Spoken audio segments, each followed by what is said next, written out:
Most horror stories are about monsters breaking in. These aren't. These are about the rules people make after something has already learned how to wait. Tonight, you'll hear stories. Both take place inside normal homes. Both start with small, explainable things: a locked door, a familiar voice, a sound that shouldn't be there. And both end the same way. Not with a chase, not with a scream, but with the realization that whatever was outside is already inside.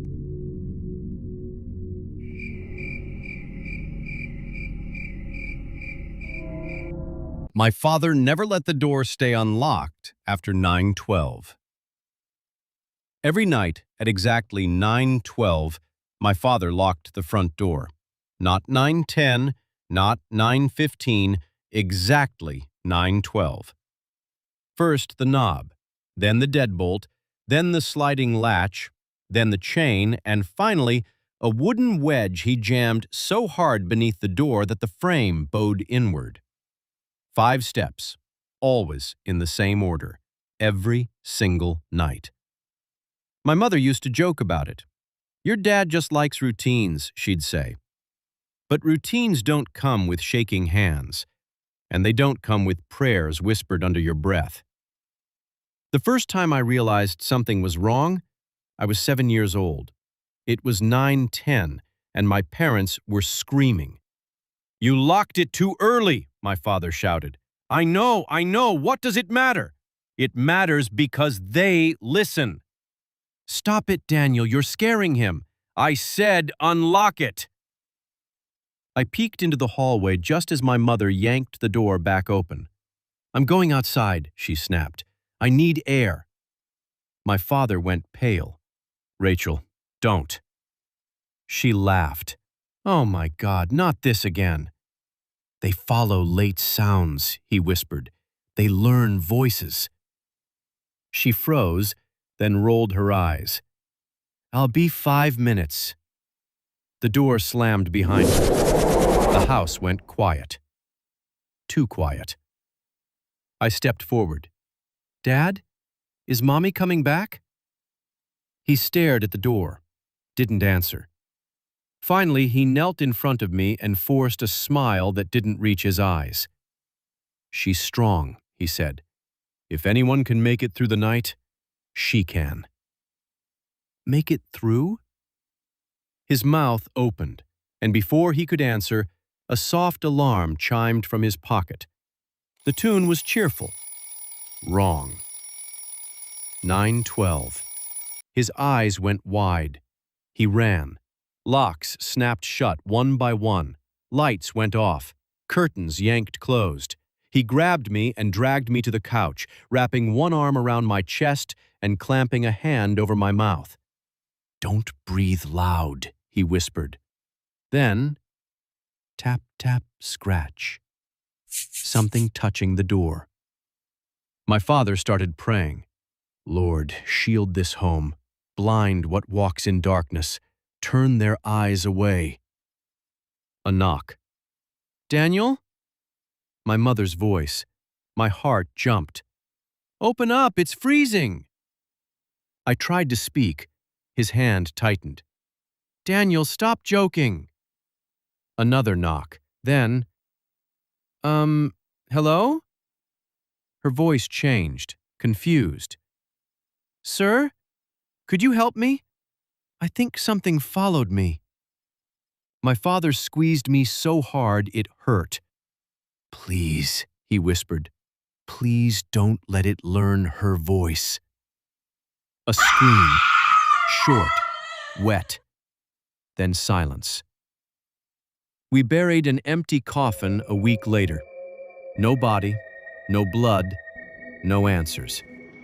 Everyone blamed my father, called him a coward, said he let his wife die. He never argued. He just added more locks. 15 years passed. My father never left the house after sunset. He never let guests stay late, and he gave me 3 rules when I started dating. Always be inside before 9. Never unlock anything until sunrise. And always, always say the night prayer. Now I'm 23, and tonight my girlfriend Hannah is late. It's 9:11.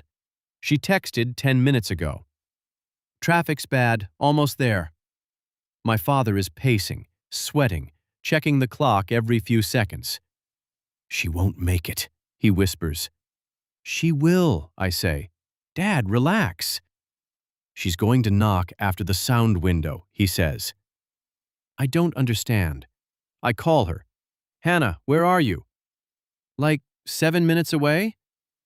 My stomach drops. Turn around, I say. Go to your parents. What?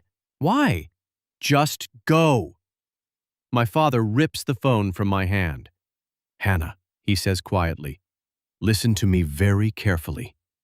If you can't reach a house before 9:12, lock yourself in your car, lie flat on the floor, and do not answer anyone who says your name. 9:12. The alarm chimes. Locks snap shut. The wedge slams into place.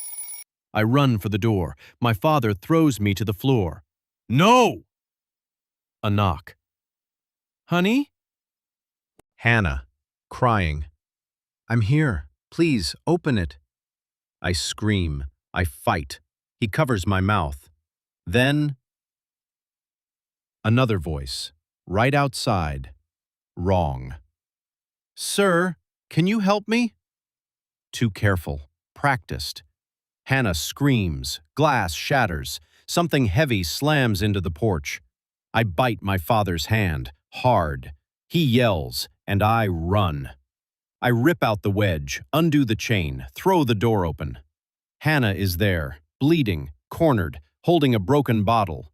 Above her, something standing backwards, its legs bent the wrong way, its arms dragging, its skin dark like burned plastic, and its face covered by a pale, smiling mask. It turns, looks at me, and clicks. Like it's excited. It jumps. I hit the floor. It doesn't bite. It presses its face to my mouth, sniffing, learning, tasting. Then, a gunshot. The thing flies off me. My father stands shaking with a rifle. Get away from my son! They fight, screaming, blood. Hannah stabs it. It throws me into the wall. Everything goes black. When I wake, it's morning. The door is gone. The porch is destroyed. 2 cars sit empty in the driveway. No father, no Hannah, no tracks. The hospital tells me I imagined it. The police never come. They give me a pamphlet about trauma, about monsters that don't exist. But tonight, it's 9/11 again. And I live alone now, and someone just knocked on my door, using my father's voice.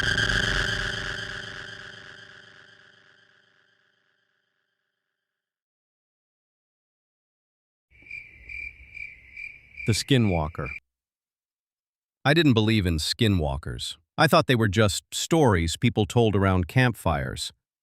But one night, something crawled through my cat door and started practicing my voice. And now I'm trapped upstairs in my own house, listening to it learn how to replace me. It started with a noise.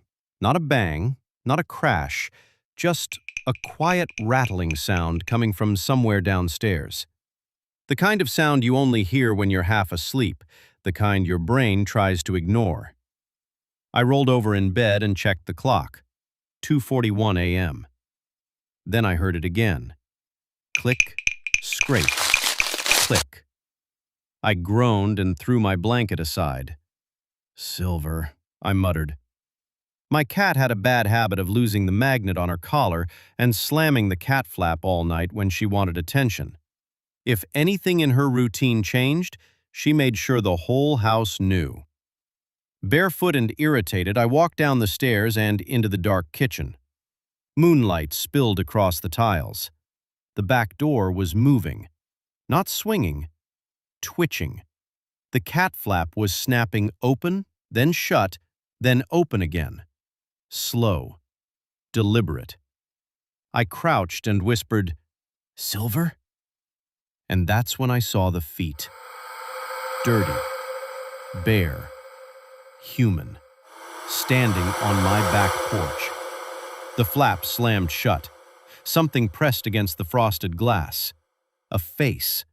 Not clear, just a pale shape smearing moisture across the window before pulling away. Something brushed my leg. I screamed and jumped back. Silver stood behind me, tail flicking, perfectly calm. The porch was empty. No shadow, no footprints, nothing. I told myself it was a drunk, someone confused. I believed that, for exactly 6 days. The second time I woke to Silver crying. Not hunger, not attention, fear. High-pitched, broken, repeating. I followed the sound downstairs, wrapping my robe tight around me. "All right, baby, I'm coming." The kitchen was dark, but something was moving near the back door. Then I opened the fridge. He was already inside. Half of him. His head and shoulders forced through the cat flap like something trying to be born the wrong way. His face was unfinished, skin too smooth, eyes too large and wet. No real ears, just torn flaps of flesh. A nose that ended in a soft pink nub. Black hair growing in random patches across burned, scarred skin.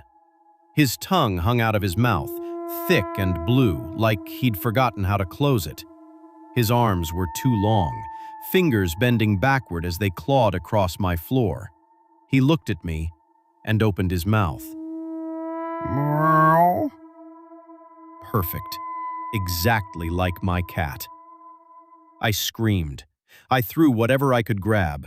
Plates shattered. A wine bottle hit his skull.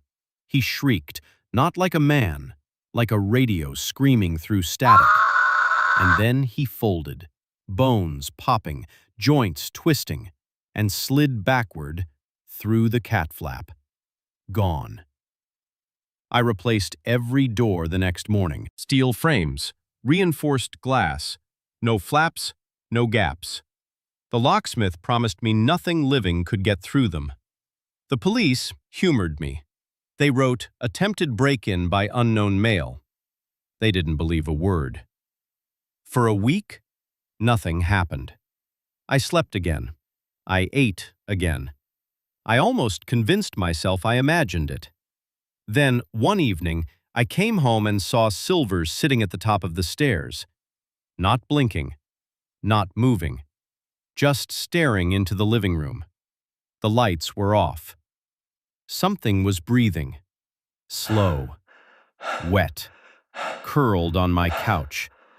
It lifted its head, and this time, it was wearing my face. Not perfect. Close. My smile stretched too wide. My eyes empty. My voice came from its mouth. "Come here," it whispered. Silver hissed.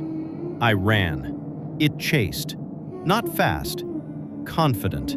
Like it knew I couldn't escape. I slammed myself into my bedroom and locked the door. Silence. Then, scratching. Careful. Polite. A pause. Then the sound that almost broke me. Silver's purr. Right outside my door. I stayed awake all night. Morning came. Nothing was there. The couch was untouched. The doors still locked. But Silver wouldn't go downstairs anymore. She refused to even look at the stairs. That night, I heard it again. Not in the kitchen, not at the door. On the stairs. Slow footsteps. 1, 2, 3. Stopping at the landing. Then my voice from below. "Silver?" My cat bolted under my bed and didn't come out for hours. The next night, It tried my mother's voice. The next, my sister's. Always polite, always calm, never knocking. Just waiting, learning. 3 days later, I came home to find muddy footprints in my hallway. Bare, human, leading to the couch, and stopping, right where someone would sit. That night, I heard cabinets opening, drawers sliding, the fridge humming, like it was practicing, testing how to live here. I called the police again. They told me to check for animals in the attic. I didn't tell them the voices were getting better. On the 7th night, I woke to breathing. Not downstairs, in my room. Slow, right beside my bed. I didn't move, didn't breathe, didn't open my eyes. Then, a whisper, in my own voice. Don't pretend you're asleep. My blood turned to ice. I felt the mattress dip, a weight beside me. And then, fingers brushing my hair. Not rough, gentle, curious, like someone memorizing. Your face is hard, it whispered thoughtfully. Yours moves too much. I screamed and kicked. The bed was empty, the door still locked, but my mirror was fogged, and written in the steam, in crooked letters, was one word: almost. Now I live upstairs. I moved my mattress into the closet. I don't use mirrors anymore. Silver disappeared 2 nights ago. I hear purring downstairs, and sometimes, when I walk past my bedroom mirror, my reflection blinks, just a little too late. Tonight, I heard my front door unlock, and footsteps climbing the stairs. Slow, careful, practiced, stopping right outside my room. And then my own voice whispered through the door. It's okay. I learned how to walk like you. Silence. The handle turned, and the last thing I heard before the lock clicked open was it purring, like it finally found its place to sleep. In this video, we're going to learn about a story about 2 friends trying the Whistling in the Woods challenge, and they end up meeting a skinwalker. And what happens at the end of the story is going to make it hard for you to sleep tonight. Trust me. 2 best friends went into the woods at night for a stupid YouTube challenge. Only one of them came back. The other one, he was never found. But that's not even the creepiest part, because the only one who survived told the police something was following them in the trees. Something that could whistle, something that could copy their voices, and something that kept calling to them from the dark, like it wanted to come closer. At first, everyone thought it was fake, just another internet horror stunt, another made-up challenge for views. When the footage was uploaded from their camera, people noticed something in the background, something tall, something smiling, and something that should not have been standing out there. Tonight, I'm going to tell you the full story of the Whistling in the Woods challenge, and some people believe that if you hear whistling in the forest after dark, you're already too late. So turn off the lights, make sure you're alone, and listen closely, because this story only gets worse the deeper you go. There were only 2 rules. The first rule was that you had to go into the woods after dark. And the second rule, if you heard whistling, you were not allowed to whistle back.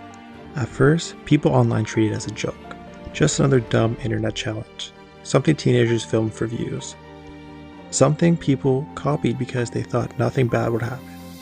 You know, the kind of challenge I'm talking about. The type where somebody stands in front of a camera, laughing, acting fearless, making jokes, saying stuff like, guys, if this video gets 50,000 likes, we're going even deeper into the woods next time. And then later, the account goes dead. Their comments fill with people asking where they went, and nobody ever gets an answer. This story started with 2 best friends, Eli and Marcus. Both 17, both the kind of guys who thought they were smarter than everyone else. They had one of those small YouTube channels where they posted challenge videos, overnight dares, abandoned places, fake ghost hunts, everything that might blow up. But none of them actually ever worked. Most of their videos got a few hundred views, 1,000 if they were lucky. So when Marcus found a thread online talking about something called the Whistling in the Woods Challenge, he thought it was perfect. The rules were simple. Go into a forest at night, walk far enough that they can't hear traffic from anyone, turn off your lights for 1 full minute, then whistle 3 times. Wait for a whistle back, and if you hear one, run. Eli laughed when Marcus showed him. He said it was obviously fake. Probably just another made-up creepypasta invented for clicks. But this was exactly why Marcus liked it, because fake or not, it sounded good on camera. So that Friday night, just after 11, the two of them drove past the edge of town on an old trail surrounded by dense forest. The place had a name locals knew, Black Pine Trail. Not because the trees were actually black, but because once the sun went down, the woods seemed to swallow every bit of light around them. Marcus parked by a rusted gate. Ellie held the camera, and right away, the joke started. Alright guys, welcome back to the channel. Tonight we're doing the whistling challenge in the woods. Marcus grinned into the lens. Apparently, if something whistles back, he dragged his words out dramatically, then we're not alone. Eli laughed behind the camera. Bro, if some random dude whistles back, I'm leaving you here. Marcus turned to him. No you're not. Yes I am. No you're not.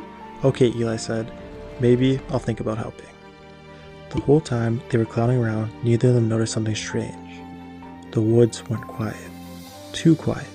No crickets, no rustling, no distant dogs barking, nothing. Just the sound of their shoes on the gravel and the low hiss of wind slipping through the trees. They crossed the gate and started down the trail. Marcus had a flashlight, Eli had a camera light. Together, the two beams cut through the darkness in narrow white tunnels.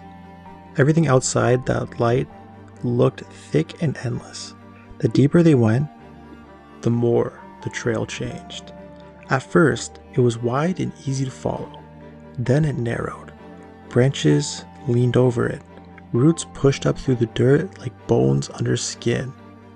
Every now and then, the camera picked up shapes between the trees that almost looked human for a split second, until the light hit them properly and revealed broken trunks, hanging vines, or old stumps. About 15 minutes in, Eli stopped. Wait. Marcus turned. What? Listen. They both stood there, still, the camera trembling slightly in Eli's hand. At first, Marcus looked annoyed. Then his face changed, because Eli was right. There was no sound, not even bugs, not even leaves moving on the ground. It was like the whole forest was holding its breath. Marcus forced a laugh. Okay, that's actually weird. Eli lowered the camera a little. Maybe we should just film the intro and leave. Marcus shook his head. No chance, this is the best part. He pointed ahead. Come on, we go a little further, do the whistles, get a reaction, and we're done. Eli didn't answer right away. Then he finally sighed. Fine, but if anything actually weird happens, we're out. Marcus smiled. Deal. Another 10 minutes passed. They were deep enough in the forest that turning around didn't help. The trail behind them looked just as unfamiliar as the one ahead. Their lights hid tree after tree after tree. Every trunk looked the same, and that's why they found the clearing. It was small, circular, surrounded by pine, like a pocket of open ground hidden inside the forest. The dirt there was bare, no grass, no bushes, no fallen branches, just flat earth, and in the center there was a dead deer. Not torn apart, not bloody, just lying there stiff and still, like it had dropped dead mid-step. Just lying there, twisted awkwardly. Its eyes were open, reflecting the camera light like glass. Eli immediately backed up. Nope. Marcus stared at it. Dude. Nope, Eli repeated. That's bad. That's a bad sign. I don't care if it's from a sign from nature, a sign from God, or a sign from a psycho in the woods. We're leaving. Marcus didn't move. For the first time that night, He looked genuinely nervous. But then he glanced at the camera, at the blinking red light, and you could almost see the thought going through his head. This would make the video even better. He turned towards the lens, again, trying to sound confident. Okay guys, we found this clearing and this is definitely creepy. Eli snapped at him. Stop doing commentary and let's go. Marcus ignored it. We're gonna do the challenge right here. Eli stared at him like he was insane. Are you serious? Marcus nodded. 1 minute, then we leave. Eli muttered something under his breath, but he didn't walk away. Marcus took out his phone and opened a timer. 1 minute, he said. He handed Eli the flashlight. Then he looked into the trees around them. The darkness beyond the clearing forest looked thicker than before, almost layered. Like there was more than darkness standing out there, watching. Marcus swallowed. Ready? Eli didn't say yes. He just lifted the camera. Marcus nodded anyways. Then he turned off the flashlight, and Eli switched off the camera light. Instantly, the world disappeared. No moon, no trail, no trees, nothing. Just black. A deep, suffocating black that felt less like darkness and more like being buried alive. For the first few seconds, neither of them moved.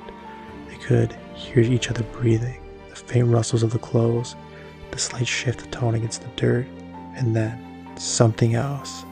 A sound far off in the woods.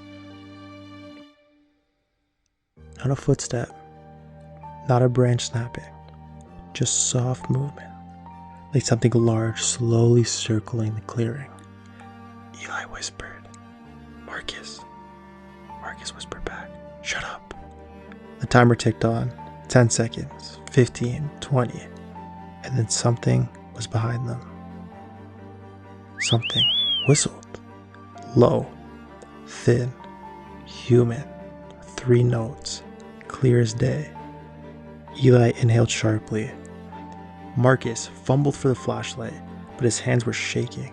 Then before he could turn it on, another whistle answered from farther to the left. Same 3 notes, but wrong somehow. Like someone had heard a person whistle once and copied it imperfectly. Eli whispered, turn the light on. Turn it on right now. Marcus clicked the flashlight on. The beam flashed across the clearing. The dead deer, the trees, nothing. But the moment the light came on, the whistling stopped. Neither of them spoke for a second. Then Marcus said, trying and failing to sound calm, we got it. Eli turned to him. What? We got the whistle on camera. Eli looked like he wanted to hit him. Forget the camera, we're leaving. Marcus nodded fast. Yeah, okay. They started backing out of the clearing, keeping their lights on the trees. And then Eli froze. The camera shifted. The beam of light followed his stare. At first, Marcus didn't see it. Then he did. There was something standing between 2 trees. Farther back in the dark, perfectly still. Too tall. Way too tall. It looked like a person at first. Long arms, bent legs, head tilted slightly to one side. But as the flashlight trembled over it, the shape stopped making sense. Its limbs were too thin in some places and thick in others. Its shoulders were raw. Its neck was way too long. And the face looked almost human. The way a mask looks human. Enough to fool you at first glance, but not enough to feel real. Its mouth was stretched way too wide. Its eyes caught the light in a pale animal shine. And then it smiled. Marcus whispered, run. They ran. Not back towards the clearing, not carefully, just blindly. They tore through the woods, with the camera jerking wildly, flashlights beaming and bouncing off branches, trunks, and empty dark spaces that looked like open mouths. Eli was in the front, Marcus behind him. They could hear something crashing through the trees after them. Fast, way too fast. Sometimes it sounded on the left, then on the right, then directly behind them, like it wasn't chasing them. Like it was playing with them, hurting them. Eli shouted, this way! But Marcus yelled back, "I can't see." The camera caught flashes on their faces, wide-eyed and panicked, both of them gasping for breath. Branches whipped at them, roots snagging their shoes. At one point, Eli slipped down a muddy slope and nearly dropped the camera. Marcus grabbed his arm and yanked him up, and for 1 second, they both looked back. Something was moving between the trees, keeping pace, not fully visible, just glimpses, a shoulder, a hand, a face. And then, it whistled again, closer this time, right behind them. 3 notes, mocking them. Eli screamed and sprinted harder. The trail was gone now, if they've ever been on one. They were just crashing through raw forest, guided by fear and the weak reach of a flashlight that kept shaking in Marcus's hands. Then suddenly, Eli stopped, so hard Marcus slammed into him. In front of them was a drop. Not a cliff, but a steep ravine cutting through the woods. Dark, water moved below. Maybe a creek, maybe deeper. No way to tell. Too wide to jump, too steep to climb quickly. Marcus whipped around. "Go left!" But the crashing sound behind them had stopped. The woods went silent again. That silence was somehow worse, because now they know it didn't need to chase anymore, and knew they were trapped. Eli swung the camera around. The beam landed on the tree behind them. Marcus breathed hard. "Where is it?" Eli whispered, "I don't know." Then from the darkness to their right, a voice said, "I don't know." Both of them went still. It was Eli's voice. Exactly Eli's voice. Same tone, same panic, coming from the trees. Marcus slowly turned his flashlight towards the sound, and there it was again, standing between the trees. Closer, tall, bent, smiling, its mouth hanging open just a little bit too far. Then Marcus's voice said, "Go left." Eli made a choking sound. Marcus backed towards the ravine. The thing took 1 step forward. Its joints moved wrong, like it had learned to walk from watching people, but had never gotten it right exactly. Then it whispered again, softly, almost playful, and lunged. Everything after that became chaos. The flashlight flew out of Marcus's hand. The camera slammed sideways. Branches filled the frame. Dirt, shouting. Then the sound of someone falling, hard. Eli scrambled to his feet with the camera still in his hand and screamed Marcus's name. No answer. He spun in circles, filming nothing but darkness. Then he found the flashlight on the ground and grabbed it. The beam flashed wildly across the ravine. The trees, the dirt. No Marcus. Just the woods, in silence. Eli yelled again, "Marcus!" Nothing. Then, from somewhere deeper in the trees, Marcus's voice.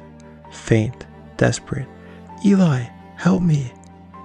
Eli whipped the light toward it, but there was no one there. Just darkness. And then again, "Eli!" Same voice, a little farther away now. Eli took 1 step toward the sound, then another. He was crying now, breathing in a broken, panic burst. "Marcus, where are you?"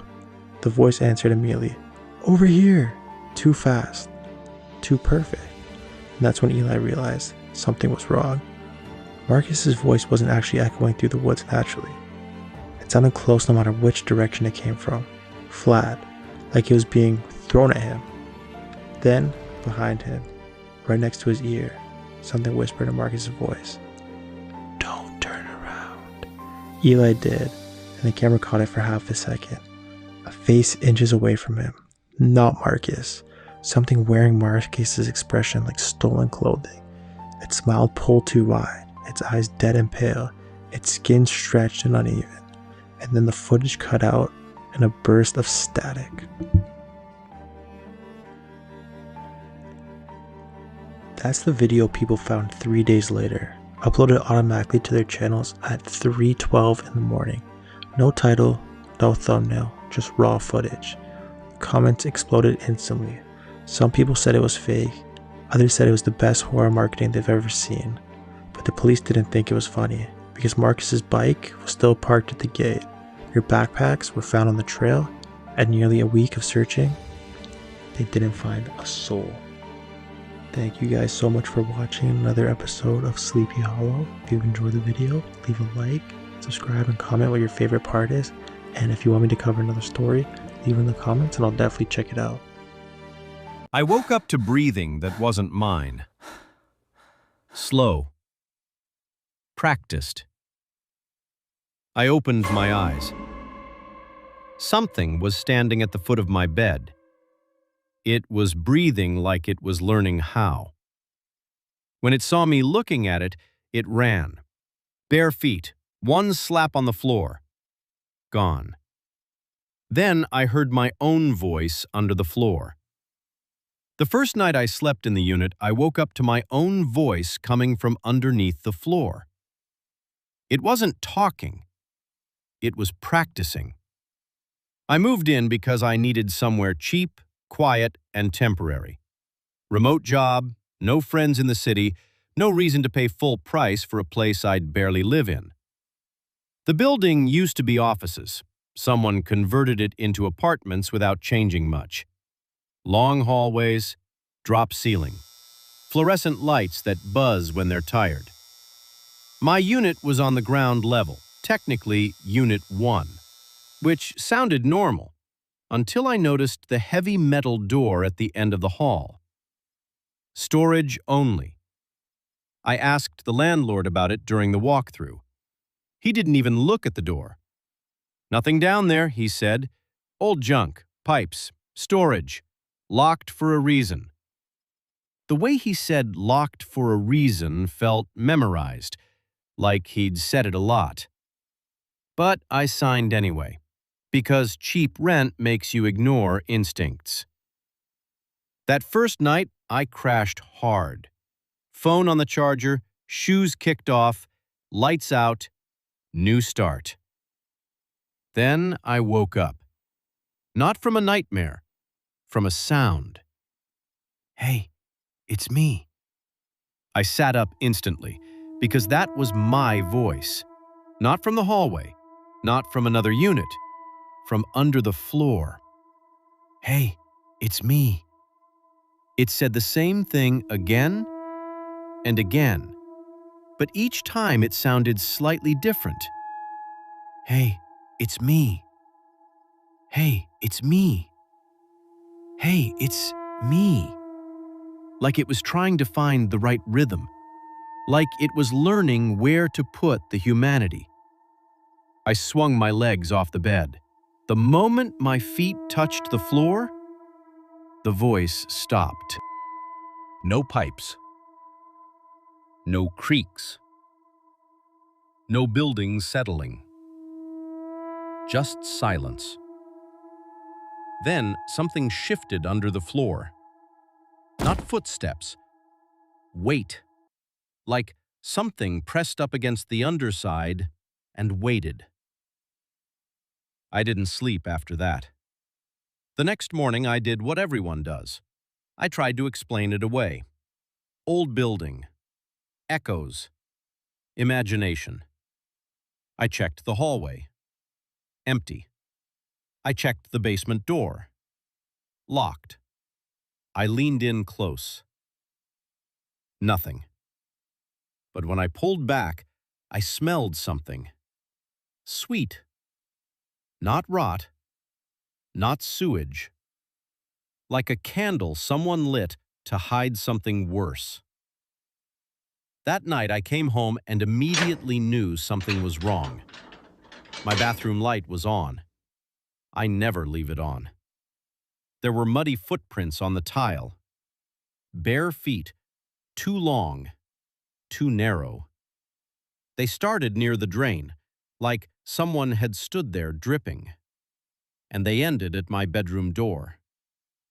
I checked the lock. Deadbolted. Windows. Locked. I grabbed a kitchen knife, not because I'm brave, because holding something sharp makes you feel less helpless. I checked everywhere. Closet, shower, under the bed. Nothing. When I came back out, the footprints looked different, like the toes had dragged. I called the landlord. He answered immediately.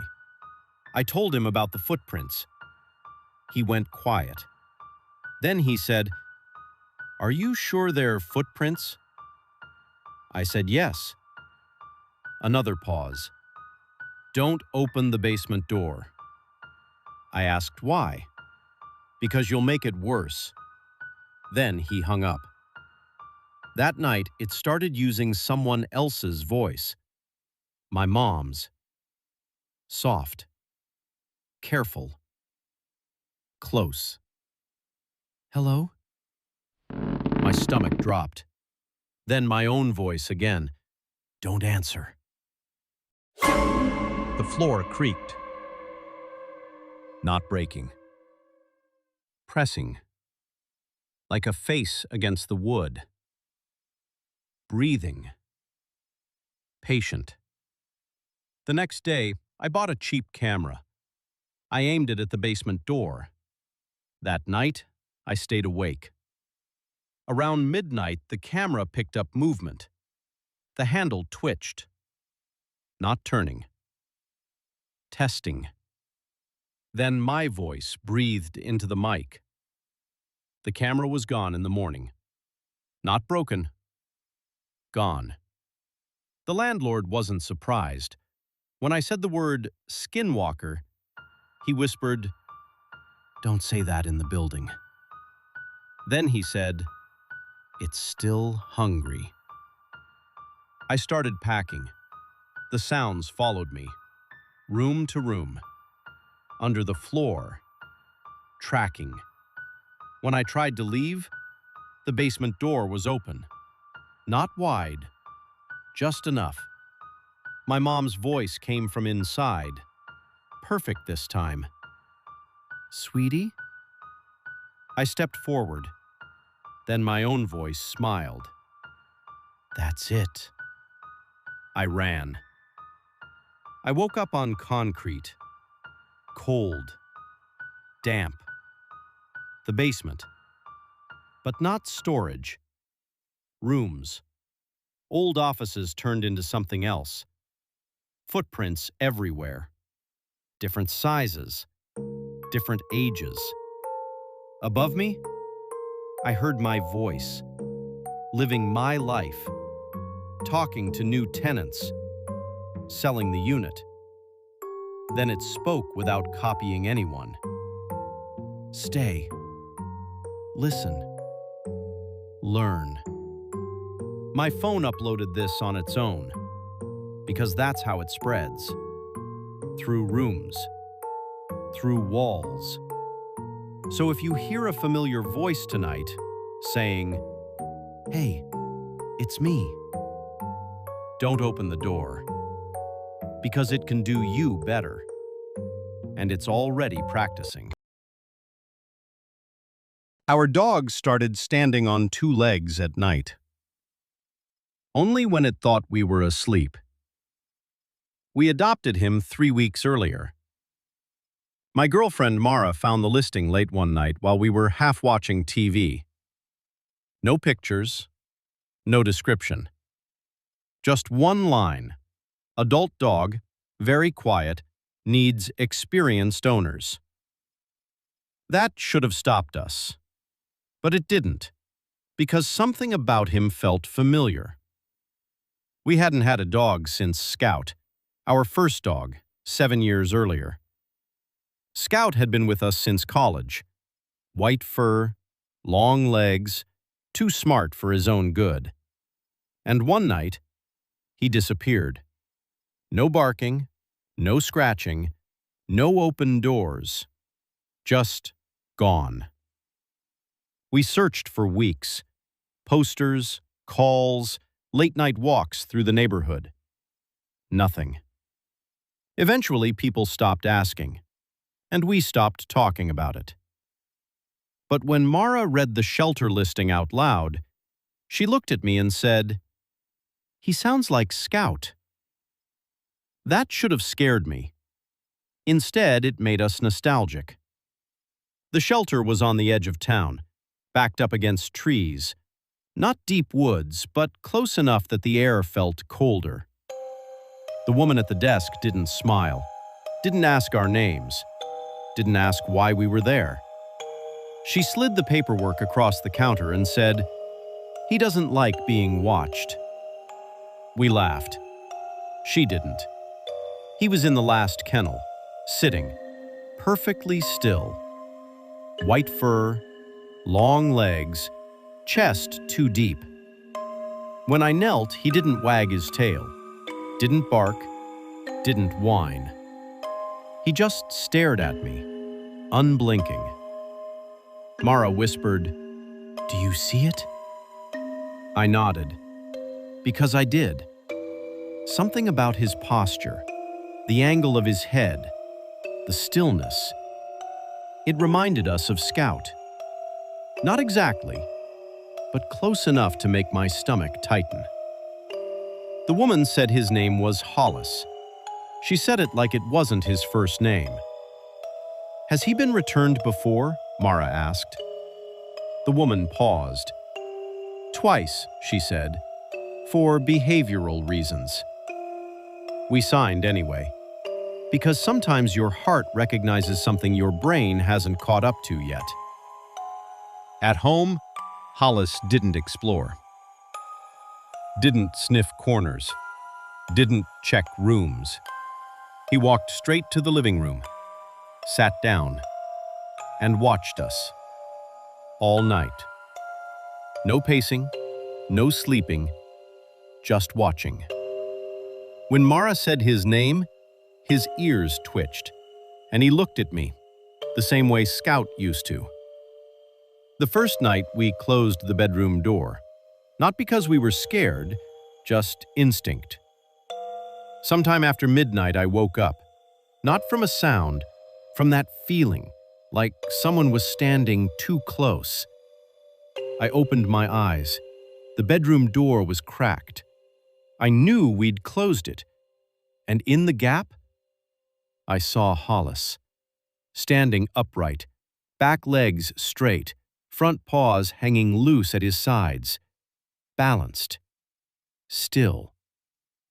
Then his chest expanded, slow, controlled, not panting, breathing.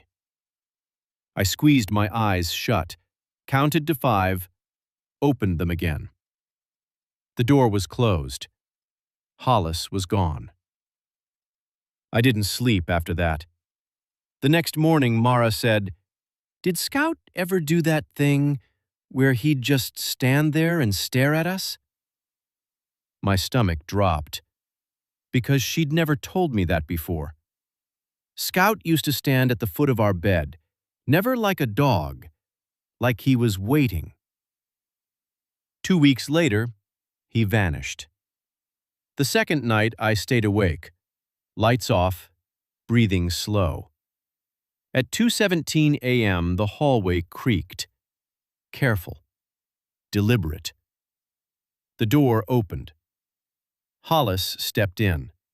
Up, all the way up. His spine straightened, shoulders rolled back. He took one step, then another. He leaned forward and whispered, in something almost like Mara's voice, "Sleep." I sat up. Hollis dropped instantly, back to all fours, and ran. Claws slammed down the hallway. Mara screamed. Lights snapped on. The house felt wrong, like something had been opened. The next day, Hollis was gone. No scratching, no barking, no signs he'd gotten out. The back door was locked, windows closed, fence intact. Mara walked the neighborhood. I checked the woods, called his name. Nothing. Except the basement door. Open. We never used the basement.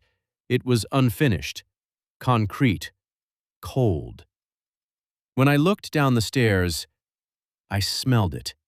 That sweet, dusty smell. I didn't go down. I closed the door and locked it. Hollis came back just before sunset, sitting on the porch, waiting. His fur was damp, his paws muddy, like he'd been somewhere underground. That night, he didn't hide it. We watched the living room camera from our phone. At 1:48 a.m., Hollis stood up. Not slowly, not clumsily, not an animal. Too controlled. Too slow. Like someone pretending to be asleep. I grabbed my phone and turned the flashlight on. The beam cut across the wooden floorboards. Nothing. But the breathing stopped. The next morning, I checked outside. There were tracks in the dirt around the cabin. Bare footprints. Long toes. Too narrow for a person. They led straight under the cabin, then stopped. That night, it tried my voice. I was washing dishes when I heard it outside the door. Soft. Testing. Almost right. Hey, open up. It sounded like me, but the rhythm was wrong. Like it had learned the words before the feeling. I didn't answer. The voice tried again. Closer this time. Right outside the door. Hey, it's me. I turned off the lights, held my breath. The floor creaked. Not outside, under the cabin again. Dragging, circling. Then something pressed against the boards beneath the bed. Hard, like a face pushing up through the wood. The breathing came back, right under my spine. Then it whispered, not in my voice, not anyone's voice, just a wet sound trying to become language. The next day, I lifted one of the loose boards outside the cabin, just enough to look underneath. At first, I didn't see it, just dirt, roots. Then the dirt moved. Two white eyes opened, too far apart, too deep in the skull. The thing unfolded itself slowly. Limbs too long. Skin stretched tight across ribs. And the worst part? It was smiling. Because it finally understood how. It pulled itself closer to the hole in the floor, closer to me. Then it spoke again. Perfect this time. In my voice. Open the door. I left that cabin without packing, without locking the door. But when I reached the road, I heard footsteps behind me. Bare feet. Practicing my walk.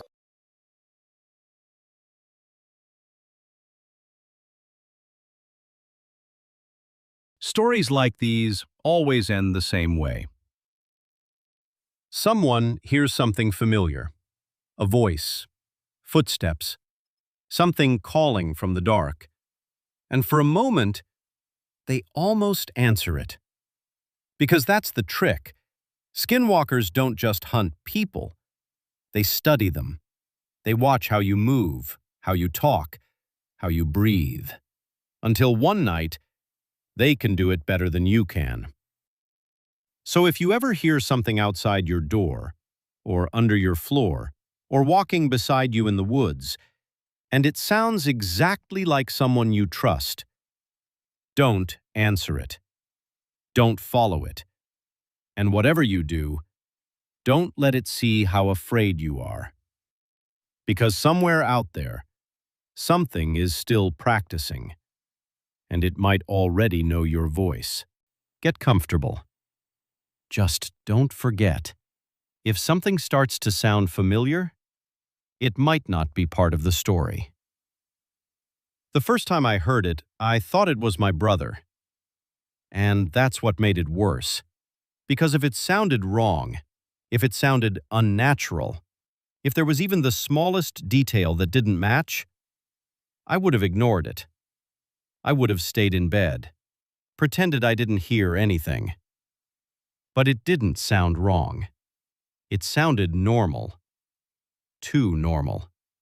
It sounded exactly like Caleb. Eli, open the window. I didn't move. Not right away. Not because I understood what was happening, but because something inside me, something I couldn't explain, told me not to. It wasn't fear. Not yet.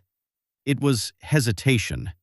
Like my body was waiting for my brain to catch up. But it didn't. It just sat there, trying to make sense of something that didn't make sense. My room is on the second floor. There's nothing outside my window.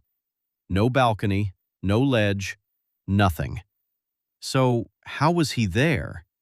Standing outside, like everything was normal? Eli, closer now. Softer. More patient. Like it knew I was listening. Like it knew I was thinking. Caleb, I said. Silence. Then it laughed. Not creepy, not distorted. Normal. That's what made it worse. Yeah, it said. Who else would it be? That's when something shifted. Not outside. Inside. Something in my chest tightened. And for the first time, I felt it. Something wasn't right. Then my door slammed open. Hard. Loud. I flinched. And there he was. Caleb. Actually inside. Breathing hard. Eyes wide. Don't talk, he said. Everything in me froze. Because now there were two of him. One inside, one outside. Something tapped on the glass. Soft. Then again. Slower. More deliberate. Eli, from the window, why'd you let me in? That was the moment I knew. Whatever was outside wasn't human. Caleb moved fast, pulled the curtains shut, stepped back. Did you open it? He asked. No. Did you look outside? Not really. Good. That word came out fast, too fast, like it mattered more than anything else. Then, something scraped up the glass. Slow. Like nails dragging along. Thicker. Strong. Caleb grabbed my arm. Don't go near it.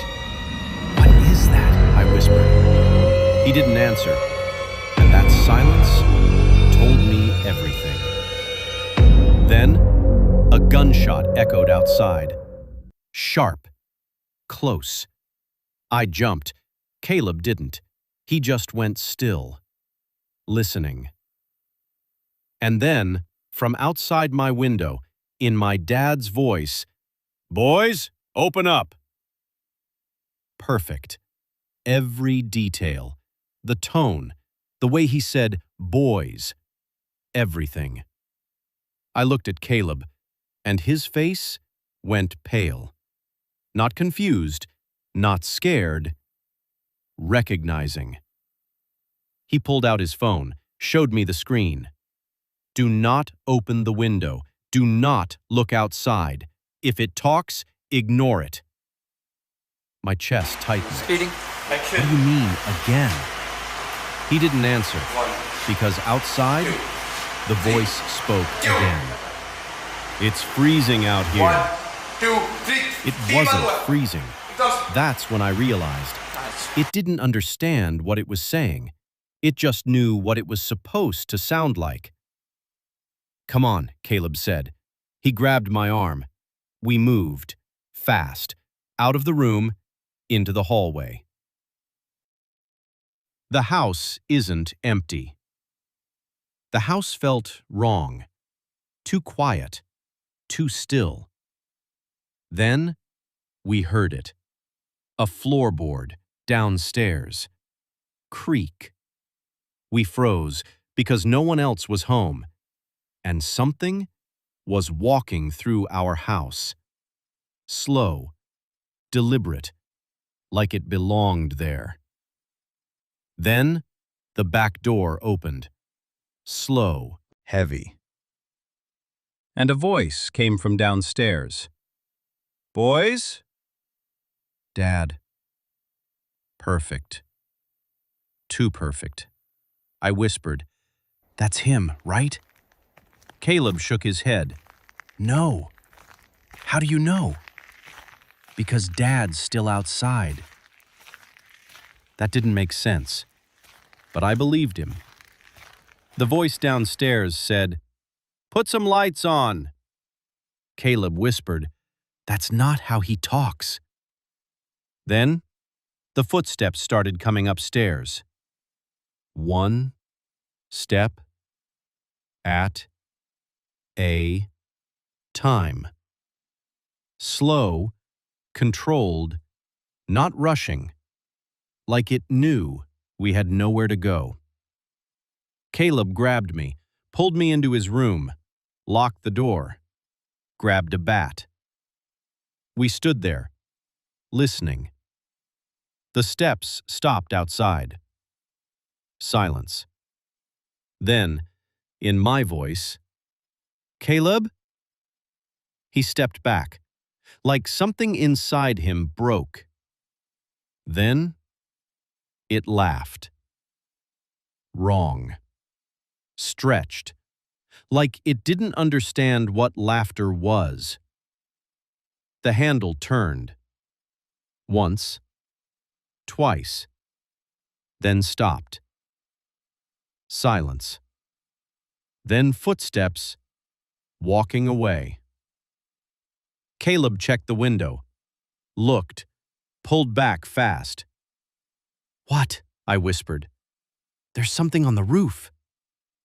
Above us, something dragged. Slow, heavy. From one side to the other. Then stopped. Right above us. And through the vent, in my mom's voice, "Boys, I'm home." Everything after that happened fast. Too fast.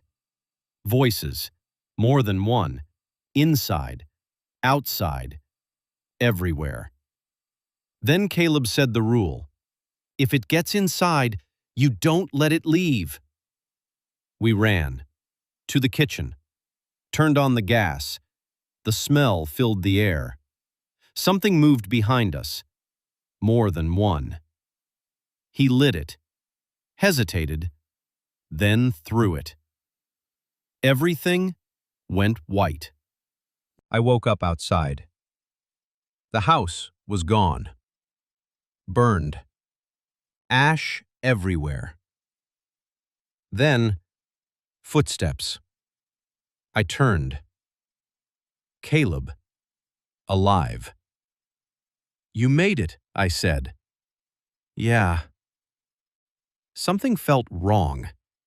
"Say it," I said. "The rule." He smiled. Soft. Perfect. If it gets inside, you don't let it leave. That wasn't it. His face shifted, just slightly. "You forgot." And that's when I realized one of them made it out. If you ever hear something outside your window, using a voice you trust, don't open it. Because if it gets in, it doesn't need to leave. The last one in line isn't human.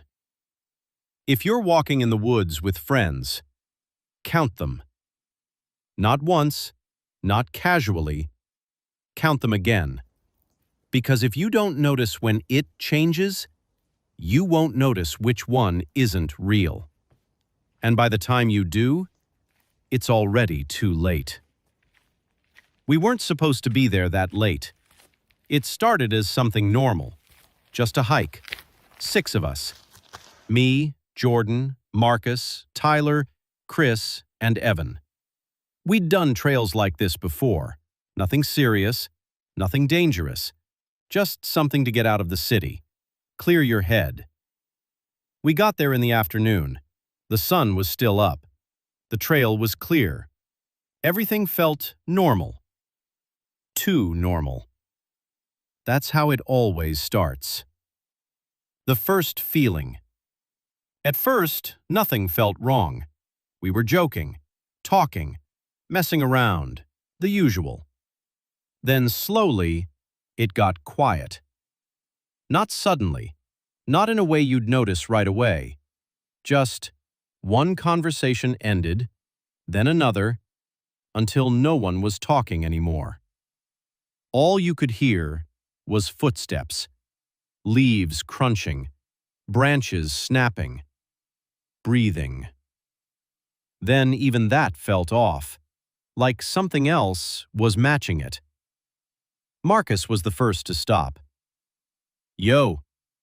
We all turned. "What?" He looked behind him. "Weren't we just 6?" I laughed. "What do you mean? We are 6." "No," he said. "Like, I swear someone was behind me." We turned, counted. 1, 2, 3, 4, 5, 6. Still normal. Still fine. Marcus shook his head. "Never mind." We kept walking. But something changed. Subtle. Hard to explain. The trail didn't feel the same. The trees felt closer. The air felt heavier. Like something was watching. Not from far away. Close. Too close. Then Tyler said, "Why are we in this order?" We all stopped. "What?" "I was behind Marcus," he said. "No, you weren't," Marcus replied. "Yes, I was." "No, you weren't." They argued for a second, then stopped.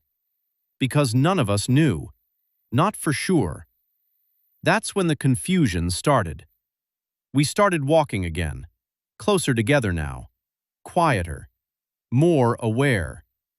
Then, footsteps. Behind us. Not matching ours. Slightly delayed. Crunch. Crunch. Crunch. We stopped. The footsteps stopped.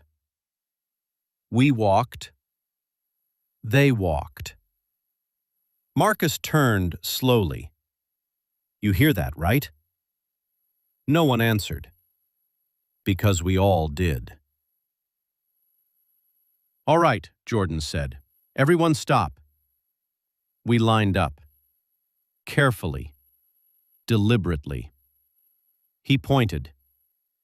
"Jordan, Marcus, Tyler, Chris, Evan, then me. 6. Still 6. But something felt wrong, like something didn't add up. "Count again," Evan said. Something about his voice felt off. Subtle, but off. We lined up again. 1, 2, 3, 4, 5, 6, 7. Silence. No one spoke. Because if we said it out loud, it became real. Slowly, we all turned. To the last one in line. He looked normal. Exactly like Evan. Same clothes. Same face. Same expression. "Why are you guys looking at me like that?" he said. My chest tightened. "Evan?" "Yeah?" "Which one are you?" He frowned. What do you mean? Jordan stepped forward. Say something only we'd know. Evan blinked. Like what? Anything. He hesitated, then said, Remember that time we ditched class and went to the mall? Marcus shook his head slowly. That wasn't you. Evan didn't react, didn't argue, didn't question it. He just said, Oh, right, and smiled. Just slightly. That was enough. Don't run, it said. We hadn't moved, but it knew we were about to. You didn't notice when I joined. That line hit different, because it was true. We didn't notice. Not when, not how. It didn't replace anyone. It didn't take someone's place. It just walked with us. We split up, Jordan said. Worst idea possible. But we didn't argue. We couldn't think clearly anymore. We ran. Different directions. Branches hitting our faces. Feet slipping in the dirt. No plan. Just escape. I ran until I couldn't hear anyone else. Just my breathing. And My action. footsteps. Cue. Then, footsteps behind me. क्यों हंसी की आवाज? I froze, बैठ के नीचे से आइए, slowly turned. बैठ के नीचे से आइए. Yes. One person, Yes. Jordan. Yes. Relief hit instantly. Yes. Keep going. You good? He asked. Cut it. Cut. Yeah. अपने bag low. We stood there, catching our breath. Then he said, How many were we again? My stomach dropped. Because I didn't know. We started walking again. Together. Closer than before. Then, I counted. Footsteps. Mine, his, and another. There's 4. He stopped, slowly turned his head toward me, and smiled. That same slight smile. It doesn't chase you. It doesn't hunt you. It doesn't replace you. It walks with you. And you don't notice until you're the extra one. The hunger that doesn't end. If you ever get lost in the snow and the hunger feels wrong, not normal hunger, not the kind that builds slowly, not the kind you can ignore, something deeper, something that doesn't go away. You need to stop. You need to turn around, because that hunger doesn't belong to you.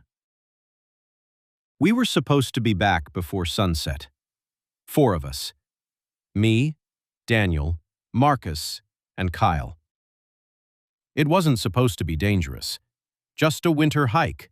Something simple. Something normal. The kind of thing you don't think twice about. That's how it always starts. There was no warning, no build-up, in no slow change in the sky.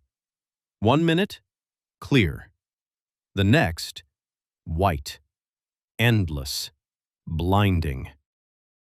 Snow came down fast, too fast, thick, heavy. Within minutes, the trail was gone.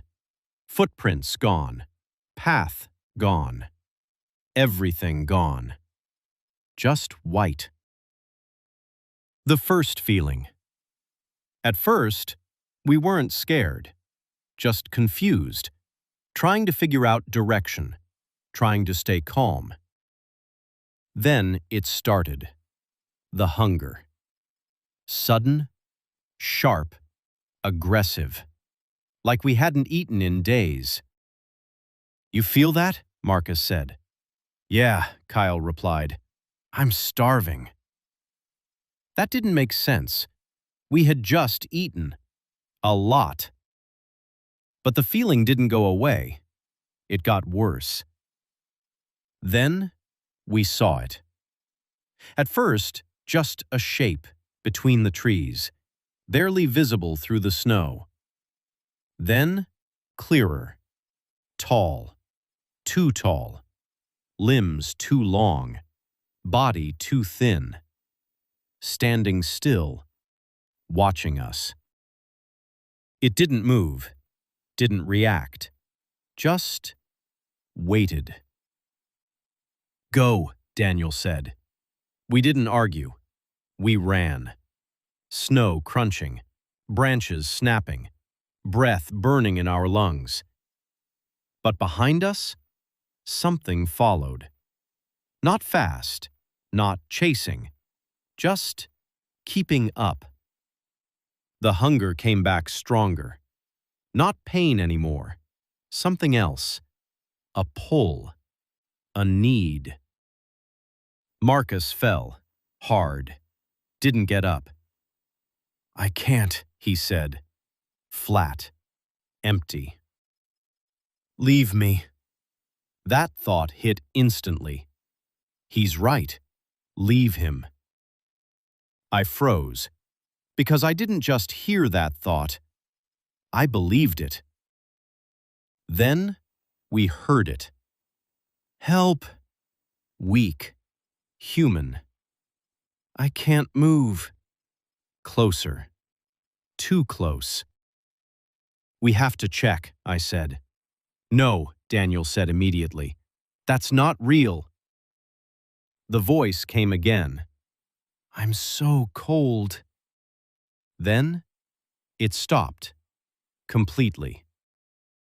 That silence was worse. At some point, Marcus was gone. No sound, no scream, no struggle. Just gone. "We didn't hear him stop," Kyle said. Daniel shook his head slowly. "He wasn't behind us." That hit harder than anything else, because it meant we didn't notice. Or worse, we didn't care enough to. "I read about this," Daniel said. "The Wendigo. It doesn't just eat you. It makes you want it." Then we saw it again. Closer now. And this time, it looked like Marcus. "Guys, I'm okay now." His voice, perfect. But his mouth, wrong. Too slow. Too wide. And for a moment, I saw it swallow. Marcus wasn't missing. Marcus was gone. We ran again, but something changed. The hunger didn't stop. It grew. Stronger. Clearer. Then I smelled something. Warm. Rich. Like food. I looked at Kyle. He smelled it too. "What are you thinking?" I asked. "Nothing," he said. But I knew, because I was thinking it too. Daniel stopped. "It's already closer than we think." He looked at Kyle. "When did you last feel cold?" Kyle hesitated. "I feel fine." That's when I noticed. His breath. There wasn't any. No fog. Nothing. "You fell behind," Daniel said. Kyle smiled, just slightly. "You noticed." The voice changed, layered, wrong. "You were thinking it." It looked at me. "You still are." Then it said, "Eat." Everything stopped. My thoughts went quiet. The cold disappeared. The fear faded. All that was left was hunger. I looked at Daniel, and for a moment, he didn't look like my friend. He looked like something else. Something I needed. "Stay with me," he said. But it was too late. We stopped running. We couldn't anymore. Just stood there, breathing, shaking, hungry. Daniel looked at me. "I'm sorry." Then he lunged.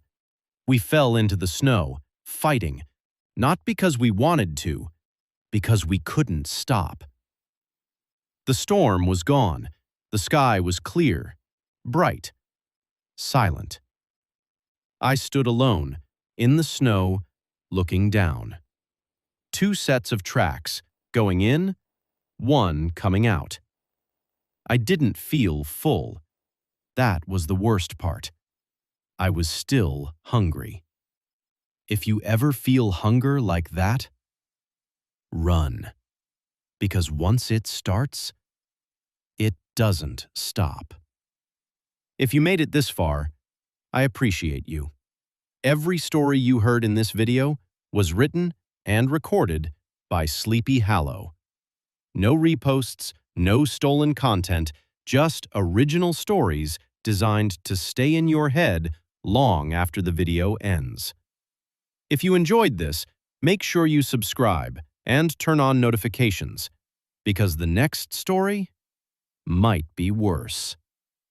And remember, if you hear something outside your window, or walking behind you, or calling your name using a voice you trust, don't answer. Just go to sleep, if you can. The Mimic on the Trail. It answered before I did. If you ever hear your own voice in the woods, run. Because if something out there knows how you sound, it's already been listening. We weren't supposed to stay on the trail that late. It was me, Aaron, Luke, and Ben. Just 4 of us. That's what made it easy to notice when something felt wrong. At first, it was just echoes, normal ones. We'd joke around, yell into the trees, hear our voices come back a second later. Nothing weird, nothing worth thinking about. Then Aaron shouted, "Yo!" And before the echo came back, something else answered. "Yo." Same voice, same tone, too fast, too close. We all stopped. Luke laughed first, nervous. "Okay, who did that?" No one answered, because no one moved. No one even looked like they were about to mess around. Then Ben said, "Do it again." Aaron stared into the trees, then shouted louder, "Who's out there?" This time the answer came from deeper in the woods. "Who's out there?" Same voice, same rhythm, but wrong. Like it was repeating sounds without understanding them. We should have left right then. Instead, we kept walking. That was the mistake. At first, it stayed far away, repeating little things, words, laughs, a cough, the sound of Ben clearing his throat. Then it got bolder, closer. When Luke stumbled on a root and muttered, "Damn it," something off the trail whispered, "Damn it," right back. Quiet, almost playful. None of us talked after that. We just walked faster. And the faster we walked, the closer it got. You could hear it matching us. Not perfectly, just enough. A snapped twig half a second after ours. A footstep 1 beat late. Breathing in the dark that didn't belong to any of us. Then Ben stopped. We almost ran into him. "What?" Aaron said. Ben turned slowly and looked at all of us. "Who just said my name?" No one answered, because none of us had. Ben swallowed hard. It was right next to me. We left the trail after that. Not on purpose. We were just moving fast, not paying attention, trying to get back to the parking lot. But the trees got thicker, the light got lower, and that thing kept getting smarter. It stopped repeating full sentences, started choosing, using little things. My laugh, Aaron's cough, Luke saying, "Bro," Ben saying, "Wait," just enough to make you turn your head, just enough to break your focus, just enough to get you separated. That's how it got Luke. 1 second he was behind me, the next I heard him off to the left saying, "Guys, over here." Aaron started toward the voice immediately. I grabbed him. "No, that's Luke." "No, it isn't. How do you know?" Because the real Luke was still behind us, breathing hard, too scared to speak. When Aaron realized that, he went pale, and from the dark to our left, Luke's voice laughed. Not normal, too flat, too stretched. Then it said, "Almost." That's when we ran. Not in a group, not cleanly, just panic. Branches in our faces, dirt under our shoes, roots catching our feet. And behind us, our own voices calling out. Mine, Aaron's, Ben's, Luke's, all from different directions. "Wait! This way! Help me! Bro, don't leave me!" We made it to the road with only 3 of us. Aaron, Ben, me. Luke never came out. We told ourselves maybe he found another way back. Maybe he got picked up. Maybe he got lost. Anything but the truth. Then Ben's phone buzzed. A voice memo. No contact name, no number, just audio. He played it. It was Luke.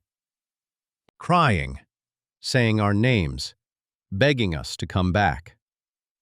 Then the crying stopped, and something in my voice whispered, "Bring one more."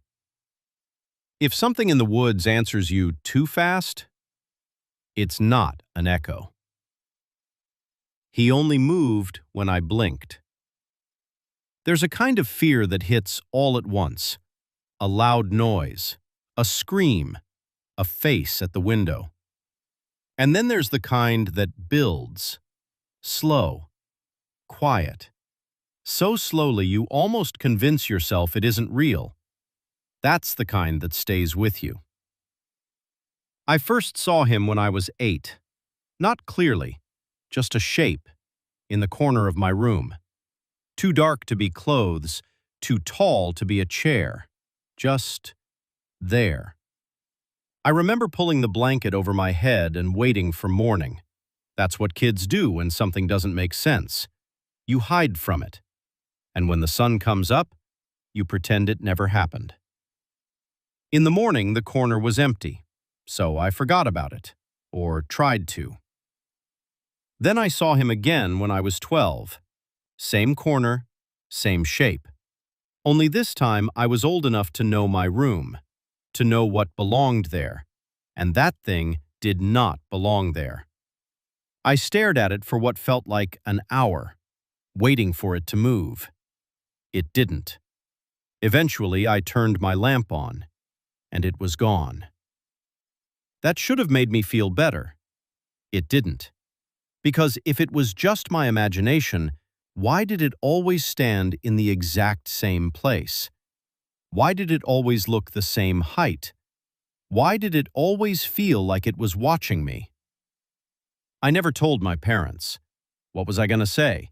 There's a man in my room, but only when it's dark? That only works when you're little. At some point, people stop calling that scary. They start calling it something else. So I kept it to myself. And over the years, it kept coming back. Not every night, not even every month, just enough to make me wonder if it had ever really left. Then, when I was 16, it changed. I woke up around 3 in the morning and looked at the corner. He was there, but closer. Not by much, maybe a foot, maybe less. Close enough that I noticed instantly. And once you notice something like that, you can't go back. The next night he was closer again. Still in the dark, still featureless, still just a shape, but no longer in the corner. Now he was beside my desk. I didn't sleep that night. I kept my lamp on until sunrise. When morning came, nothing was there. No footprints, no shadow, nothing. Just my room. Normal. Safe. Except it didn't feel safe anymore, because now I knew the rule. He moved, just slowly enough that if I wanted to stay sane, I'd have to pretend I didn't see it. For a week, I slept with the lights on. Then my lamp burned out. I told myself I'd replace it the next day. I didn't. That night, I woke up and looked across the room. He was at the foot of my bed, not standing in the shadows anymore, standing where moonlight touched him. And for the first time, I could see details. A face, or something like that. Too pale, too smooth. Eyes that looked darker than the room around him. And a smile. Not wide, not dramatic, just patient, like he knew he didn't have to rush. I couldn't move. I don't mean I was scared. I mean I literally could not move. I lay there staring at him while he stared back. Then he lifted one hand, slowly, and pointed to the wall beside my bed. I looked. There was nothing there. When I looked back, he was gone. The next morning, on the wall where he had pointed, there were fingerprints. Long, gray, like something dirty had dragged its hand across the paint. That was the first time I told anyone. My dad came into my room, looked at the wall, and said I probably did it in my sleep. Then he painted over it. Didn't ask questions. Didn't want answers. That night, the man was back, closer than ever, right beside the bed. I could see his face now, human enough to be wrong, like a sketch someone had almost finished. He leaned down slowly until I could feel cold air near my face, and then he whispered, "You finally let me get close." I don't remember screaming. I must have, because my parents came in, turned the light on. He was gone. But the blanket had been pulled halfway off me, and there were fingerprints on the side of my mattress, that same gray color. My dad didn't repaint over those. He just stared, didn't say anything, wouldn't even look at me. The next morning, he moved my bed into the guest room. We never talked about why. I'm 20 now. I haven't seen him in years, but I don't sleep facing corners anymore. And every place I move into, the first thing I do is check how many dark corners the room has, because I still remember the last thing he said before he disappeared for good. A month after we moved my bed, I woke up in the guest room and heard his voice from the old room across the hall. Quiet, calm, patient. You can move, but corners come with you. If there's something in the corner of your room, don't keep checking if it's still there, because one night, it won't be. Don't answer the phone at 3:13. It knew what I was looking at. It started with one missed call. No caller ID, 3:13 a.m. I only remember the exact time because I checked it twice before I put my phone face down and tried to go back to sleep. Then it called again, and again, 3 times in less than a minute. I was annoyed more than scared.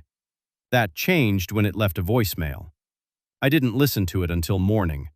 I wish I never did. At first, all you hear is static, then breathing, slow, close. And then my own voice says, "Don't answer the next one." I almost dropped my phone. I replayed it 5 times. Same thing every time. Static, breathing, my voice. I told myself someone was messing with me. Somebody had clipped my voice from a video or a note or something. That explanation lasted until 3:13 the next morning. The call came again. No caller ID. I didn't answer. It rang until it stopped. Then a text came through from an unknown number. Good. I stared at it for a full minute. Then another one came. Keep looking at the door. My bedroom door was open, just a crack. I hadn't even realized I was facing it. My whole body went cold. Then the phone started ringing again. This time I answered. Not because I was brave, because whatever this was, already knew too much. I held the phone to my ear and said nothing. For a few seconds there was only static. Then breathing. Then a whisper. Don't move. I froze. The voice was mine, exactly mine. And then it said something I'll never forget. Something is about to pass your doorway. I stared at the crack in the door. Nothing happened. 5 seconds. 10. Then a shadow moved past. Fast. Too fast to be a person walking normally. Just a shape sliding across the hall. My hands started shaking so hard I nearly dropped the phone. What do you want? I whispered. The voice on the other end breathed in slowly, then said, to help. I hung up, locked my door, didn't sleep. The next morning I searched the hall for anything weird. Nothing. No marks, no signs, no reason to believe any of it had happened. Except my call log, and the voicemail, and the texts. That night I waited with the lights on. 3:13 came. Nothing.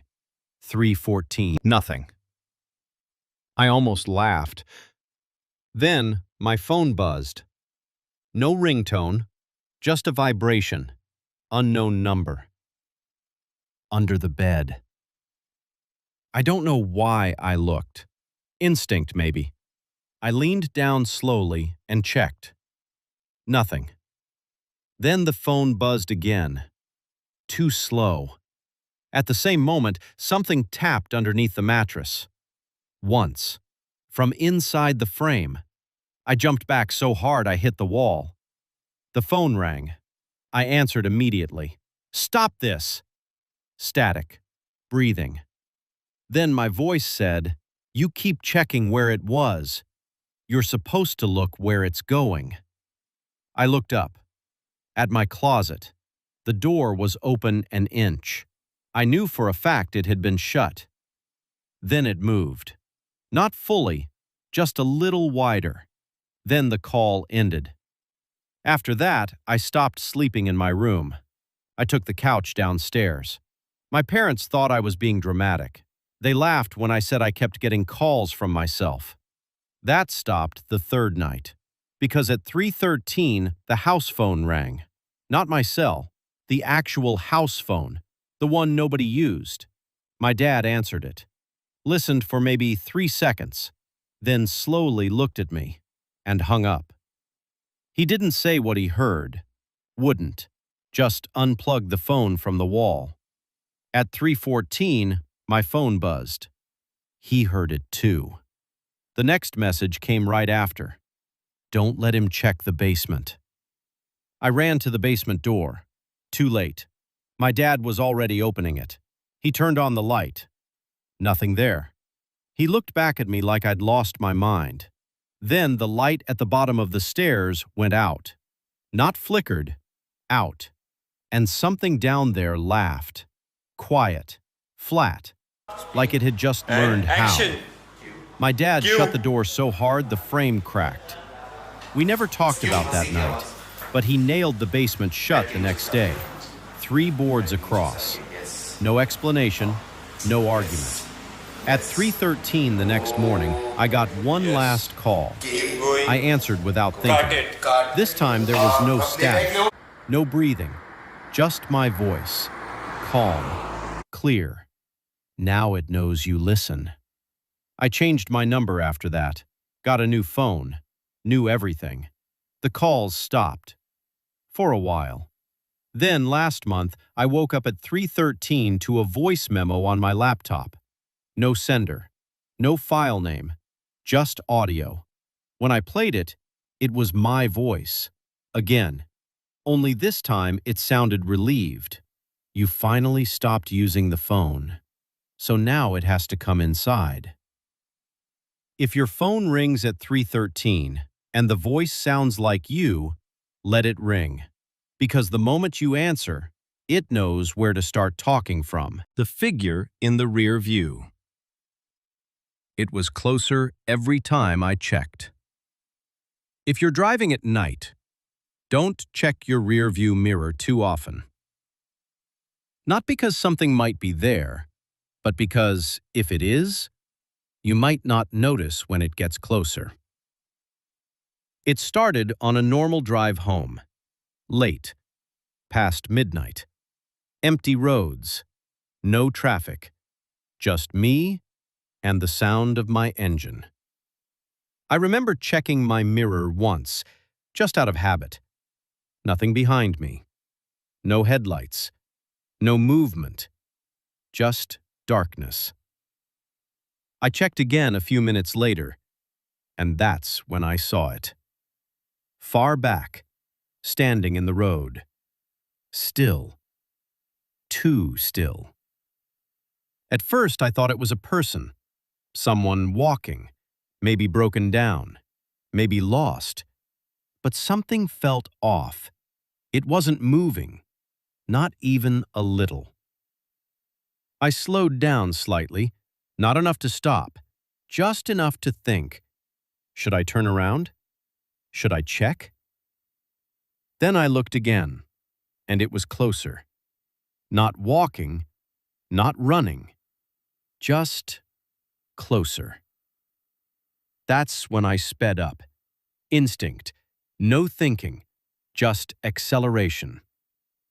I told myself it was nothing, just my eyes, just the dark, just distance.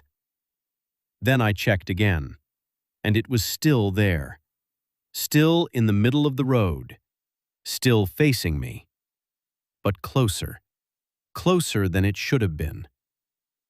I stopped checking after that, for a while, just drove, focused on the road ahead, until something made me look again.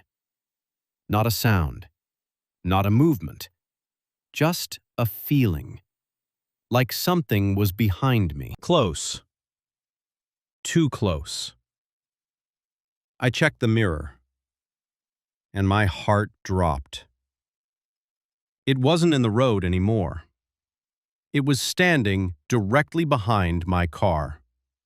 Close enough that I couldn't see its feet, only its upper body. Still. Watching. I slammed the gas, didn't look again, didn't think, just drove. For 5 minutes. 10. I didn't check. I couldn't. Then I did. And it was gone. Relief hit instantly, too fast, too strong. Then something tapped the back window. Once. Soft. I froze. Didn't turn around. Didn't breathe.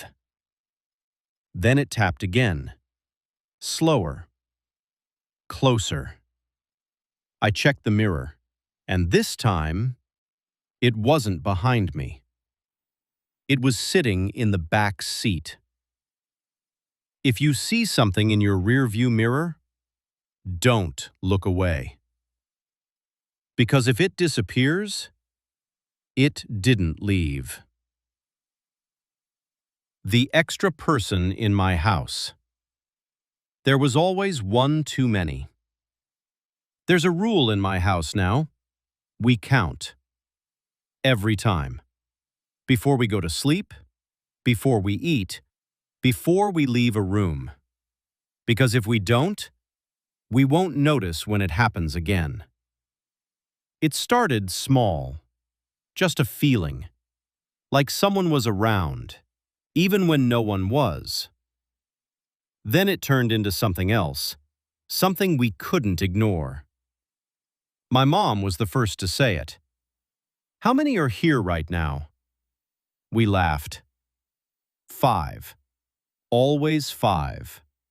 Mom, Dad, me, my sister, my little brother. But then she said, "Then who was just in the hallway?" We checked. Nothing there. No one there. We ignored it. That's what people do, until ignoring it doesn't work anymore. The next night, we were all in the living room, talking, watching TV. Normal. Then my sister stopped. "Who just walked past the stairs?" We all turned. No one was there. Then my brother said, "I thought that was you." Original. We counted. 1, 2, 3, 4, 5, still 5. But something felt wrong, like we were missing something, or like we were counting wrong. That's when it got worse. We started hearing footsteps. Upstairs. At night. When everyone was downstairs. Doors opening. Closing. Soft. Careful. Like whoever it was, real didn't want to be heard. Then one night, we counted again. But this time, something didn't add up. There were 6 voices. We froze. No one spoke. Because we all heard it. One extra voice. Talking. Laughing. Sounding normal. Blending in. "Who just said that?" my dad asked. No one answered. Because none of us had. Then it spoke again. Clear. Calm. "Why did you stop counting?" That's when we understood. It didn't come into the house.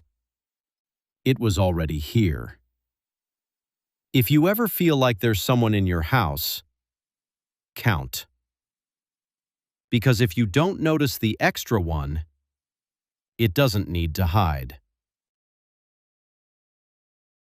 It only knocked when I was alone. At first, it was just knocking. Soft. Random. Late at night. I thought it was neighbors. Or pipes. Or anything normal. Then one night, I knocked back. And it answered. Immediately. That's when I realized whatever was making that sound was listening. It started getting worse after that. The first thing I heard coming from inside that cave wasn't my sister's voice. It was clicking. Slow, uneven clicking sounds, like fingernails tapping against stone, except heavier, thicker, almost wet. I should have turned around right then, because less than an hour earlier, I had watched something drag my sister screaming into the woods, and whatever took her definitely wasn't human. Then I heard her voice from deep inside the cave. "Ethan, please." And I froze. I knew that voice. I would recognize it anywhere. The way she stretched the second syllable of my name when she was scared. The slight shake in her breathing when she tried not to cry. There was no mistaking it. The problem was, there was no possible way she could have gotten this far ahead of me without making a sound. That was the moment I realized something inside that cave was calling me. using her voice. Earlier that day, the sun had been so bright the road looked like it was melting. Nothing about the drive felt dangerous. Middle of summer, clear skies, warm air drifting through the open windows, the smell of pine trees rolling in waves every time the road curved deeper into the forest. We were supposed to be taking a shortcut, an old logging road our uncle told us would save almost 40 minutes getting to his place. Instead, it stranded us. The car didn't sputter, it didn't shake, it just lost power. Quietly, like someone had turned something off that wasn't supposed to turn off. I turned the key again. Nothing. "Try it one more time," Maya said. I did. Still nothing. She checked her phone and frowned. "One bar. Wait, it's gone." I checked mine. No service. We sat there for a minute, heat building slowly inside the car, the silence stretching longer than it should have. "It's fine," I said. "Someone will come through eventually." But the truth was, we hadn't seen another car for nearly an hour. I stepped outside, popped the hood, and stared at the engine like I had any idea what I was looking at. Heat rolled upward into my face, carrying the smell of metal and dust. Behind me, Maya said quietly, "I don't like this place. It's just the woods. No, it feels like something's wrong." I didn't answer, because I knew exactly what she meant. The forest wasn't silent. Insects buzzed everywhere, leaves shifted occasionally in the wind, branches creaked in the distance. But it still felt empty, like something had cleared the area out. A few minutes later, we heard a voice somewhere in the trees. "Hello?" It sounded distant, human enough to be believable. I stepped closer to the tree line. "Hello?" No response. Then Maya moved slightly ahead of me, squinting into the shadows. "I thought I saw someone." The bushes shifted. At first, I thought it was just a person stepping forward. Then I realized the proportions were wrong. Too tall, too thin. Its arms hung just a little too long at its sides. "Maya," I said slowly, "come back." She turned, but she didn't get the chance. The thing moved in 2 silent steps and grabbed her. She screamed my name once, and then they were gone. I ran after them immediately, crashing through branches, yelling her name over and over. I expected to hear footsteps, leaves breaking, something to follow. There was nothing. Just the forest. Endless trees in every direction. I don't know how long I searched. 10 minutes, 30, maybe longer. Then I heard her voice again. "Ethan!" Relief hit me so hard my knees almost gave out. "Maya? I'm over here." The sound came from uphill, somewhere beyond a rocky ridge. I ran toward it, pushing through brush, slipping on loose dirt as I climbed. "I'm coming!" "I'm here!" she called again. Her voice sounded strained, weak, like she had been crying. When I reached the top of the ridge, I saw the cave entrance carved into the hillside. Dark, cold air spilling outward across the ground. "Maya?" I called. "I'm in here!" Her voice echoed strangely, bouncing deeper inside the tunnel. I stepped closer, and that's when I noticed the footprints. Dozens of them. Long, narrow, barefoot impressions pressed into the dirt around the entrance. That was when I heard the clicking for the first time. Soft, then louder. Click, click, click. Like teeth tapping together somewhere in the darkness. I should have left. Instead, I leaned forward slightly and let my eyes adjust to the shadows. At first, I thought the shapes inside were rocks. Then one of them moved. Something pale slowly unfolded itself from the cave wall like it had been crouched there for hours. Another shape behind it lifted its head, then another, and another. There weren't one or two of them. There were dozens. Thin bodies pressed along the stone, shoulders twitching slightly, heads tilted at angles no human neck should hold. Some stood upright, others crouched low on all fours, fingers spread across the ground like they were ready to spring. Their eyes reflected the faint daylight from the entrance, dozens of small white glows staring directly at me. And in the middle of them, something smaller sat hunched forward, wearing my sister's hoodie. "Maya?" I whispered. The figure lifted its head slowly. The face wasn't hers. The skin stretched too tight across the cheekbones. The mouth hung open slightly, breathing in short, wet bursts, like it was still learning how to use it. Then the corners of its lips pulled back farther than they should have been able to. Behind it, the others began shifting, feet scraping softly against the stone, fingers tapping, heads tilting one after another as if they were trying to understand me.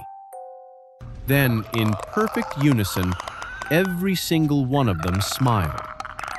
"Ethan," they said, using her voice. One stepped forward, then another. Then all of them started moving at once. That was when I turned and ran. I barely made it 10 feet downhill before I heard them burst out of the cave behind me. Dozens of hands and feet slapping against the dirt, branches snapping as they poured into the trees. I could hear them spreading out, some crashing directly after me, while others moved parallel through the forest like they were trying to cut me off. They weren't just chasing me, they were steering me. I sprinted harder than I ever had in my life, lungs burning, branches whipping across my face as I forced my way downhill toward the road. Twice, I thought something grabbed the back of my shirt. Once, I heard footsteps so close behind me I could feel breath at the back of my neck. But I didn't look back. When I finally burst out of the tree line and saw the road, I didn't stop running until I slammed into the side of the car, nearly dropping the keys trying to unlock it. The second I got inside, I locked the doors. Not because I thought it would stop them, but because it felt like the only thing I could still control. Through the windshield, the forest stood completely still. No movement, no sound, like nothing had followed me at all. Search teams came later. Police, dogs, helicopters, everything. They found the cave. They didn't find Maya. I never told them what I really saw in there, because I knew no one would believe it, and because a part of me is still afraid they would. Sometimes, late at night, when the house is completely quiet and my phone suddenly drops to no service, I hear something outside my window. Soft, familiar. "Ethan." Exactly the way my sister used to say my name. At first, I told myself it was just the wind moving through the trees. That's what I wanted to believe. But then, it started happening more often. Sometimes the voice comes from the hallway instead, just beyond my bedroom door. Quiet, almost careful, like something is standing there, listening, waiting to hear if I move. Other nights it comes from the backyard, just past the edge of the porch light where everything turns black.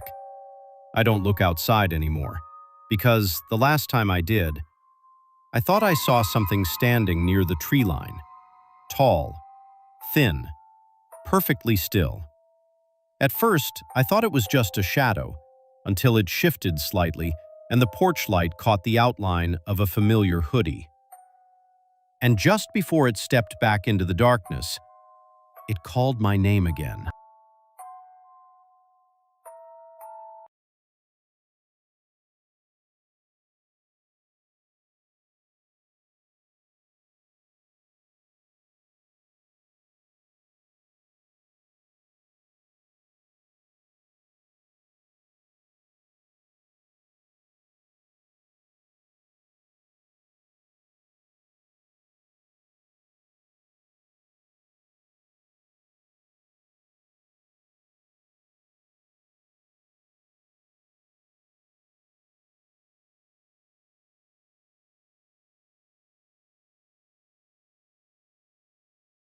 Lock your doors.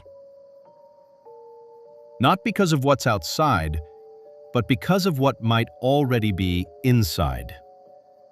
Tonight, you're about to hear 4 true horror stories, each one worse than the last. A skinwalker that didn't just watch from the woods, it learned how to get in. A place people call the back rooms, where something followed him and didn't let him leave.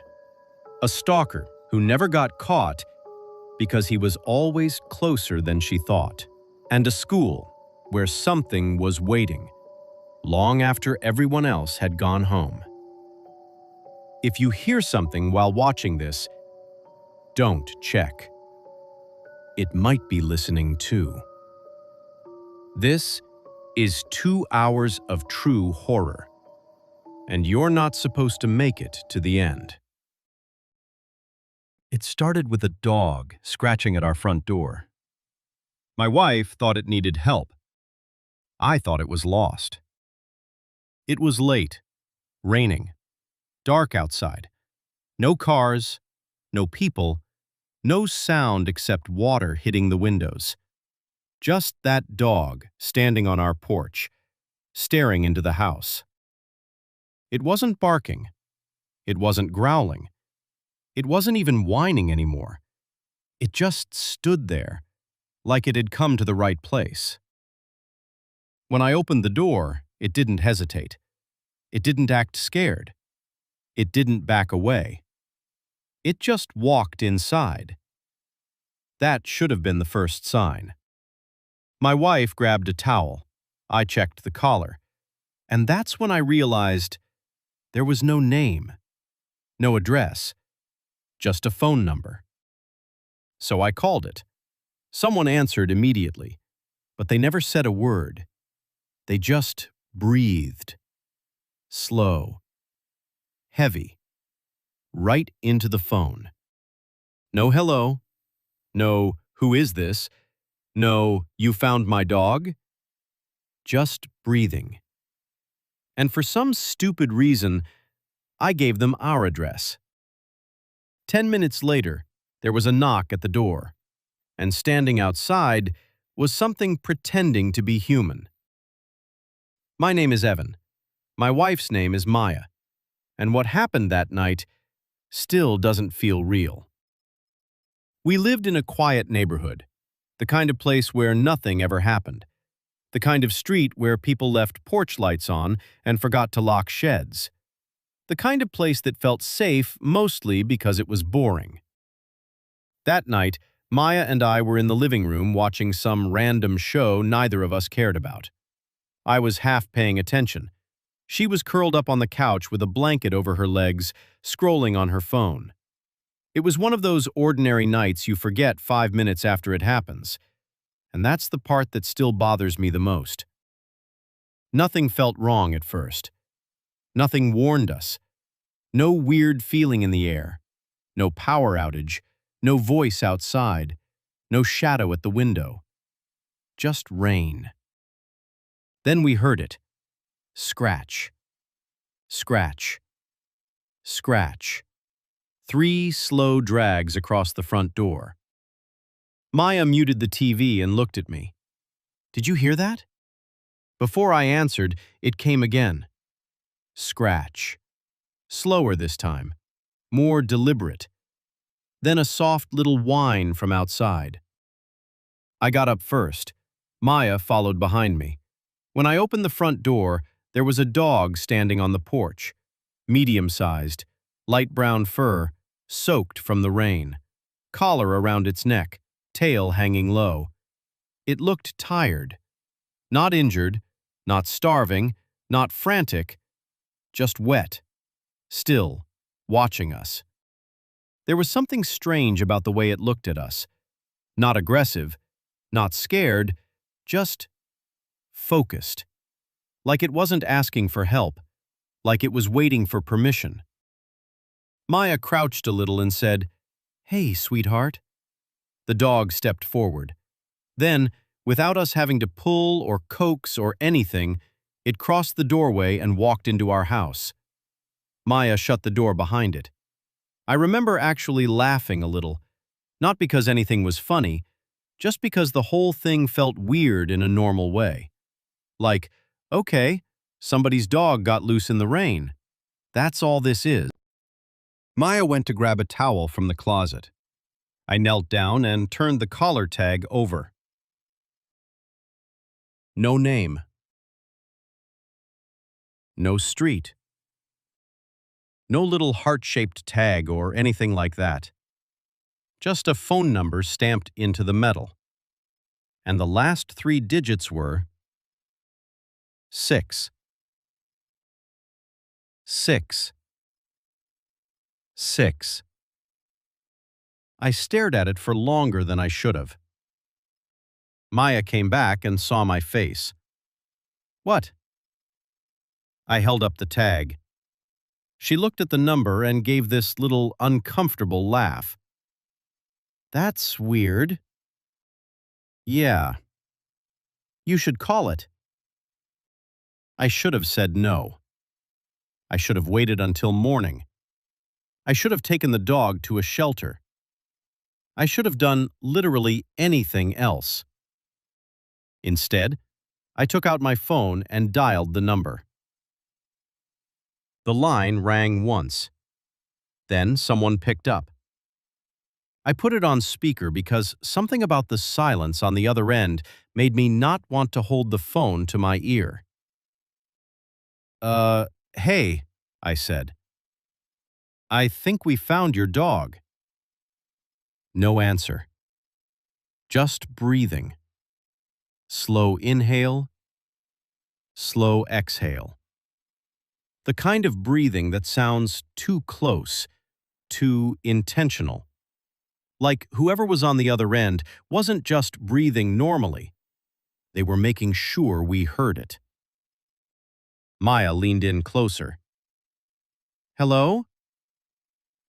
Nothing. Just breathing. Steady. Patient. Wrong. I remember forcing a little laugh and saying, if this is your dog, he's okay. He's at our house. Still nothing. Then Maya mouthed the words, hang up. And I should have. But for some reason, I didn't. I told them they could come get him. And then, I gave them our address. The breathing stopped. Just instantly. For 1 second, the line was completely silent. Then the call ended. Not with a goodbye, not with a click. Just gone. Maya looked at me. Why would you tell them where we live? I didn't have a good answer. At the time, I still thought there had to be a normal explanation. A creepy owner. A prank.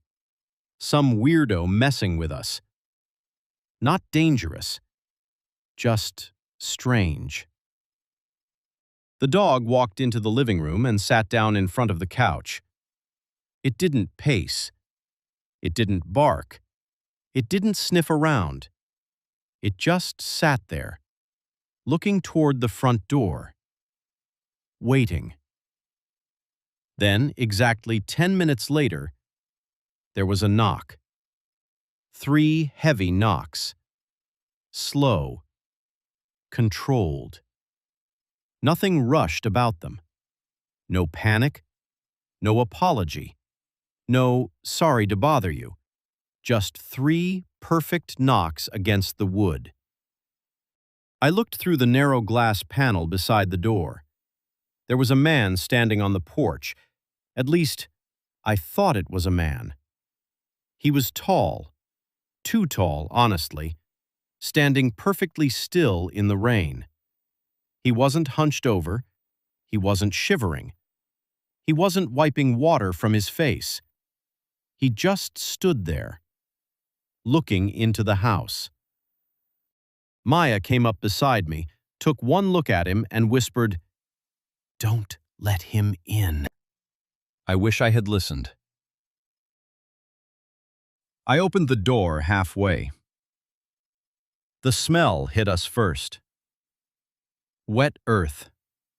Mildew. Something old. He wore dark clothes, soaked through, but even that looked wrong somehow.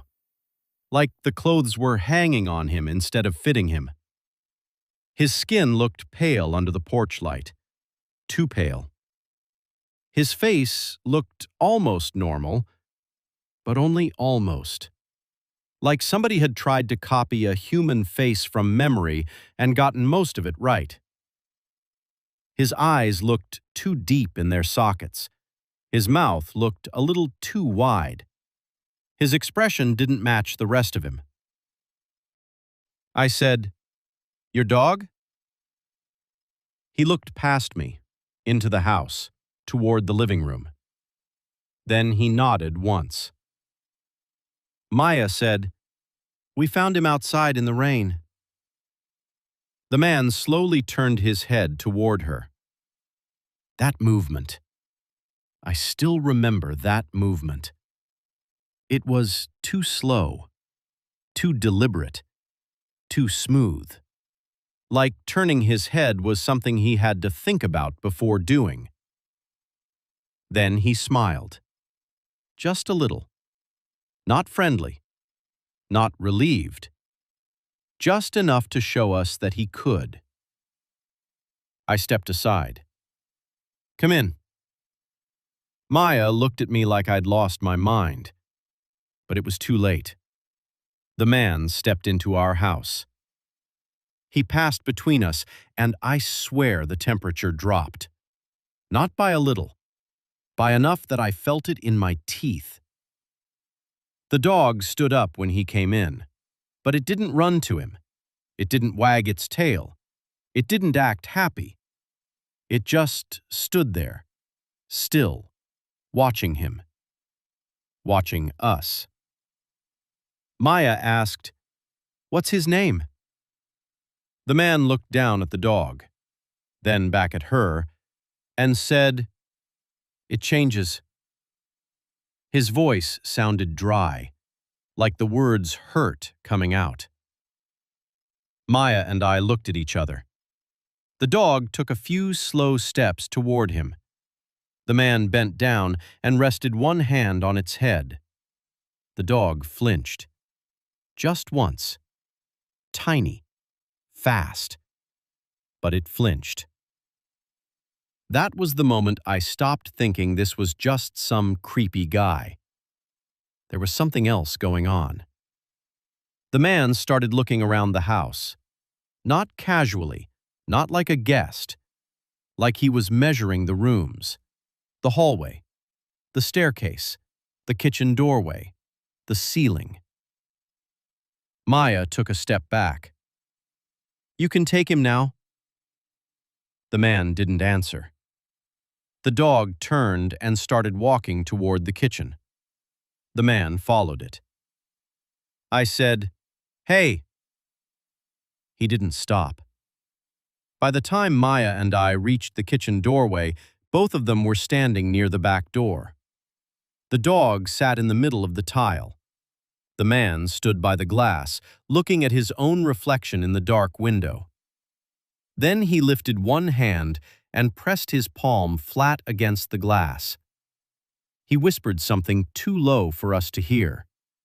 And when Maya blinked, he was gone. Not stepped away, not moved out of sight. Gone. The space by the back door was empty. The dog was gone too. No running paws, no door opening, no sound. Just an empty kitchen. I remember saying, "What the hell?" over and over. Like saying it enough times would make the room behave normally again. Maya backed into the doorway. "We need to leave."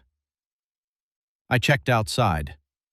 Deck, backyard, side gate, nothing. Then we searched the whole house, every room, every closet, the basement, the garage, the shower, under the beds. Nothing. No man, no dog, no sign that anyone had been there at all. Except the front hallway still had a few drying paw prints on the floor. That was it. By then it was after 1 in the morning. We stood in our bedroom with every light on, both pretending we were calmer than we were. Maya still had her keys in one hand. She said, "I'm not staying here." I said, "There has to be an explanation." Even as I said it, I didn't believe it. Then something on her nightstand started crackling. We both turned. There was an old baby monitor sitting there. It didn't belong to us. The previous owners had left it in a box in the closet, and Maya had set it out earlier that week, meaning to toss it. Neither of us had turned it on. But now its little screen was glowing. Static hissed from the speaker. Then, beneath the static, breathing. The same breathing from the phone. Slow. Close. Right there in the room with us. Maya whispered, "Turn it off." I grabbed it and hit the power button. The screen went black. And then, from somewhere down the hallway, we heard it. Click. Click. Click. Soft little taps against the hardwood, like dog nails, moving slowly, just outside the bedroom, then stopping. Neither of us moved. I grabbed the baseball bat from the closet. Maya said, "No." I said, "I'm checking." She followed me anyway. The upstairs hallway was bright, empty, perfectly normal. Bathroom, empty. Guest room, empty. Office, empty. Then I reached the top of the stairs and realized the downstairs lights were off. I was sure we'd left the lamp on in the living room. We stood there listening. And then we heard breathing again. From downstairs. From the living room. I told Maya to stay back. She didn't. We went down together. Halfway down the stairs, I saw something crouched behind the couch. Too tall to be the dog. Too low to be standing. Its back rose just above the couch cushions. Pale. Still. I lifted the bat. Its head turned slightly. Not enough to show a face. Just enough to show it knew we were there. Then it dropped lower and disappeared behind the couch. I ran around the side, and there was nothing there. Nothing. Empty rug, empty floor, empty room. Then the front door creaked. We both spun around. It was still shut. Still locked. That's when Maya said, "We are leaving. Right now." And this time, I didn't argue. We grabbed our phones, keys, shoes, nothing else. She unlocked the front door, reached for the chain, and a face slid into view through the glass panel beside it. That same pale face. Smiling. Standing inches from the glass. Maya screamed. I pulled her away from the door and dragged her toward the kitchen. "Back door." I yanked it open, and we ran onto the deck into the rain. We hit the yard, and I looked back once. The kitchen light was on. And standing in the open back doorway was the dog. Just the dog. Perfectly still. Watching us. Then beside it, from the darkness inside our kitchen, a pale hand slowly wrapped around the door frame. We got in the car and drove. Didn't pack, didn't call anyone first, didn't care. We just drove. We spent the next hour in the parking lot of a gas station because it was bright and public, and we didn't know what else to do. Maya called the police. 2 officers checked the house. They found nothing. No intruder, no dog, no broken locks, no sign of anyone hiding anywhere. They took a report, gave us the usual advice, asked if maybe someone was pranking us. Maya barely held it together until they left. We didn't sleep at the house that night. We got a motel room instead. The next morning, Maya woke me up shaking. Her phone screen lit up the room. 1 voicemail from an unknown number. The number ended in 666. We listened to it on speaker. There were no words, just breathing. 20-something seconds of it, then 1 wet clicking sound near the end, like someone pressing their tongue against their teeth. That was it. We went back home later that morning because daylight makes people stupid. It makes you think darkness was the whole problem. The house looked normal again. Too normal. The kind of normal that starts to make you doubt your own memory. But the smell was still there. Wet earth, mildew, something old and damp in the walls. I spent the whole day installing cameras. Front door, back door, living room, hallway, stairs, kitchen. I told Maya it was just to be safe. Really, I needed proof. That night we stayed. We shouldn't have, but I was stubborn, and Maya didn't want to be driven out of our own house by something she couldn't explain. So we locked every door, left lights on, kept the camera monitor near the bed. The first few hours were quiet. Too quiet. Around 1 in the morning, the hallway camera flickered. Static rippled across the screen. Then, for 1 frame, 1 single frame, there was a pale face hanging upside down from the ceiling corner outside our bedroom, smiling at the camera. Then the screen cleared. Empty hallway. Maya grabbed my arm so hard it hurt. "Did you see that?" I said yes. I opened the bedroom door and checked. Nothing there. Not on the ceiling, not in the hall, not anywhere. When I came back into the room, the living room feed flickered. The dog was standing in the middle of the room facing the camera.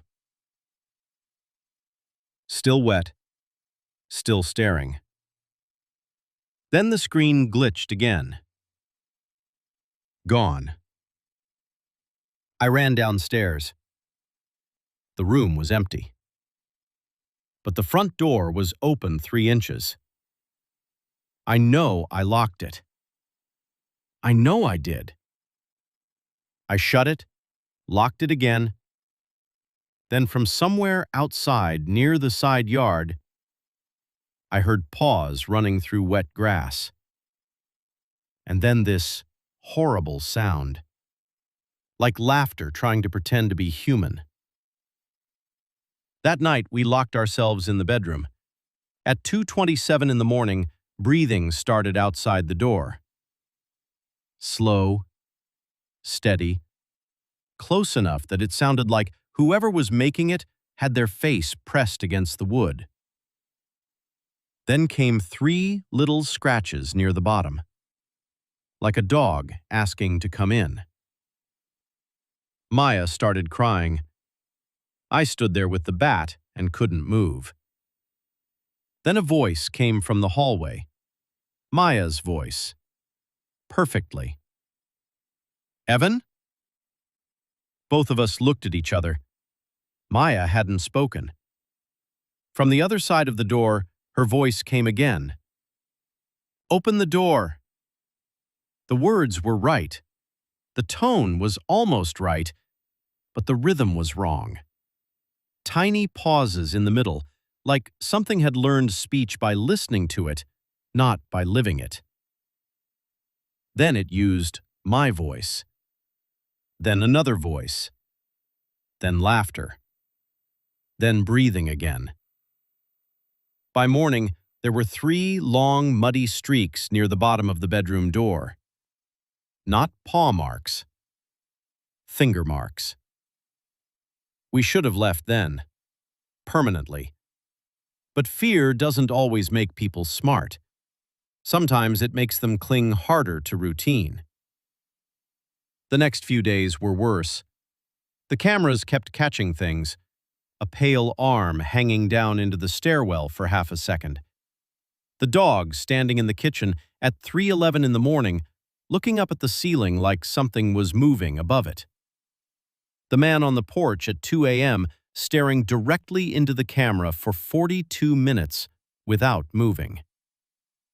No blinking, no shifting weight, no change in expression. Just standing there. Smiling. And near the end of that recording, the dog stepped into frame beside him. Then another shape crouched low beside the dog. Not fully lit, not fully visible. Just enough to know it wasn't another dog. Maya stopped sleeping. She started hearing things during the day. Footsteps upstairs when she was alone. Clicking on the hardwood in empty rooms. Movement above the ceiling.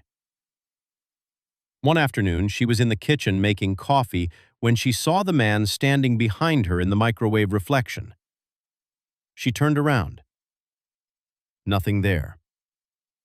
That same day, she found the dog's collar on our kitchen table. We had never kept the collar. I know that sounds like a small detail, but I need you to understand. We did not keep that collar. Neither of us brought it home. Neither of us touched it after that first night. But there it was. Damp, muddy, sitting in the middle of the table. I flipped the tag over. On the back, scratched into the metal, were words. Not yours yet. Maya asked me what it meant. I told her I didn't know. But I think both of us understood the feeling of it before we understood the words. Like something had started a process. Like we weren't done. That night, the house changed. Not physically, just in the way it felt. The hallway seemed longer. The ceilings felt higher.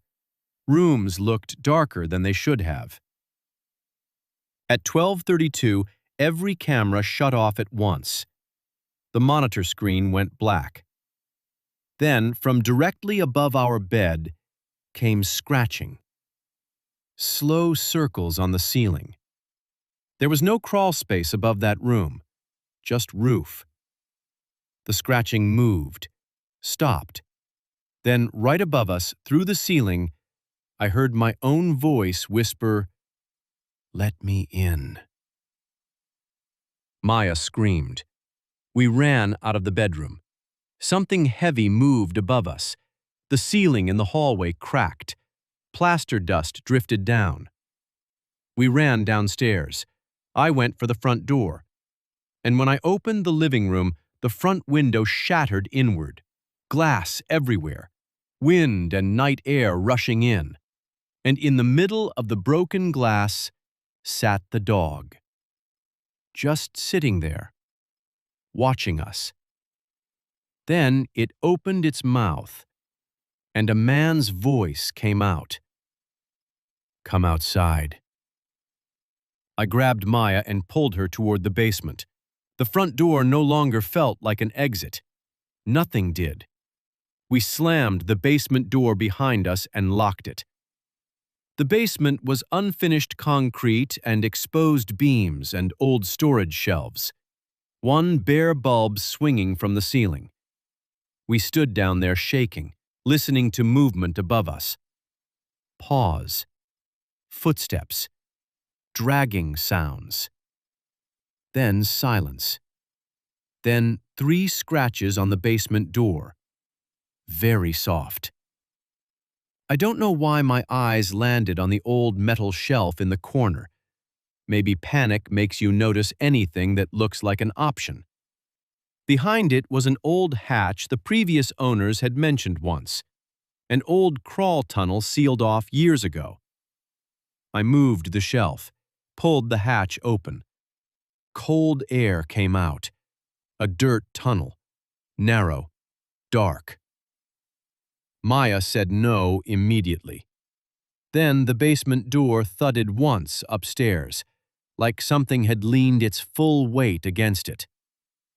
We got into the tunnel, crawling on our hands and knees through dirt and cold air and total darkness except for my phone light.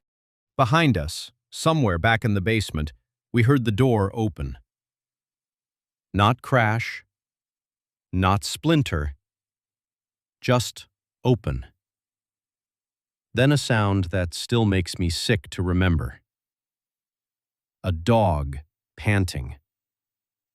Very close. And behind that, a man breathing, following us into the dark. We crawled faster. The tunnel narrowed, turned once, then widened near a rusted grate. I kicked it. Once, twice, 3 times. It gave way and fell out into the yard. We crawled out into wet grass behind the hedges. Maya rolled onto her back, gasping. Then she looked up at the house. I followed her eyes. The upstairs bedroom window was lit. The man was standing behind the glass, smiling down at us. And behind him, the dog paced in slow circles. I pulled Maya up and we ran.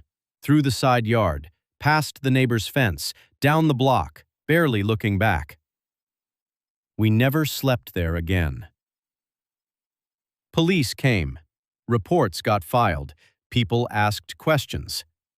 They found the broken window, the open hatch, animal tracks in the living room.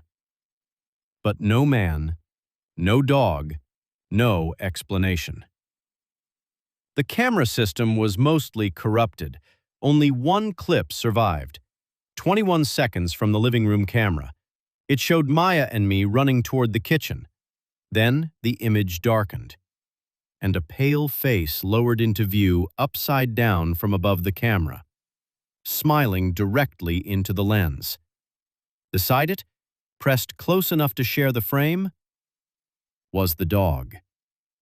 Its mouth stretched too wide, and it looked like it was smiling too. We moved out. Not right away in some dramatic rush. Life doesn't work like that. It turned into paperwork, insurance, temporary clothes, staying with family, not knowing what to say when people asked why. Eventually, we got an apartment across town. Small place, 3rd floor, different locks, different street, different everything. We told ourselves it had been attached to the house somehow. Something old there, something that belonged there, something we had escaped by leaving. That lie helped for a while. Months passed. Then almost a year. Long enough for sleep to come easier. Long enough for Maya to stop checking corners of every room. Long enough for me to go a day without thinking about the breathing. Then, one night in October, Maya came home from work and called me before I even picked up. The second I answered, I knew from her voice that something was wrong. She was standing outside our apartment door. On the carpet in the hallway, just outside the frame, was a muddy paw print. Just one. And leaning against the baseboard beside it was a metal tag. The same dog collar tag. Same number. When she turned it over, there were words scratched into the back. Not your house. She said my name once, quietly. Then, from the other side of our apartment door, came a soft scratch. then another, then a low, familiar whine. She backed away from the door. I was already leaving work, already running, already knowing. When I got there, Maya was at the far end of the hallway, crying and shaking, unable to get close to the apartment again. I walked toward the door. Every step felt wrong. Like the hallway was stretching, like the air was getting colder. The muddy paw print was still there. The tag was still there. And from the other side of the door, I heard breathing. Slow, steady, waiting. Then a man's voice spoke through the door. Softly, clearly, "Let me in." I froze. Behind me, Maya whispered, "No." Then came a second voice, her voice, from inside the apartment. "Evan?" And that was the moment we understood. Not in some vague, scared way, not as a theory. We understood. Whatever came to our house that night never belonged to the house. It came because we let it in. First the dog, then the voice on the phone, then the man at the door. And after that, it didn't need the house anymore. It just needed us. We left that hallway. We left the building. We never opened that door again. People can call that crazy. They can say fear got to us, that stress made us hear things, that someone was playing a game. Maybe. But I know what I heard. And I know what Maya heard. And some nights, even now, even after another move, even after changing numbers, even after trying not to think about it at all, I still wake up to the sound of scratching. Not loud, just 3 slow drags at the front door. Then silence. Then a dog whining softly on the other side. And if I hold my breath long enough, I can hear something else behind it. A second sound. A man standing just beyond the door. Breathing. Waiting for us to make the same mistake twice. And we never, ever check the peephole anymore. Because deep down, I think we both know exactly what would be standing there. Imagine if you stayed late at school one night, just you and your friends. No teachers, no lights, no noise. At first, it feels normal. Just empty hallways, lockers, that quiet echo every school has after dark. But then, you hear something. Not footsteps, not voices. Something above you. A soft scrape, a shift in the ceiling tiles. And the worst part? It sounds like it's following you. Every step you take, it takes one too. So imagine this. You look up for just a second, and something up there looks back. Tonight, we're going to tell a story about a group of friends who decided to stay overnight at their school and discovered they weren't alone. We stayed overnight at school. Something was living in the ceiling. Nobody believed the missing kid story. That was the whole reason we did it. The school had been talking about it for months. 3 kids from another grade had disappeared after staying late for some overnight challenge they were filming. Teachers said it was fake. Parents said not to talk about it. The principal sent out an email saying the rumors were harmful and exaggerated. But the weird part was, nobody ever explained where those kids went. No transfer announcement, no news update, no goodbye posts. Just gone. And after that, the school changed. The janitors stopped staying past 5. Certain hallways got locked. The ceiling tiles in the old science wing were replaced overnight. And every morning, there would be fresh scratches on the walls near the lockers. So, obviously, we decided to sneak in and stay overnight. There were 4 of us: me, Jaden, Chris, and Nolan. Jaden was the one with the camera. He wanted to make a video called Overnight School Challenge Where Kids Went Missing. Chris only came because he thought it would get views. Nolan didn't even want to be there. And me? I just didn't want to be the one who stayed home. That was my first mistake. We got in through the back gym doors at 11:43 p.m. Jaden said he knew they didn't lock properly if you pulled the left one hard enough. He was right. The door opened with this loud metal pop that echoed down the hallway. For a second, nobody moved. We just stood there, half inside the school, listening. Nothing. No alarm, no footsteps, no teachers. Just the quiet buzz of emergency lights and that weird school smell. Floor wax, dust, old paper, and something else. Something damp, like wet cardboard left in a basement.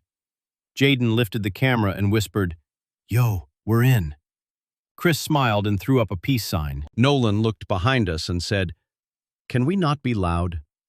Jaden laughed. "Bro, there's nobody here." That's when we heard the first sound. Not loud, not scary, just a tiny click above us. We all looked up. The ceiling was made of those square white tiles, the ones that looked like they'd break if you poked them too hard. One tile near the hallway corner shifted, just a little. Jaden zoomed in. "Probably the air system," Chris said. But the vents weren't on. There was no air moving, no heat, no fan, nothing. Just that tile settling back into place. We should have left right then. The plan was simple. We'd stay until 5 a.m., record in the cafeteria, gym, library, and the old science wing where the missing kids were last seen. Jaden had snacks, flashlights, 2 battery packs, and a Bluetooth speaker. Chris had a backpack full of energy drinks. Nolan had nothing except his phone and the worst attitude imaginable. He kept saying, "This isn't even funny. We're gonna get suspended." Jaden turned the camera on him. "Bro, you scared?" Nolan didn't answer. He just looked up at the ceiling again. That made all of us look up too. Nothing was there. But the hallway suddenly felt smaller, like the ceiling was lower than it used to be. We started in the cafeteria. It was the least scary place, so Jaden wanted to warm up the audience. He set the camera on one of the tables and started doing the intro. "What's up, guys? Tonight we are locked inside." A loud bang came from somewhere above us. Jaden stopped talking. Chris laughed way too fast. "Yo, that was perfect." Nolan whispered, "That came from the ceiling." Jaden picked up the camera and pointed it up. The cafeteria ceiling was higher than the hallway ceiling. Big pipes, vents, lights, and metal beams crossed over each other. At first, we didn't see anything. Then we heard it again. Bang! Then a scrape. Slow, dragging, like something heavy being pulled across metal. Jaden whispered, "Okay, that was actually weird." Chris grabbed a chair and stood on it. "What are you doing?" Nolan snapped. Chris reached toward one of the ceiling vents. "I'm checking."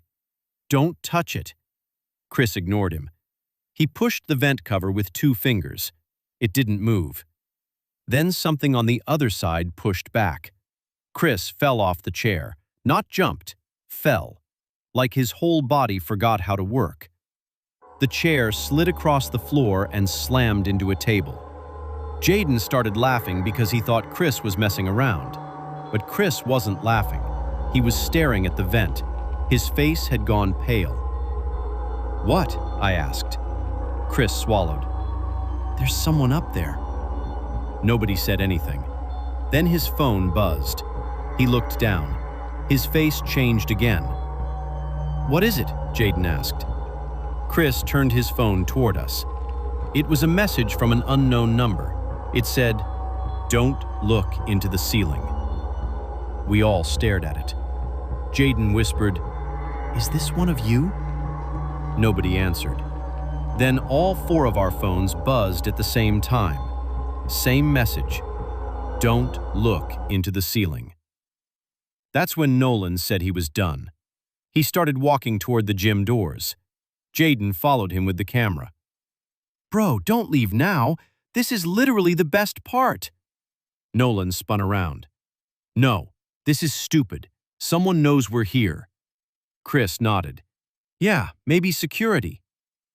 But security doesn't text you from an unknown number, and security doesn't hide in vents. Still, we followed Nolan. None of us wanted to admit it, but we all wanted to leave. The back gym doors were at the end of the hall. I could see them. 2 metal doors with tiny square windows. Outside was darkness, but at least it was outside. Nolan grabbed the handle and pulled. Nothing. He pulled again, harder. The door didn't move. Jaden tried the other one. Locked. Chris said, "Maybe you have to push." "Bro, obviously I tried that," Nolan snapped. Then a voice came from the school speakers. Not the normal announcement voice, not clear. It crackled and popped like the speakers were broken. Then it said, "Students are not permitted in the halls after midnight." We froze. The speaker hissed. Then the voice came back. "Return to your classroom." Jaden whispered, "What classroom?" The lights flickered. Once, twice.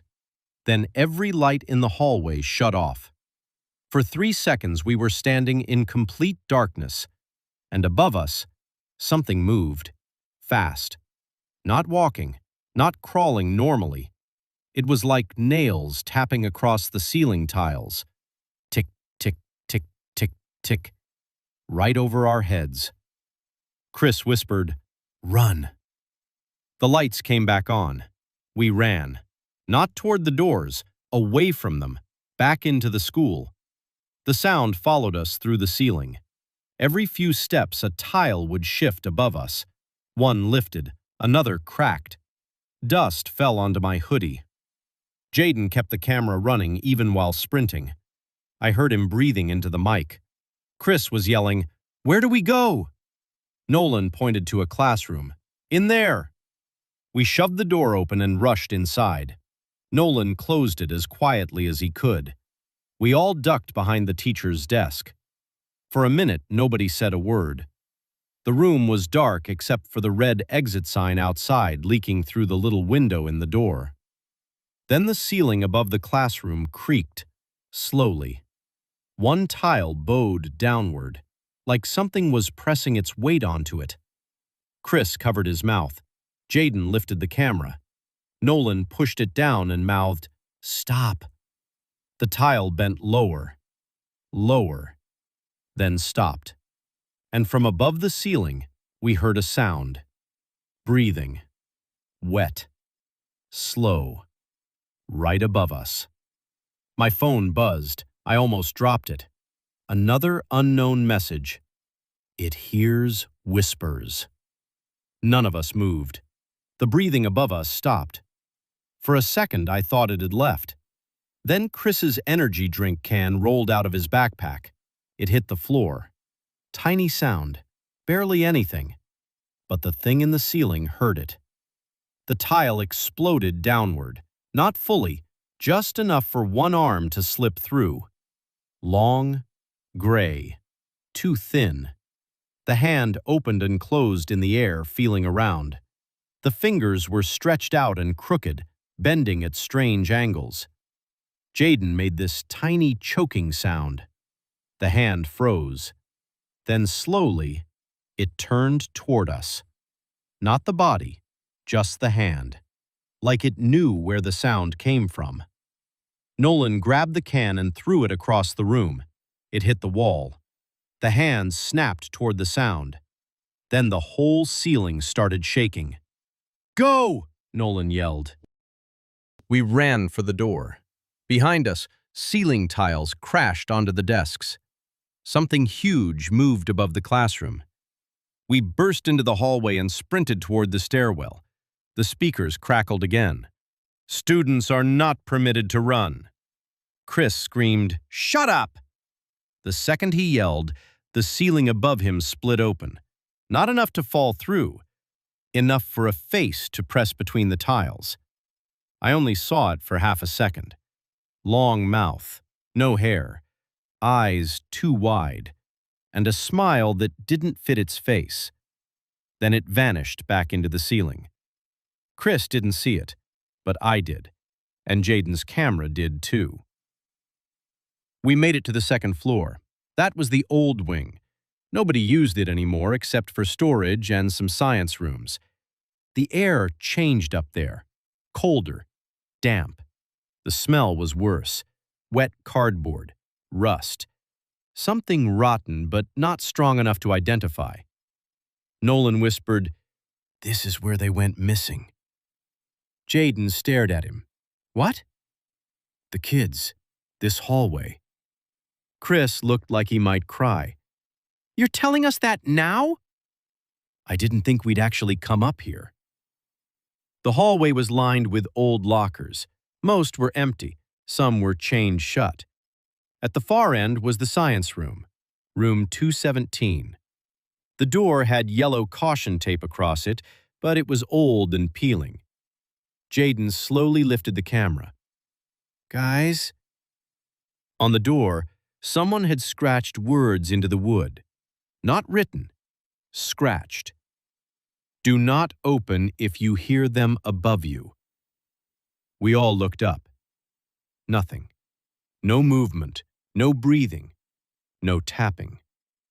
For the first time in 10 minutes, the ceiling was completely silent. That somehow made it worse. Jaden reached for the door. Nolan grabbed his wrist. "Don't." Jaden whispered, "The video needs an ending." Nolan said, "The video is over." Then from inside room 217, someone knocked. 3 times. Knock, knock, knock. Chris whispered, "Nope." Then a voice came from inside, a kid's voice. "Help us." Nobody moved. The voice came again. "Please, it's gone." Nolan's eyes filled with fear. "That's one of them." "What?" I whispered. "One of the missing kids." Jaden stepped closer to the door. "Are you serious?" Nolan nodded. I heard his voice in the videos people posted before everything got deleted. From inside the room, the kid cried, "Please, open the door." Chris whispered, "What if they're alive?" That was the worst part, because for 1 second, we actually thought we could help. Jaden grabbed the caution tape and ripped it off. Nolan said, "Wait." Jaden opened the door. The room was empty. No kid, no desks, no teacher's desk. Just broken ceiling tiles all over the floor. And on the back wall, there were names, scratched into the paint.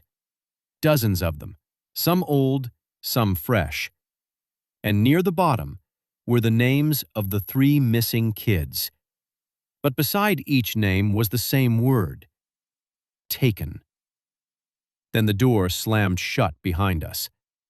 The lights in room 217 turned on by themselves. Not fully, they flickered in that horrible buzzing way. Jaden pointed the camera around the room. The ceiling in there was different. Most of the tiles were missing. Above us was a dark, open space filled with pipes and wires, like the whole room had been opened up from the inside. Chris was breathing too loudly. Nolan kept telling him to stop. Then we heard the kid's voice again, but this time it came from above us. "Help us." Jaden aimed the camera up. Something moved behind the pipes. Then another voice, a girl this time. "It copies us." Then another. "Don't answer." Then all the voices came together. dozens of them, whispering from the ceiling. "Don't answer. Don't look. Don't run. Don't scream." Chris backed toward the door. The handle wouldn't turn. Nolan helped him pull. Still locked. Jaden whispered, "There's another door." At the back of the room was a storage closet. Inside, there was a smaller door, maybe connected to the prep room. We moved toward it, slowly, trying not to make sound. Then, something dripped onto my hand, warm. I looked down. A dark drop slid across my skin. I looked up before I could stop myself. There was a face between the pipes. Not hanging, watching. It was upside down. Its eyes were open so wide they barely looked real, and its mouth slowly stretched into that same smile. My phone buzzed. I looked down. "You looked." The thing dropped, not all the way, just enough for its arms to hit the floor first. Then it pulled itself back up into the ceiling like it was teasing us. Chris screamed. The whole ceiling answered, every tile, every pipe, every vent. Something was moving everywhere at once.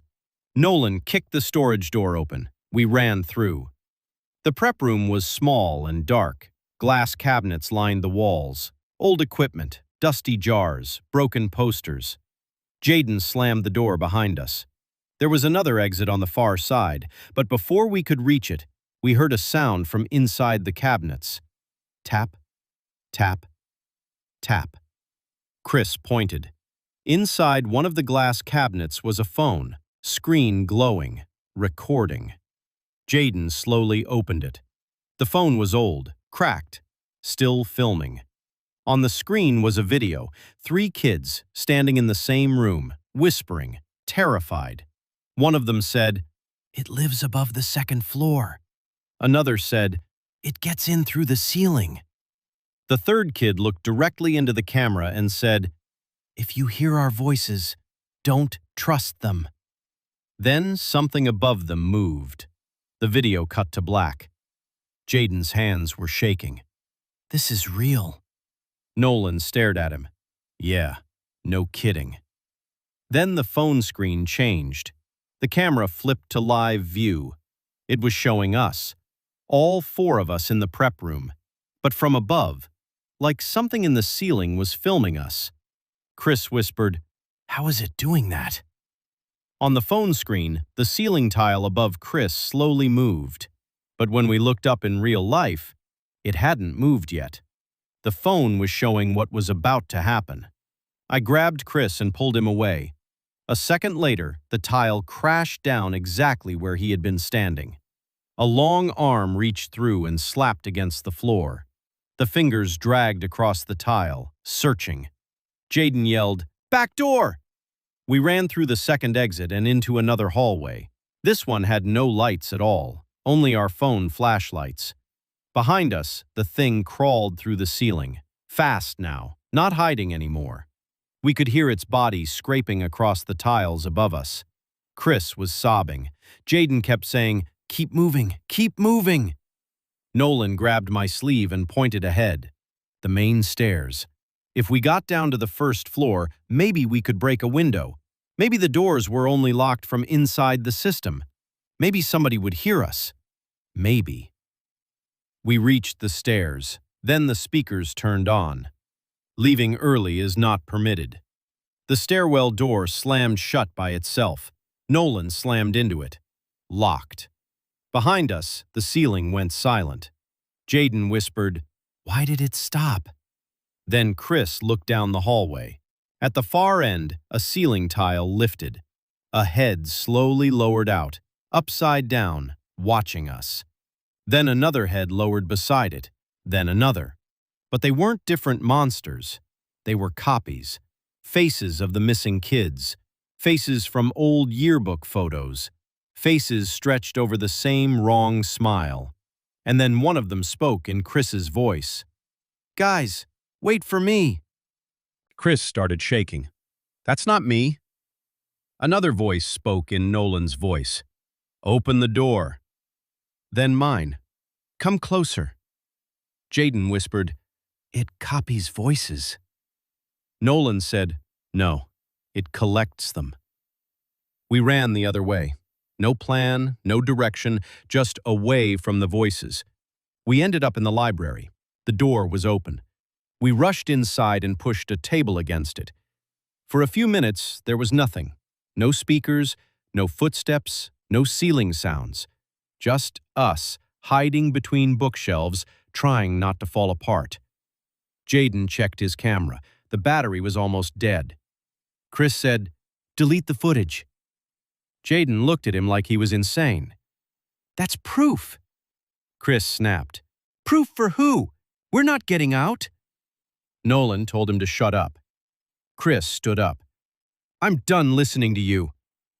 The second his voice got loud, something tapped above him. We all froze. Chris covered his mouth. Too late.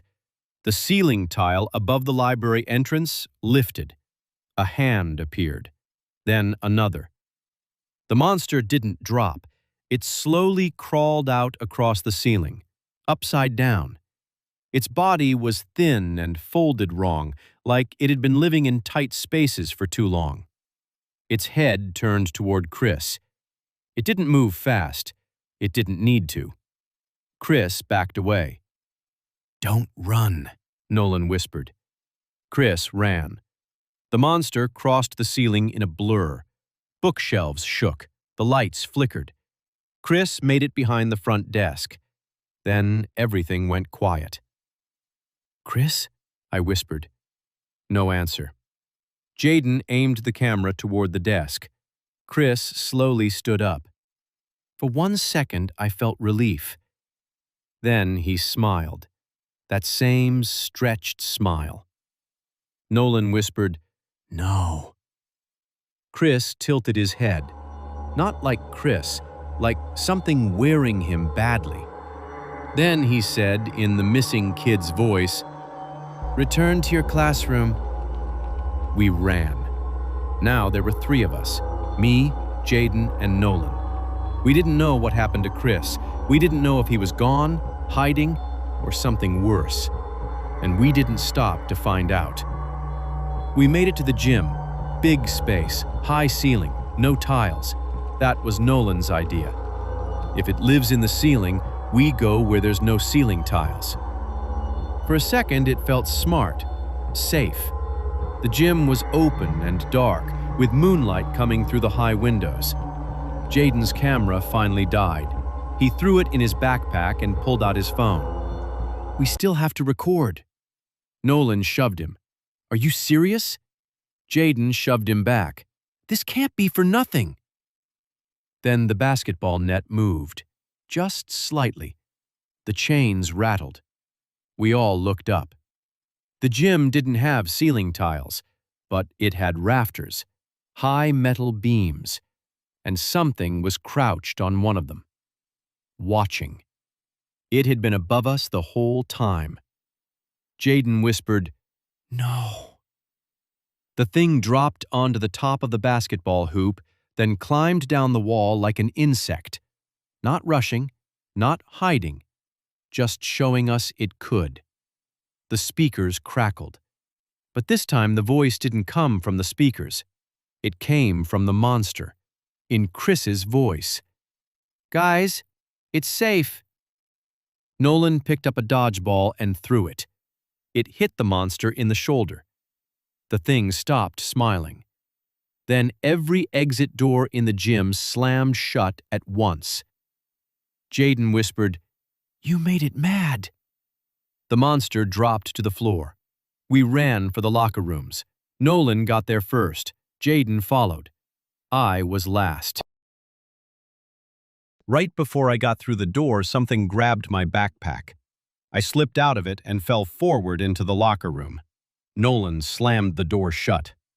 Something hit the other side, hard. Then again. Then it stopped. My backpack was gone. So was Jaden's phone. We were in the dark now with only Nolan's flashlight. The locker room smelled like rust and old water. There was another exit near the showers. Nolan pointed. That leads to the pool hallway. Jaden looked at me. The pool doors have windows. We could break them. Finally, a real way out. The pool hallway was colder than the rest of the school. Our footsteps echoed too much. At the end were glass doors leading outside. Locked, obviously, but glass.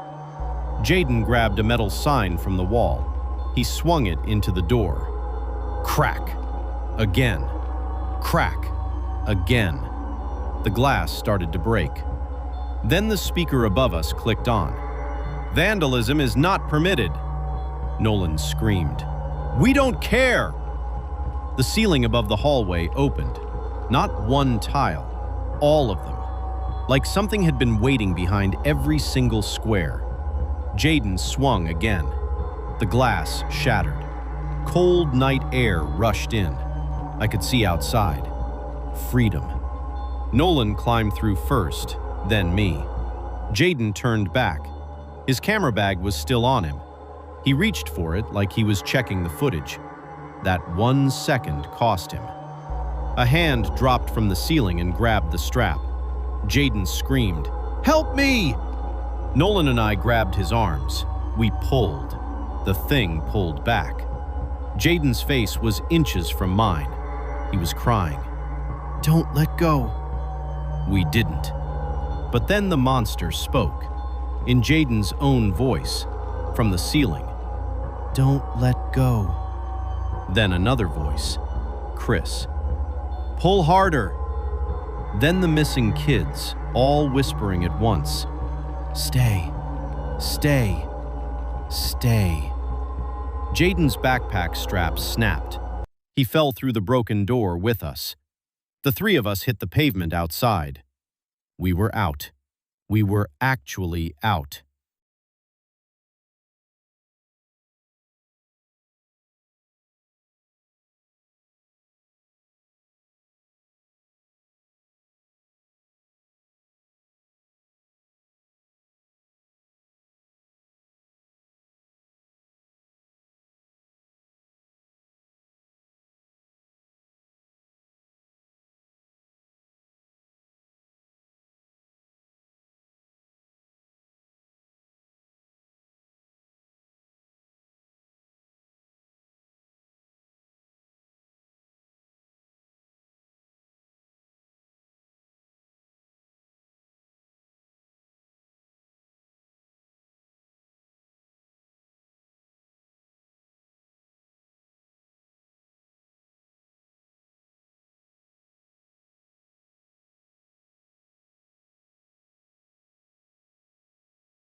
Imagine waking up somewhere you've never been before. Not in a room, not outside, not in a dream. Somewhere that feels like it was made to look familiar, but wasn't made for people. The first thing I remember was the sound.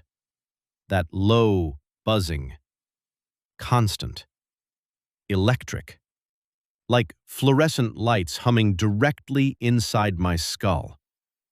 I didn't open my eyes right away.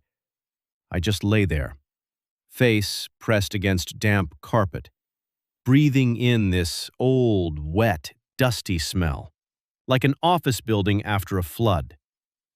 For a few seconds, I thought I had passed out somewhere, maybe a basement, maybe some abandoned building. Then I opened my eyes, and everything was yellow. The walls, the carpet, the ceiling, even the light looked yellow. I pushed myself up slowly. My head hurt. My mouth was dry. "Hello?" My voice echoed down the hallway, but the echo sounded wrong. It didn't bounce back like it should. It stretched, like something far away had heard me and whispered it back. I stood up. In front of me was a hallway. Behind me was another hallway. To my left, another hallway. To my right, another hallway. No doors, no windows, no signs. Just yellow walls and buzzing lights. I remember turning in a full circle, slowly, trying to understand where I was, trying to find anything that made sense. A desk, a chair, a stairwell, a bathroom, anything. But there was nothing. Just carpet, walls, lights, corners, and silence underneath the buzzing. The kind of silence that makes you afraid to breathe too loud. I reached into my pocket for my phone. It was there. For 1 second, I felt relief. Then I turned it on. No signal. No Wi-Fi. Battery at 13%. I tried calling 911 anyway. The call didn't fail. It didn't connect either. It just rang and rang and rang. But the ringing wasn't coming from my phone. It was coming from somewhere down the hallway. I lowered the phone from my ear. The ringing kept going. Far away, around a corner. I didn't move. I just stared. Then the ringing stopped. My phone screen went black. And from somewhere deep in the hall, I heard a sound. A footstep. Just one. Then nothing. I told myself it was the building settling, even though nothing about that place felt like a building. I started walking, slow at first, then faster. Every corner looked exactly the same. Every hallway was the same length until it wasn't. Some stretched farther than they should. Some turned into dead ends. Some led me right back to places I was sure I had already passed. I tried marking the wall with my fingernail. The wallpaper peeled easily. Underneath it was more yellow. Not drywall. Not concrete. Just more yellow. Like the walls went on forever. After a while, I started talking to myself. Not because I wanted to, because the silence was worse. "My name is Ethan. I'm 17. I was walking home. I don't know how I got here. I'm going to find a way out." I repeated it over and over, like if I kept saying it, I wouldn't forget who I was. Then I heard another voice. Very quiet. Very far. "Hello?" I froze. My whole body locked up. For a second, I thought it was my echo. Then it came again. Is someone there? It wasn't my voice. It was another person. A real person. I ran toward it. Around one corner, then another, then another. Hey! I shouted. I'm here! My voice cracked when I said it. I didn't care. I just needed someone else to be real. Then I turned the corner and saw him. A guy standing at the end of the hallway. Hoodie, dark hair, backpack hanging off one shoulder. He looked exhausted, but alive. For a second, neither of us moved. Then he raised one hand. "Don't run," he said. I stopped. Why? He looked behind me, then back at me. His face changed. Because it hears running. What does? He didn't answer. He just walked toward me quickly and grabbed my wrist. Come on. I pulled back. Wait, who are you? Daniel, he said. Then he looked over my shoulder again and whispered, We have to move. That was the first time I heard it. Not footsteps, not breathing, dragging. Something heavy sliding across the carpet, far behind us. Slow, steady. Daniel's grip tightened around my wrist. Don't look back. But I did. Of course I did. At the end of the hallway, standing halfway in the light, was something tall. Too tall. Its head almost touched the ceiling tiles. Its arms hung down past its knees, and its body looked wrong. Like a person stretched too far. It wasn't running. It wasn't even walking fast. It was just coming. One slow step at a time. Like it already knew how this ended. Daniel yanked me around the corner. Move.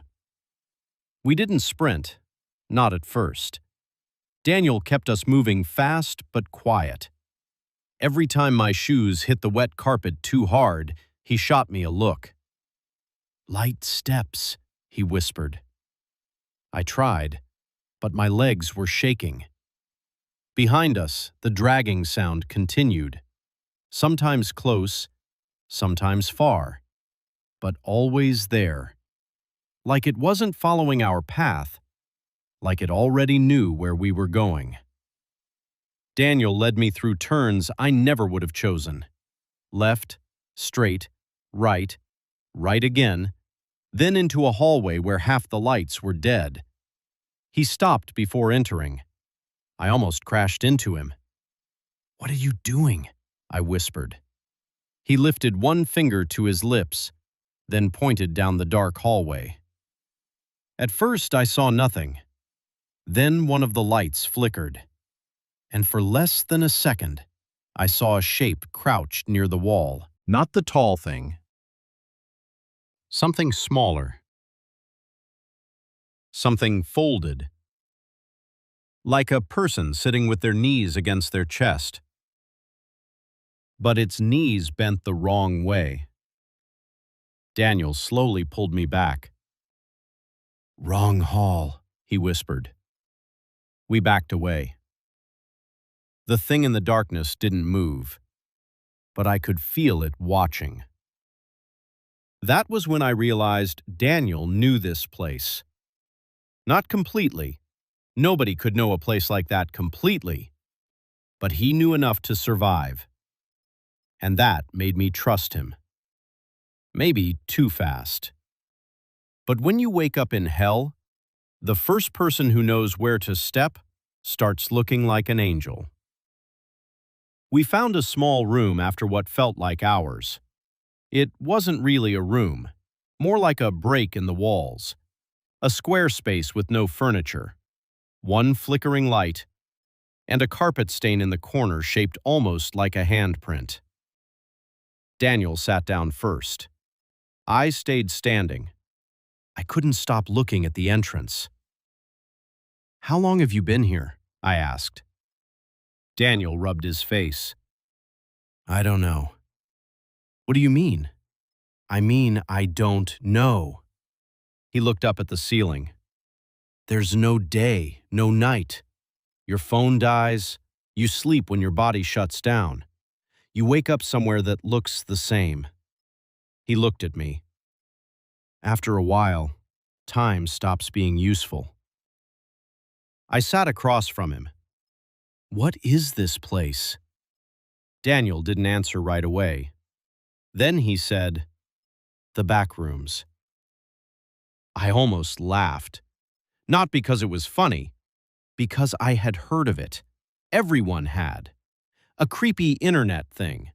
Endless yellow rooms. A place you fall into by accident. But hearing him say it there, inside it, made my stomach drop. "No," I said. Daniel stared at me. "Yes." I shook my head. "That's not real." He leaned closer. "Then where are we?" I didn't have an answer. The buzzing lights filled the silence. Then, from somewhere far away, we heard it again. Dragging.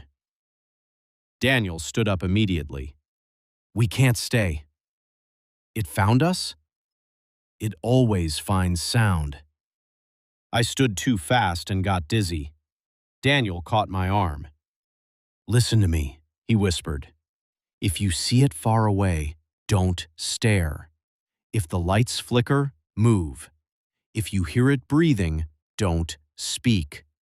And if you hear someone calling your name..." He stopped. I waited. "What?" Daniel looked toward the hallway. "Don't answer."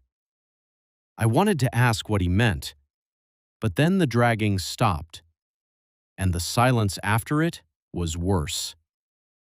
Daniel grabbed my shoulder. "We go now."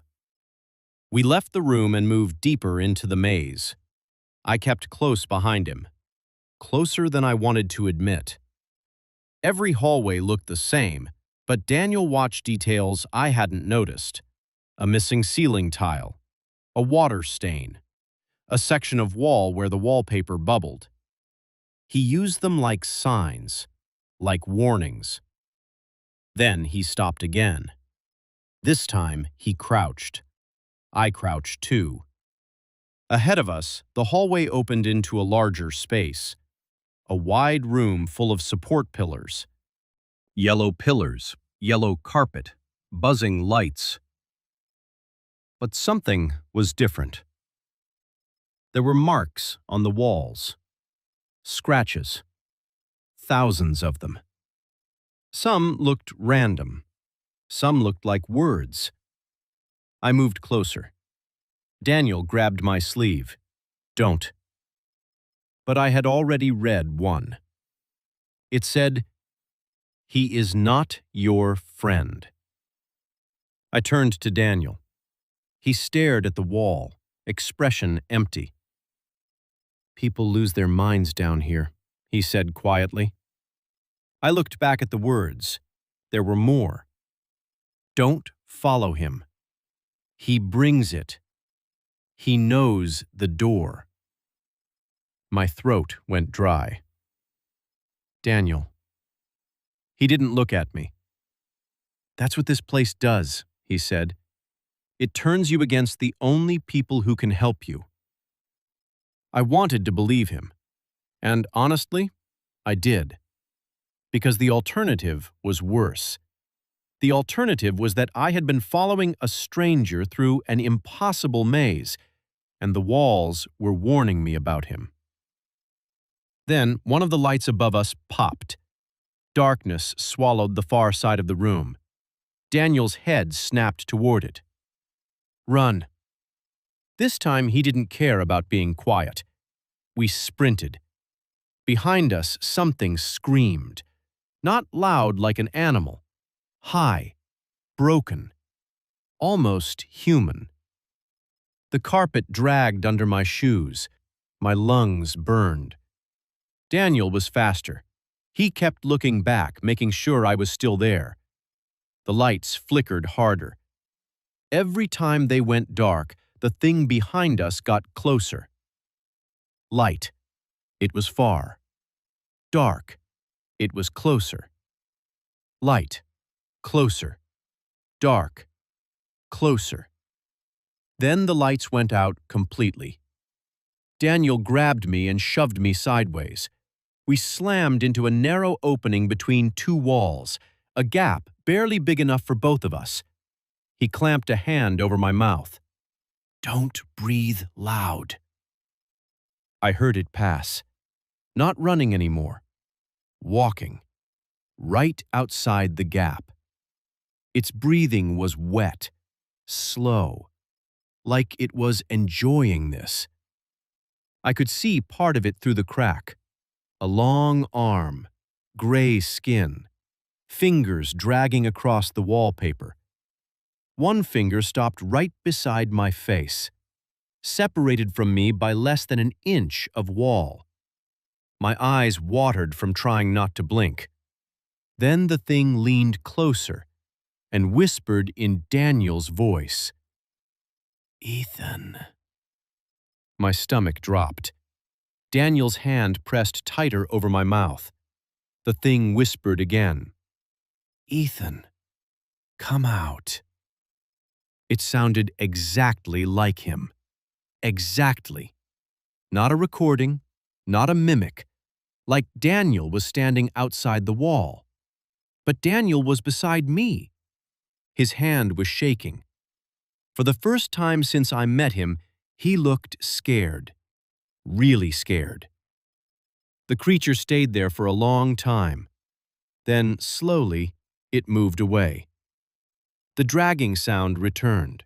Farther, farther. Gone. Daniel didn't remove his hand until the lights came back. When he did, I sucked in air. "What was that?" I whispered. Daniel looked at me. "That's how it hunts." With voices? With trust. We stayed in that gap until my legs cramped. Then Daniel led me out. Neither of us spoke for a while, but I kept hearing that whisper in my head. My name. In Daniel's voice. "Ethan, come out." And for the first time, I wondered how long Daniel had really been down there, and how many people he had helped before me, and how many of them made it out.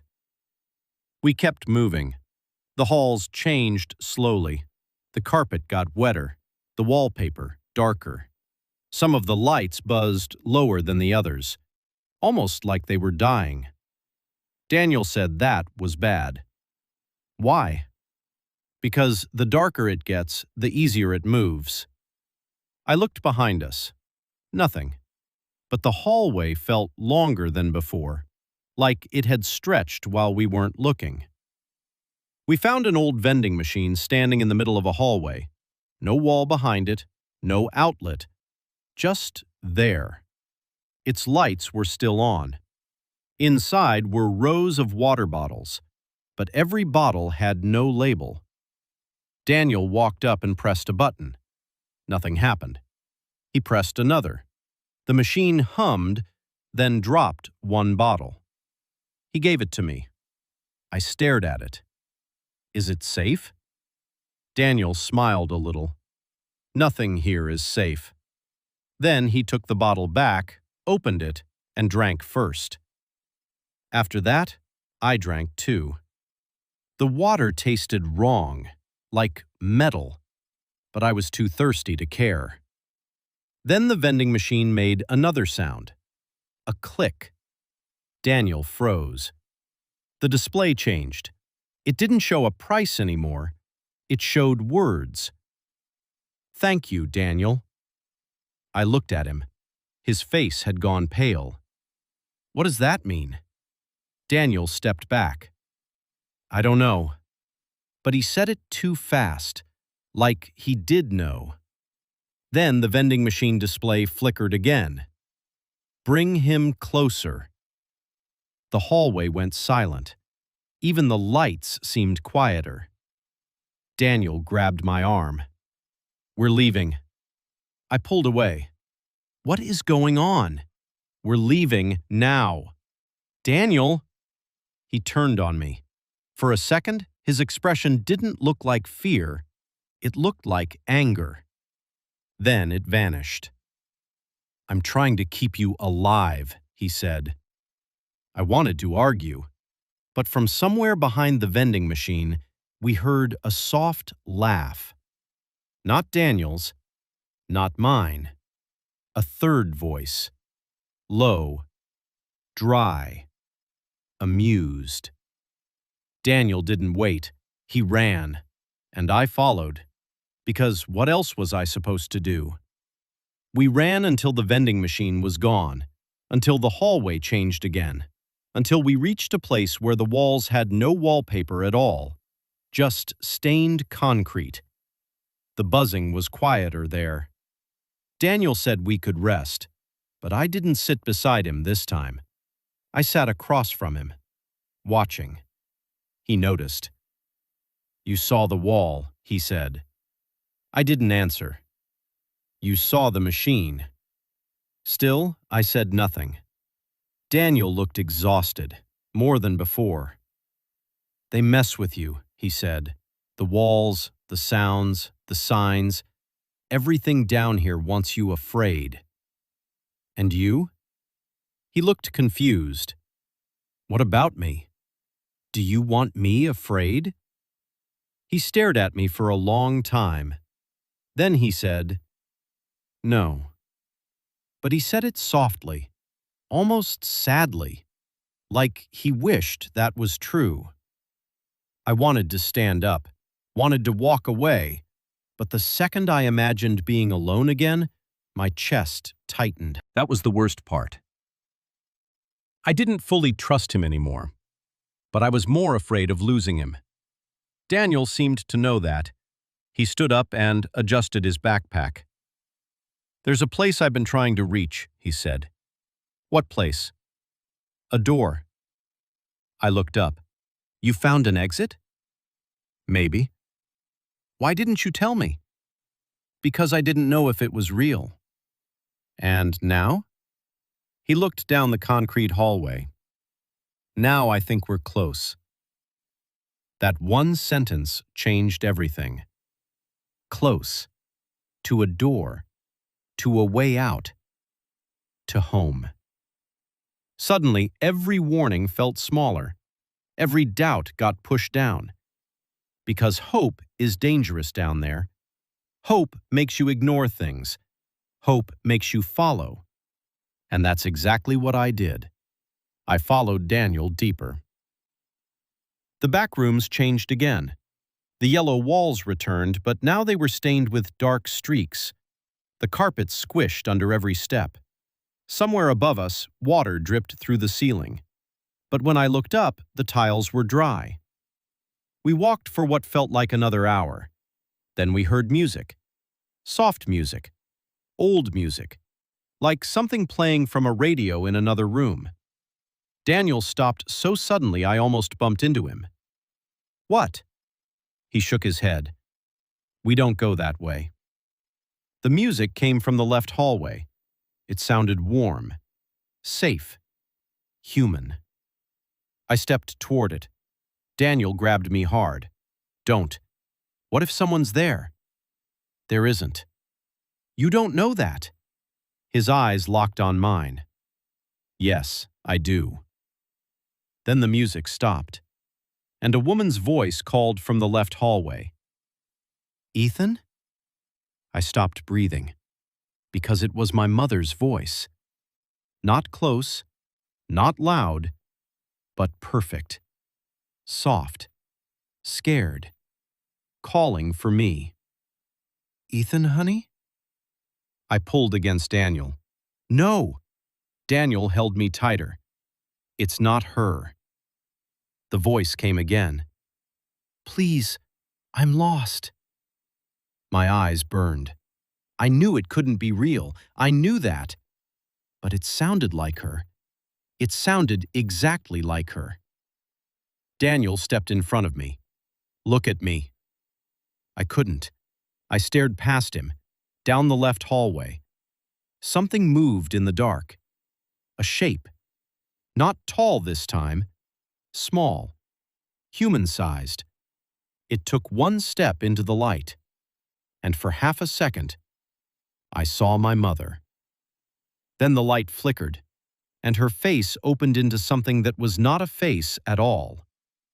Daniel dragged me backward as I screamed. The thing lunged, not like before. This one was fast. Its hands slapped the carpet. Its head twisted sideways. And it kept using her voice. Ethan, wait. We ran. Daniel shoved me through turns. Right, left, straight, duck. The thing scraped along the walls behind us, still calling my name, still sounding like her. I hated it for that. I hated that place for knowing her voice. I hated myself for almost following it. Daniel pulled me into another hallway and slammed me against the wall. Quiet! The thing rushed past the corner, missed us, kept going. Its voice faded. Ethan. Then it was gone. I slid down the wall. Daniel crouched beside me. You okay? I laughed once. A broken laugh. No. He nodded. Good. I looked at him. What? If you think you're okay down here, you're already dead. I didn't know what to say to that, so I said nothing. He sat beside me. For a while, we just listened to the buzzing. Then Daniel said something strange. She sounded real. I turned to him. What? Your mom. I stared. I never told you it was my mom. Daniel didn't move. Neither did I. The buzzing lights filled the space between us. Then he said, You said it while we were running.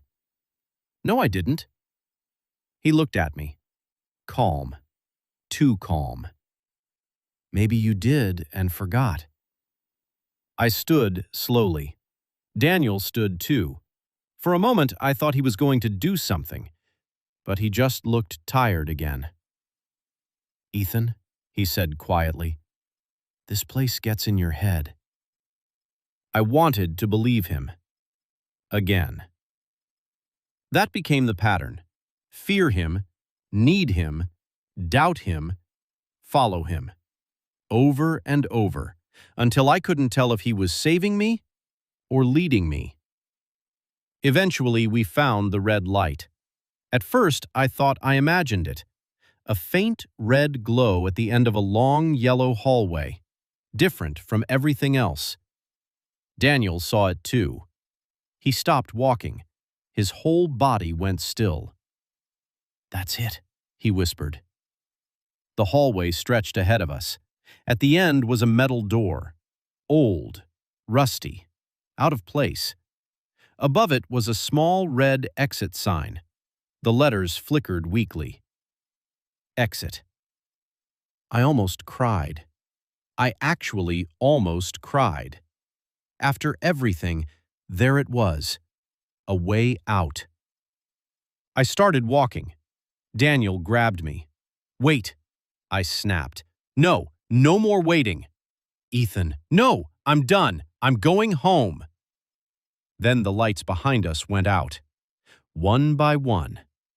Click, click, click. Darkness rolling toward us. And inside that darkness, something screamed.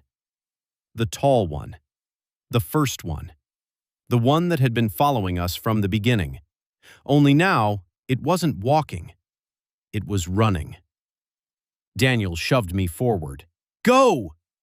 We ran for the door. The red light flickered above it. The exit sign buzzed louder than all the others. Behind us, the creature hit the walls as it ran, its arms dragging, its breathing turning into this horrible laughing sound. I reached the door first, grabbed the handle, pulled.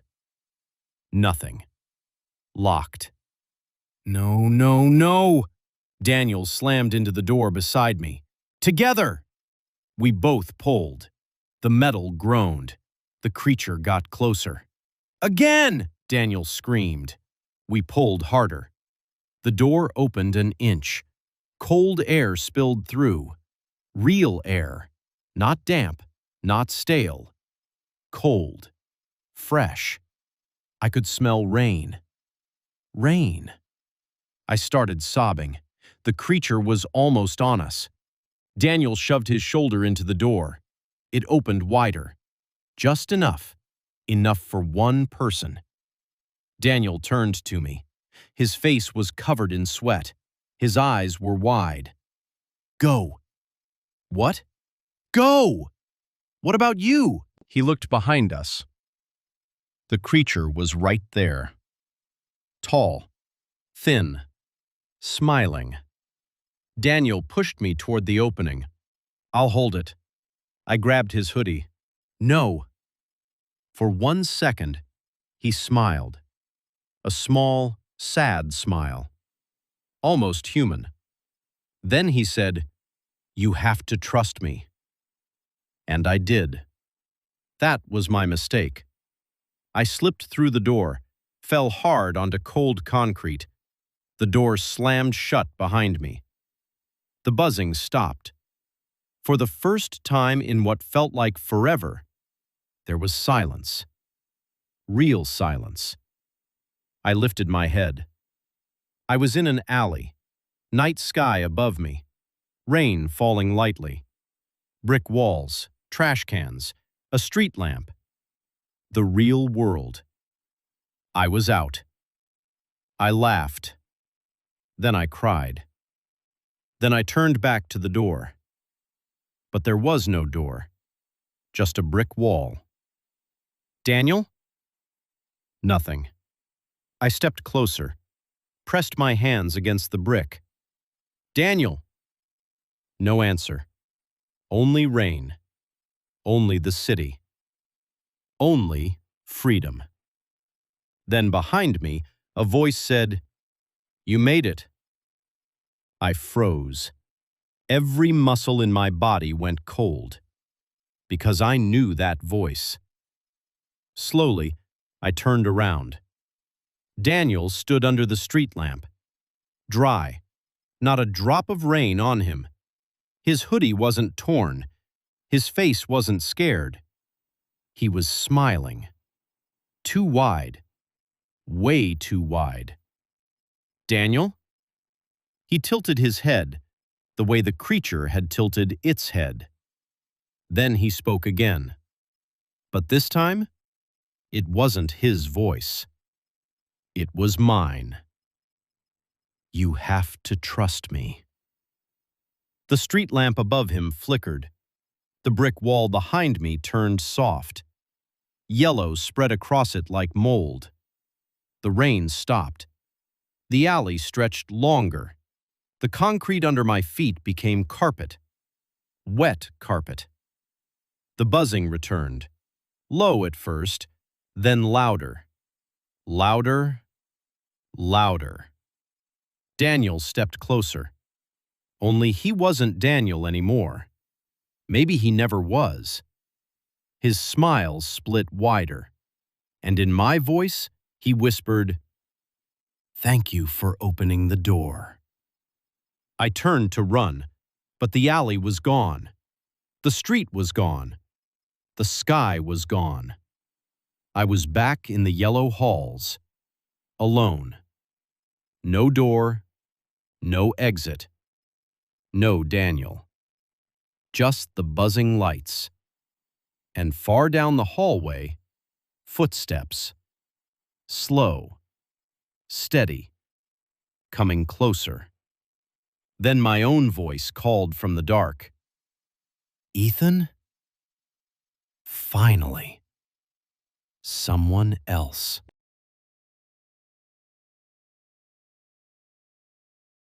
Imagine if you started noticing the same person everywhere you went. Not just once, but every day, every night, standing still, watching. Tonight we're going to tell a story about a teenager named Ava and the stranger who followed her home. Ava first noticed the man on a Tuesday afternoon. School had just ended, and the sky was already turning gray. She walked alone, earbuds in, hood up.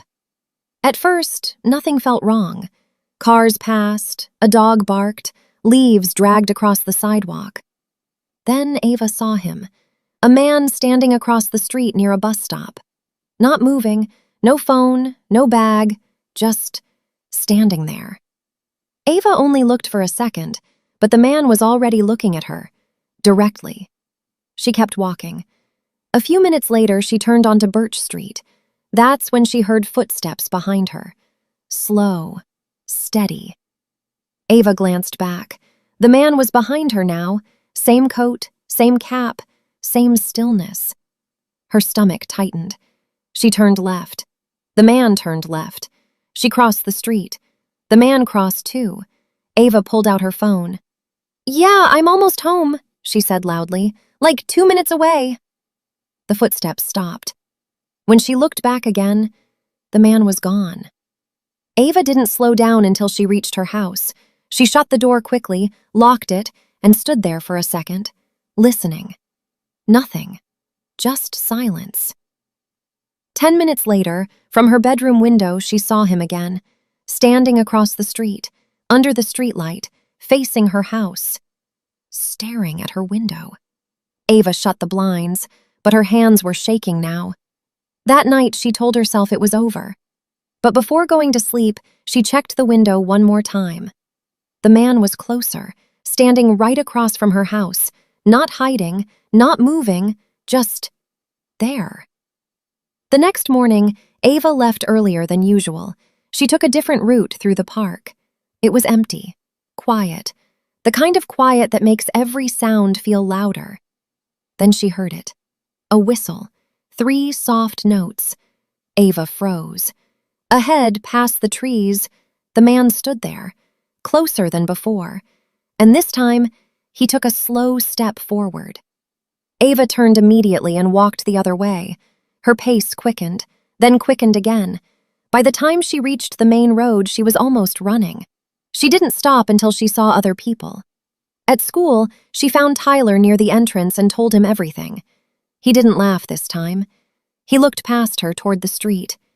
"Is that him?" Ava turned. Across the street, behind a row of parked cars, the man stood there again, watching the entrance, watching her. Ava stayed close to people for the rest of the day. Every time she looked outside, she expected to see him. Sometimes she thought she did, but when she looked again, he was gone. By the final bell, she wasn't taking any chances. Tyler walked with her. They took back streets and alleys, cutting through neighborhoods instead of using the sidewalks. For a while, nothing happened. No footsteps, no whistle, no sign of him. Tyler even started to relax. "Maybe he's done," he said. Ava didn't answer. Then Tyler stopped walking. "What the hell?" Ava followed his eyes. At the end of the alley, blocking the exit, the man stood there, closer than ever before.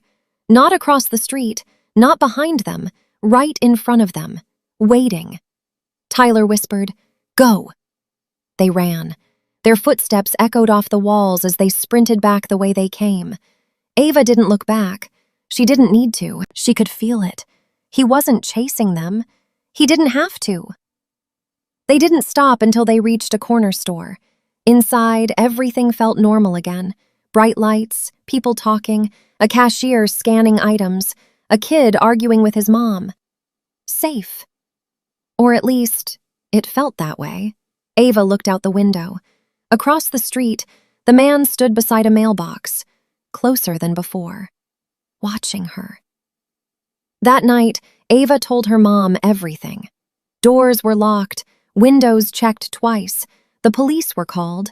They said they would patrol the area. For a few hours, everything was quiet. Too quiet. Then, at 2:13 a.m., her phone buzzed. Unknown number. A text appeared. Nice room. Ava's heart dropped. Another message came through. Blue curtains. Ava slowly looked toward her window. There was a small gap in the blinds, just enough to see in. Something moved outside. A shape, shifting slightly, then gone. Police searched the house, the street, the backyard. Nothing. No footprints, no sign of anyone. The next day, Ava stayed home. By lunch, it almost felt like it was over, like maybe the police scared him off. Then the house phone rang. Her mom answered. She didn't say anything at first. Then her face changed. She slowly put the call on speaker. Silence. Then breathing. A voice whispered, "Why didn't Ava come to school today?" Her mom hung up immediately. That night, Ava went into her room and froze. Something was different. Her desk. There was something on it. A folded piece of paper. She hadn't left anything there. Her hands shook as she opened it. Inside was a drawing. Her house. Her bedroom window circled in red. Under it were 5 words. "I know the way in." They left that night. No bags packed, no planning, just left. They stayed with family across town. For a few days, nothing happened. No calls, no texts, no sign of him. Ava finally started to sleep again. Then one night, she went into the bathroom after a shower. The mirror was fogged. She wiped it with her sleeve and stopped. Words were written across it. "You should have stayed." From the hallway, she heard it. A whistle. 3 notes. Ava slowly stepped out of the bathroom. At the end of the hall, the man stood there. Inside the house, closer than ever before. He raised one finger. Shh. Ava ran. After that, they moved again. New city, new house, new routine. No one knew where they were. For weeks, nothing happened. No sightings, no messages, nothing. Ava started to feel normal again. Until one night, her phone buzzed. A notification. Not a text, not a call, a photo. Unknown sender. She opened it. Her house, taken from outside. Her window circled. Another image came through. Inside her room, taken from the corner. While she was sleeping. Ava's chest tightened. Then the final message appeared. "You left your window unlocked." Ava slowly turned toward her bedroom door. It was slightly open, just enough to see darkness in the hallway. Then she heard it. A whistle. 3 soft notes. From inside the house. Ava didn't scream. She didn't move. Because she already knew. He was closer than ever. Ava didn't move. She stared at the door. The gap didn't change. The hallways stayed dark. For a second, she thought maybe she imagined it. Then her phone buzzed again. Another message. Unknown number. She didn't want to open it, but she did. It was a photo. Her bedroom door. From the hallway. Taken just seconds ago. Ava's chest tightened. She slowly looked back at the door. It was still slightly open. Another message appeared. "Don't turn around." Ava froze. Her breathing got shallow. Every instinct told her to run. But she couldn't. Not yet. Then, a quiet sound. Behind her. Not from the hallway. From inside the room. Ava's eyes widened. She hadn't heard the window open. She hadn't heard anything. Another message. Too late. Ava spun around. Nothing. Her room looked exactly the same. Bed, desk, closet, window, all normal. But something felt wrong. The closet door. It was slightly open. Ava didn't remember leaving it like that. Her phone buzzed again. She didn't even want to look. But she did. A video this time, already playing. It was dark, shaky, breathing in the background. Then the camera slowly turned. It was her room. From inside the closet. Ava dropped her phone. The closet door creaked, slowly, opening wider. Ava backed away. Her legs felt weak. Her heart was pounding so loud it drowned everything out. Then, a hand. Long, pale, reaching out from the darkness inside. Ava screamed. She ran for the door, threw it open. The hallway was empty. She ran downstairs, screaming for her mom, for anyone. Lights turned on, doors opened. Her mom rushed out. "What's wrong?" Ava couldn't speak. She pointed upstairs. Her mom went up with her, slowly, carefully. They checked the room. The window was closed. The closet was empty. Nothing inside. Just her phone on the floor, still playing the video. But something had changed. The angle. The video wasn't from inside the closet anymore. It was from behind Ava, watching her, standing right where she had been, right behind her. Her mom grabbed the phone. The video ended. Another message appeared. "I told you not to turn around." That was the last night Ava ever slept in that house. They didn't just move again, they disappeared. New names, new numbers, no social media, no contact. For a long time, nothing happened. No messages, no photos, no sightings. Ava started to believe it was over. Until a year later. She was in a grocery store, bright lights, people everywhere, normal. She reached into her pocket for her phone and found something else. A folded piece of paper. Her hands started shaking. She didn't remember putting anything in her pocket. She opened it. A drawing of her, standing in the store, right where she was, and behind her, a tall figure, wearing a gray cap. She turned around. Nothing. Just people shopping, talking, walking past her. Normal. Her phone buzzed. Unknown number. One final message. "You're getting harder to find." Ava left the store immediately. She didn't tell anyone, because she already knew. He was never gone. He was just waiting, watching, for the right moment. And this time, he was closer than ever. If you made it this far, you're either brave or you didn't notice something watching you. Those were 4 stories, but for some people, they never really end. The skinwalker that got inside, the thing in the back rooms, the stalker who never left, and whatever was waiting in that school. Which one stayed with you the most? Let me know in the comments, and tell me what you want to hear next. If you enjoyed this, leave a like. And if you don't want to be alone the next time you hear something at night, subscribe. I'll be here.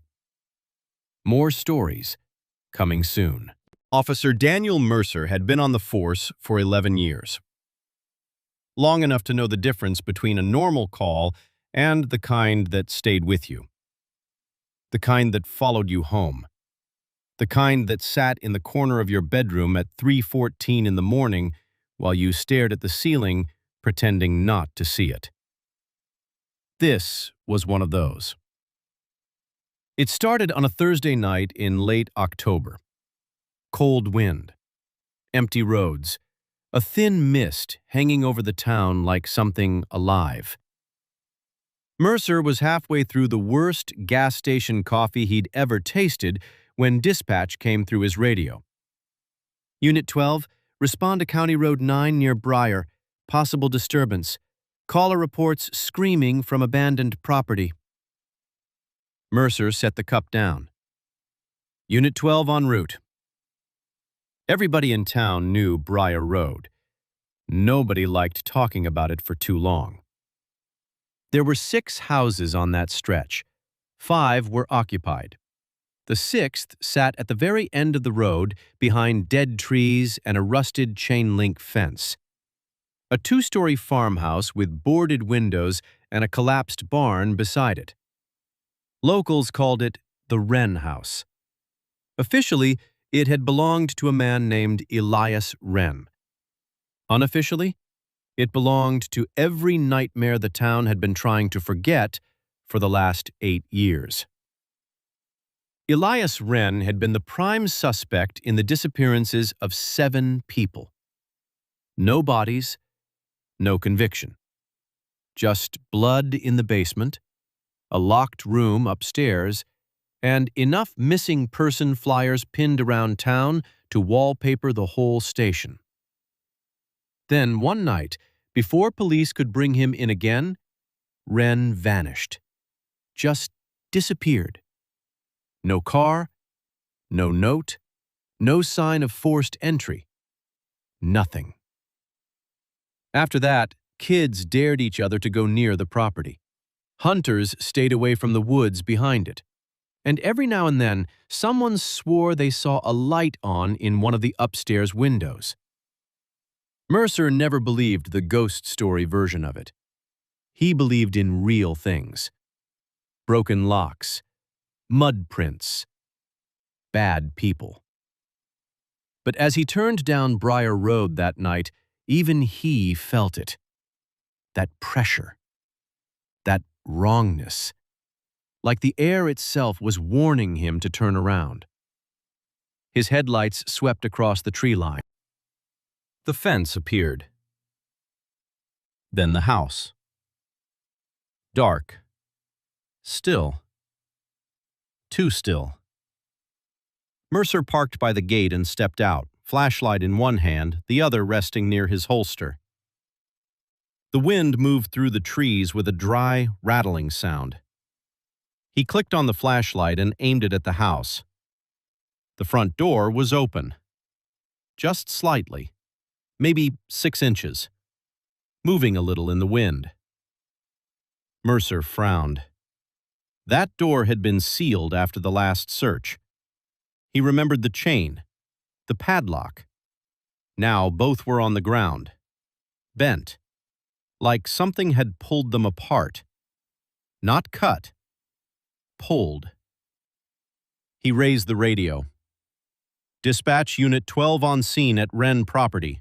Front entry is compromised. Requesting backup. Static. Mercer adjusted the radio. Dispatch, copy? More static. Then a voice. Very faint. Not dispatch. Not even close. Help me. Mercer froze. The voice had come through the radio, but not like a transmission. It sounded wet. Close. Like someone whispering directly into his ear. Please. He stepped back and stared at the speaker on his shoulder mic. Nothing. Just static again. Mercer told himself it was interference. Old equipment. Bad signal. But his heartbeat had already changed. He drew his weapon. Then he started toward the house. The porch groaned under his boots. His flashlight moved across splintered wood, peeling paint, a dead porch swing hanging crooked from one chain. And then he saw the marks. Long scratches on the doorframe. 5 lines. Deep. Too deep for fingernails. Mercer pushed the door open. The smell hit him first. Rot. Mold. Damp wood. And something else underneath. Something animal. The beam of his flashlight cut through the dark hallway. Dust floated in the air. Wallpaper sagged from the walls like loose skin. The house should have been empty. Instead, it felt occupied. Mercer cleared the first room. Old living room. Broken television. Sofa full of exposed springs. Nothing. Then the dining room. A long table, 3 chairs, A fourth chair knocked over on its side. Fresh mud on the floor. Mercer crouched and touched it. Still wet. His stomach tightened. Someone had been here recently. Maybe they still were.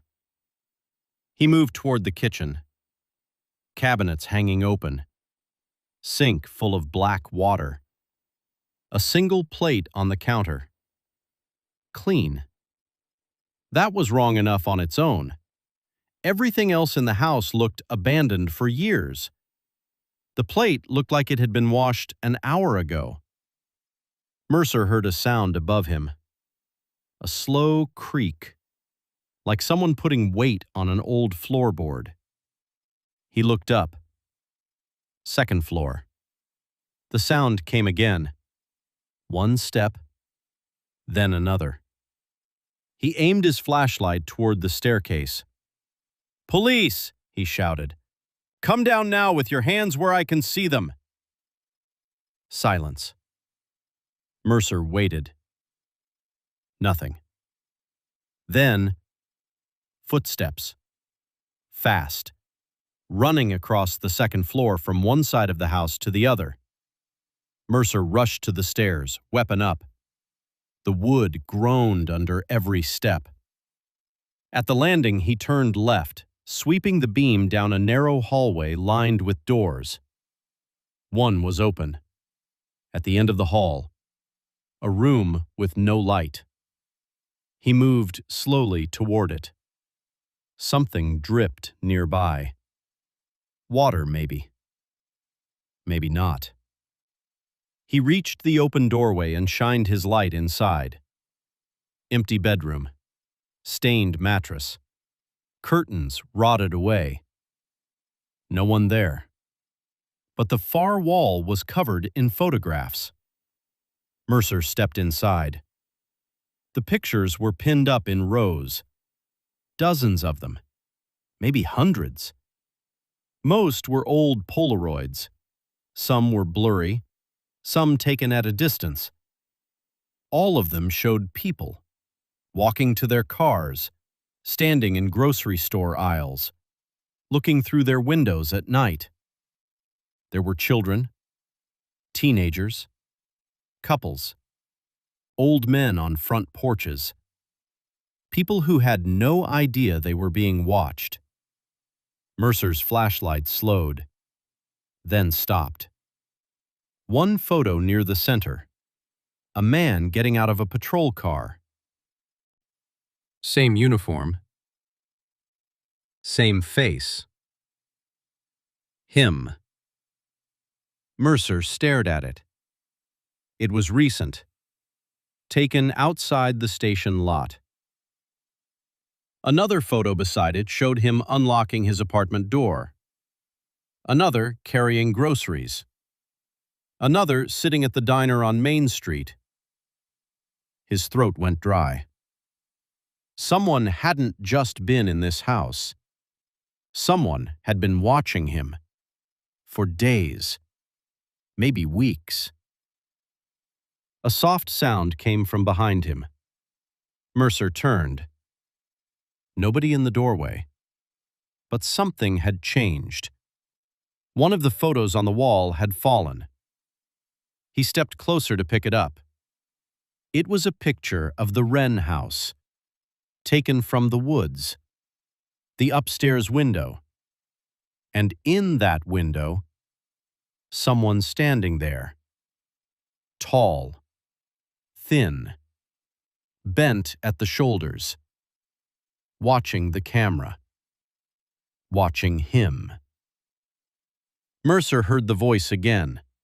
This time, not through the radio, from the hallway. "Officer." It sounded like a woman. Weak. Terrified. Mercer stepped back into the hall. "Who's there?" No answer. Then again. "Please, help me." It was coming from the room across the hall. The door was shut. Mercer moved toward it. Ma'am, if you're in there, step away from the door. A shaky sob came from the other side. He tested the knob. Locked. Can you open it? No response. Then, very quietly, I can't.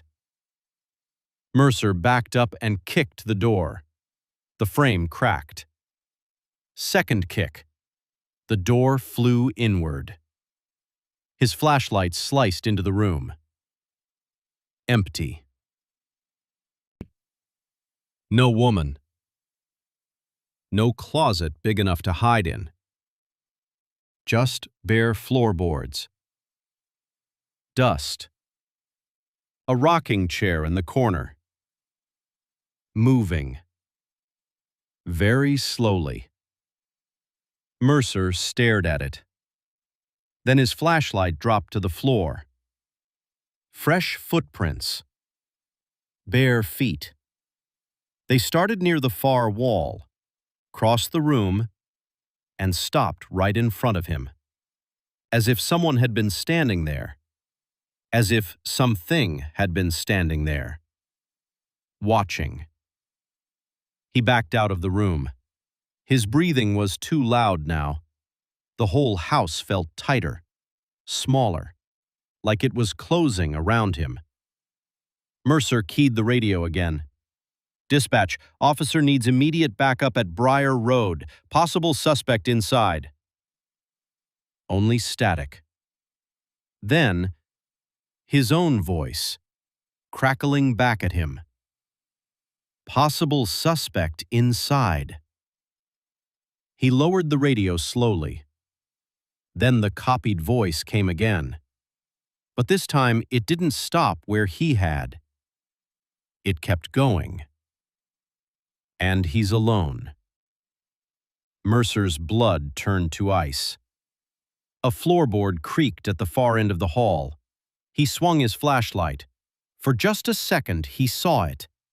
A face peeking around the corner. Too pale. Eyes too large. Smile too wide. Then it slipped away. Mercer went after it. Every instinct screamed not to, but training pushed him forward.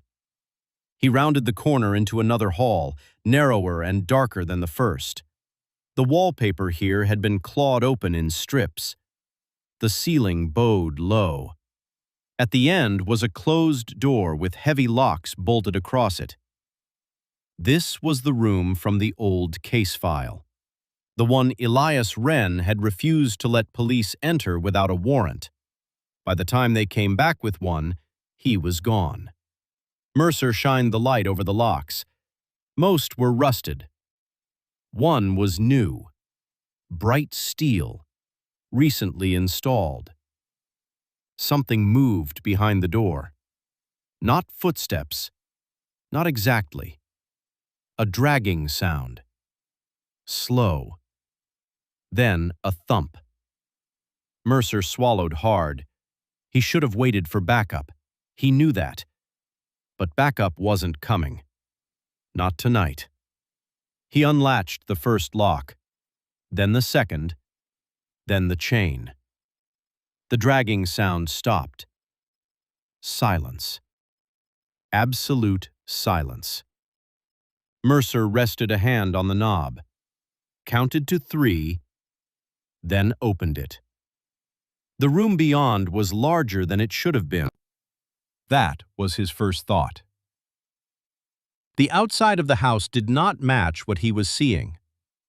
This room stretched far back into darkness like it had been carved into the bones of the house. The floor was dirt, not wood. The walls were lined with hanging strips of old fabric. At least, he thought it was fabric. He didn't look too closely. There were antlers nailed to beams, animal skulls, bundles of dried herbs, jars filled with dark liquid and cloudy shapes he couldn't make out. Symbols had been scratched into the walls. Not words. Something older. Something wrong. And in the middle of the room, a chair, bolted to the ground, leather straps hanging from the arms. Mercer's flashlight shook. This wasn't just a killer's hideout. This was a place built for something else. A ritual. A trap. He stepped inside. The temperature dropped immediately, cold enough that his breath fogged in front of him. The smell got worse. Earth. Decay. Wet fur. Then he saw the tunnel. It opened in the back wall, half hidden by a hanging tarp, wide enough for a man to crouch through. Fresh dirt piled beneath it. Something had been going in and out. Often. Mercer moved closer. His flashlight beam fell across a pile beside the tunnel mouth. Clothes. A sheriff's jacket. Old sneakers. A child's backpack. A woman's scarf. Not arranged. Discarded. Like shed skin. He heard breathing behind him. He spun around. Nobody there. Then again. Closer. He turned toward the tunnel. The breathing was coming from inside. Slow. Heavy. Almost human. And then a voice. From the darkness inside the earth. His mother's voice. Danny? Mercer stumbled backward. No. No, no, no. His mother had died 3 years ago. Heart failure. He'd held her hand in the hospital. He knew that voice better than his own. Danny, honey. The voice trembled. Please, I'm cold. Mercer felt tears sting the corners of his eyes before anger shoved them away. Show yourself! Silence.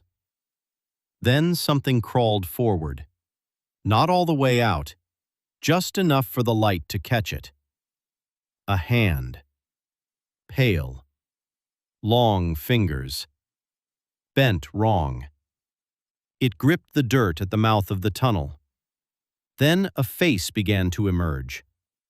At first it looked almost human. Then it kept coming. Too slowly. Too far. Like the shape didn't know where to stop. Its cheekbones jutted too sharp. Its mouth stretched into a smile that split too wide. Its eyes were wet and black and reflective, like an animal caught in headlights. And over all of it, like a mask that didn't fit, was his mother's face. Not perfect. Close enough to hurt. Mercer fired. The shot exploded in the room. The thing recoiled with a shriek unlike anything he'd heard before. Not human. Not animal. Something between both and worse than either. It vanished backward into the tunnel with impossible speed. Mercer backed toward the door, pulse hammering in his throat. The house above him groaned. Then came footsteps. All around him. On the floor overhead. In the walls. Behind the door.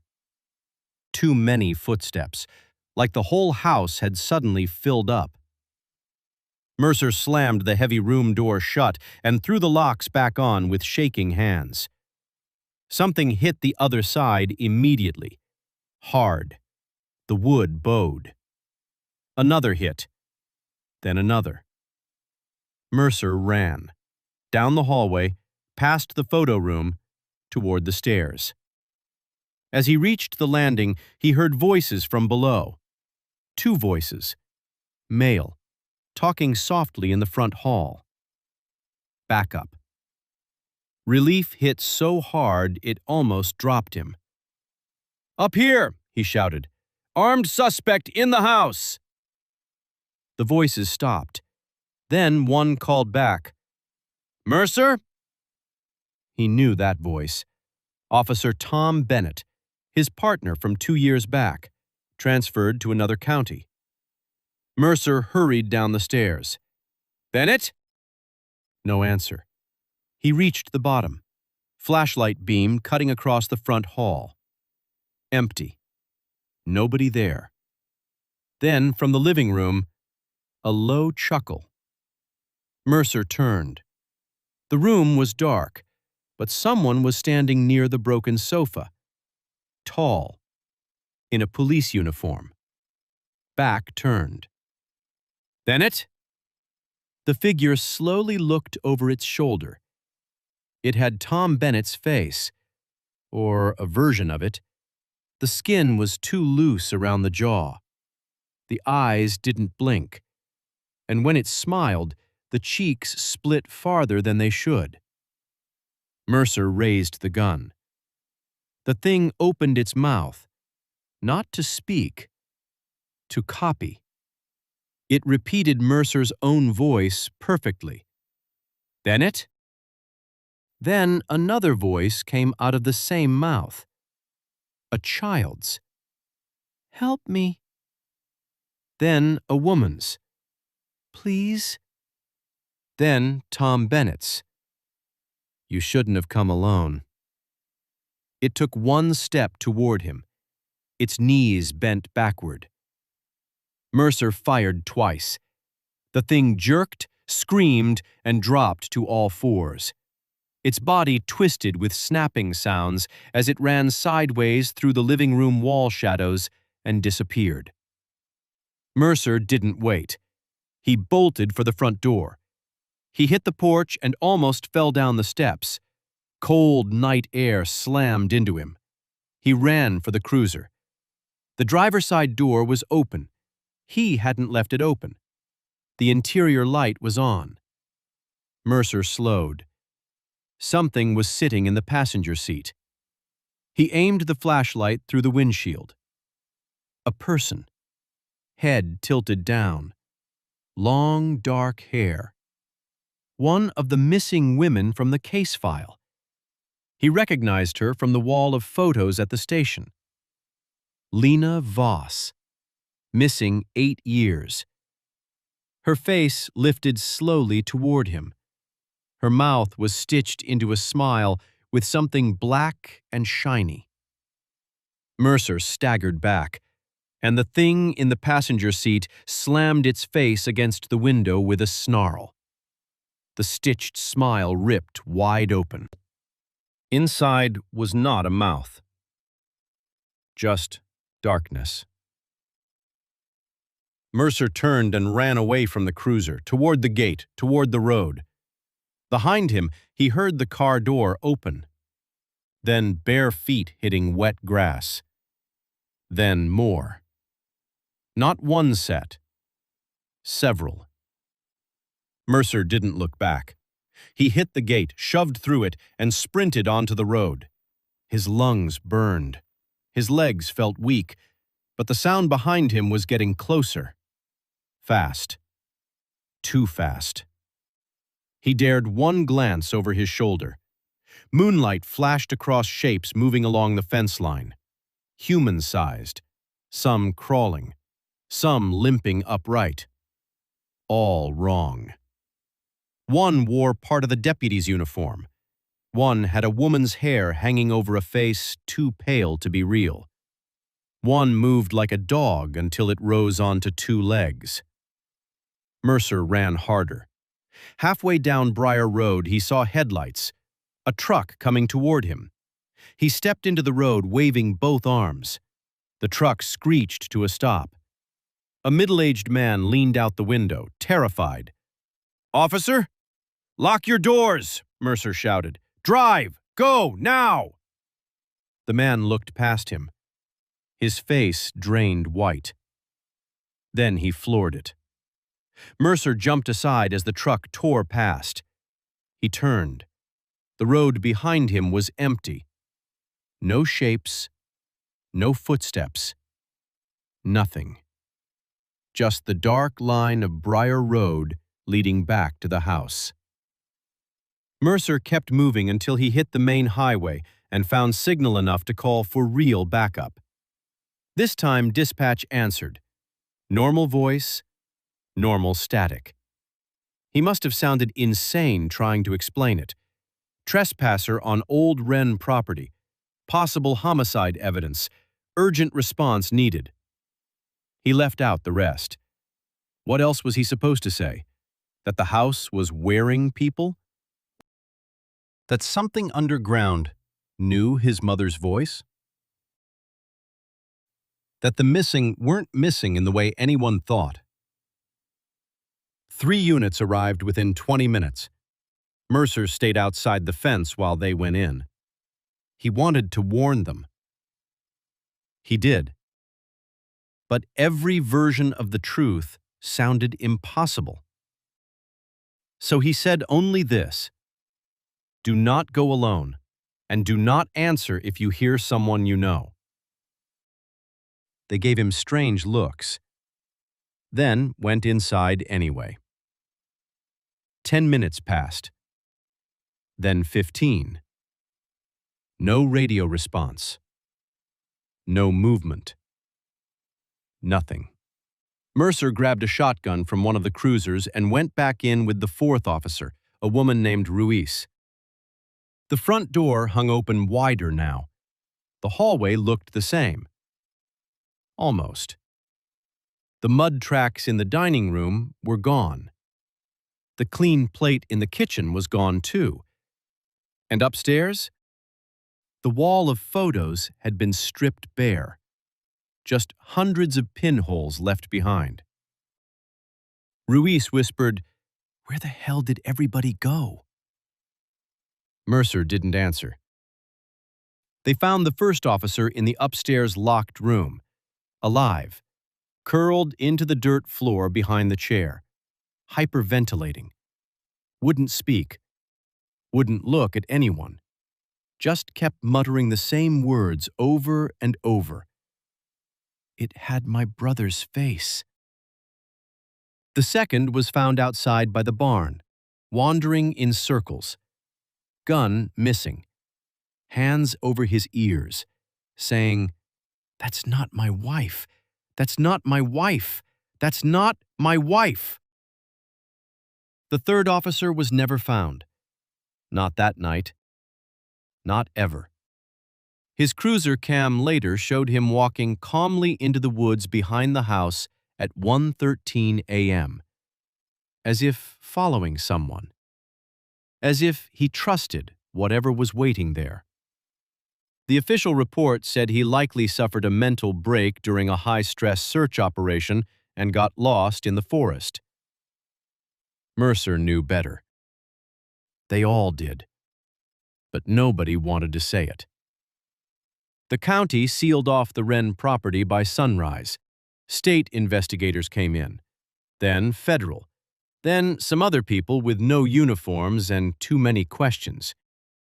Mercer was pulled from active duty for 2 weeks. Mandatory psych evaluation. Administrative leave. The therapist asked him if he'd been sleeping. He lied. Asked if he experienced guilt from the old Wren case. He lied again. Asked if he believed what he saw was real. Mercer didn't answer that one, because the truth was simple. Real wasn't the right word anymore. 3 weeks later, the house burned down. At least, that's what the papers said. Electrical fire, structure collapse. No casualties. Mercer drove out to Briar Road the next morning and watched the smoke rise from blackened beams. The farmhouse was gone. The barn, too. The ground where the locked room had been was caved in. He should have felt relieved. Instead, he felt watched. That same pressure, like the thing in the tunnel had simply moved deeper. Not died. Just changed houses. Life went on. At least on the outside. Mercer went back to work. took calls, wrote reports, stood in grocery store lines pretending not to check the reflections in freezer doors. He started sleeping with the TV on, then with all the lights on, then barely sleeping at all. Every noise in his apartment became a warning. Pipes ticking, floorboards settling, a neighbor laughing down the hall.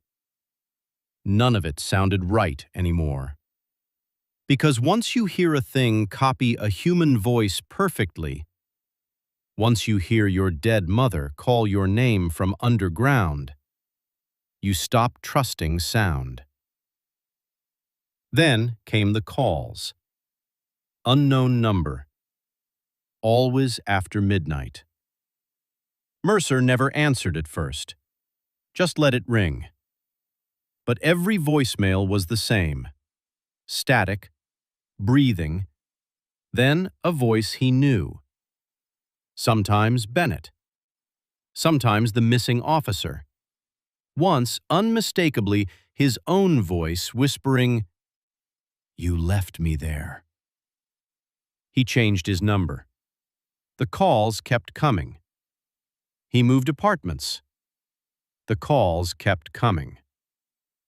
One night he came home from shift and found his bedroom window open. He was sure he'd locked it.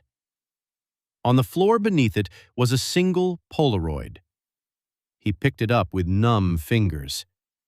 It showed him asleep in bed, taken from inside the room. Mercer quit the force 2 days later. Packed up, left town. Drove 6 hours north to stay in a cabin his uncle owned by the lake. No neighbors, no sirens, no Briar Road. For a while, it almost worked. The woods were quieter there, cleaner. He chopped wood, fished in the mornings, kept his phone off, started breathing like a normal person again. Then winter came. The first snowfall buried the road to the cabin and turned the whole world white and silent. On the third night of the storm, someone knocked on the door. 3 slow knocks. Mercer froze by the fireplace. Nobody should have been out there. Not in that weather. The knock came again. Then a voice, very soft. "Danny?" Mercer closed his eyes. No, not again. He grabbed the shotgun from beside the couch and stepped toward the door. The voice came again. His mother's voice, shivering. "Honey, let me in." Mercer stood there trembling, hand on the lock. Every cell in his body screamed to open it, to see her, to make impossible things possible one more time. Instead, he looked through the peephole. At first, he saw only snow. Then a face slowly rose into view. His mother, smiling. Too wide, too still. Snow clung to her hair. Her eyes were black, not dark, black, like holes. Mercer stumbled backward as something hit the door hard enough to shake the frame. Then another hit. Then nails dragged down the wood with a long, screeching scrape. The voice outside dropped the sweet tone, dropped the human shape. What came next sounded huge, wet, angry. It circled the cabin for an hour. He heard it on the roof, under the porch, breathing outside the bedroom wall. Then, just before dawn, silence. Mercer didn't move until sunlight reached the windows. When he finally opened the door, he found tracks in the snow. They started as human footprints, bare feet. Then halfway across the yard, they changed. The prints lengthened, deepened, became something like paws, then disappeared at the tree line.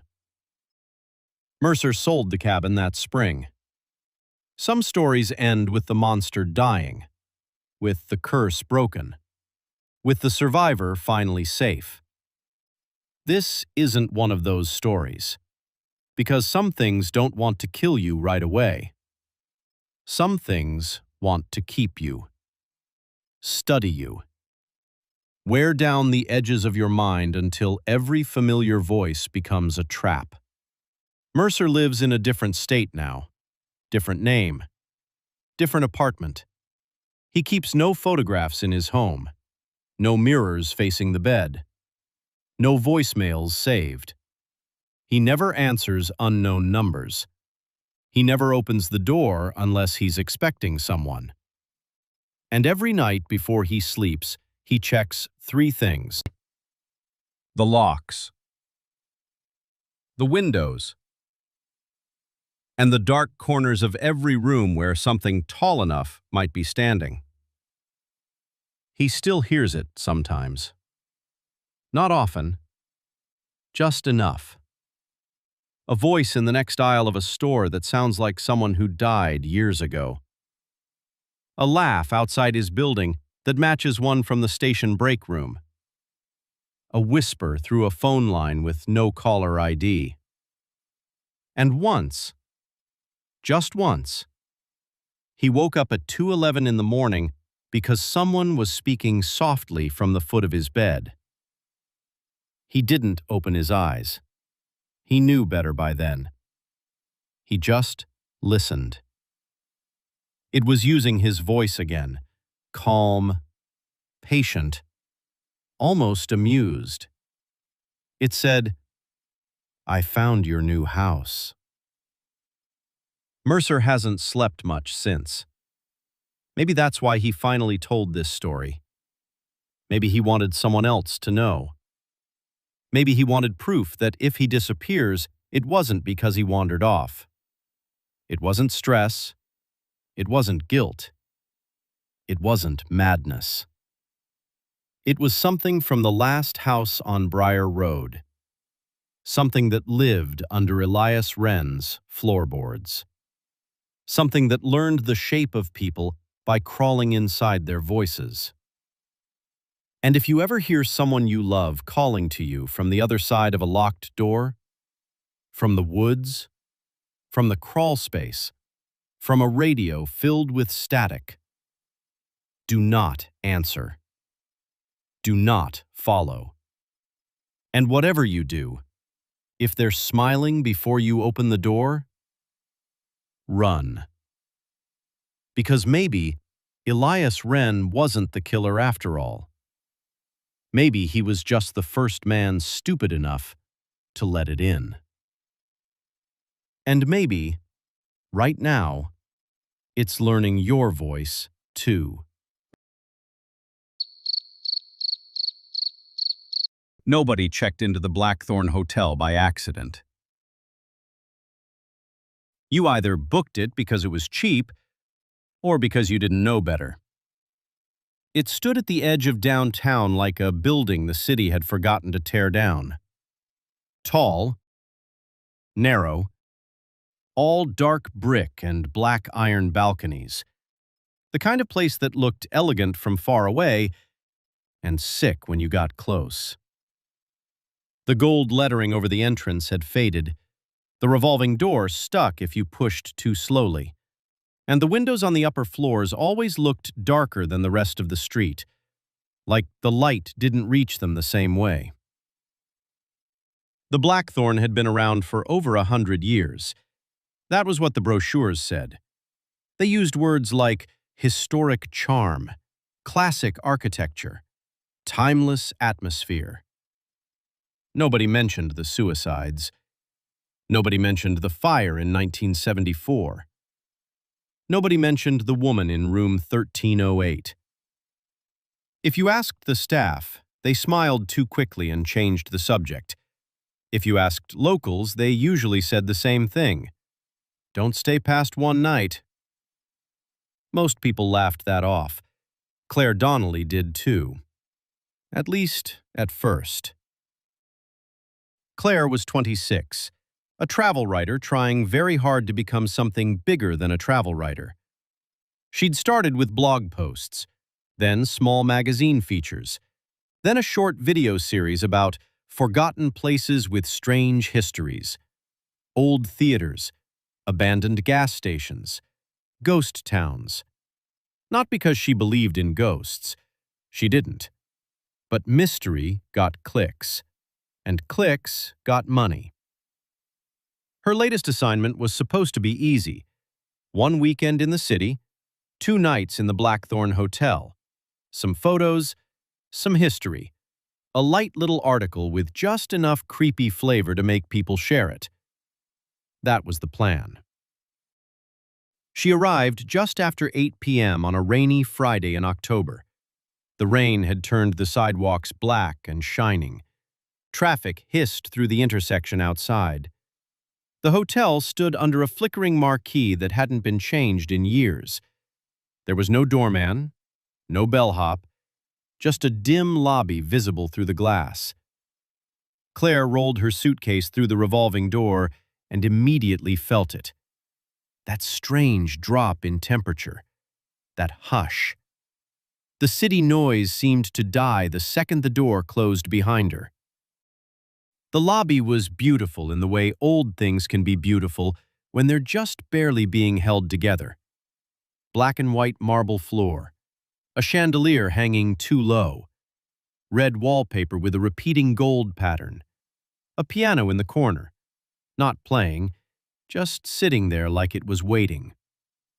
A grandfather clock ticked near the elevators. Every tick sounded a little too loud.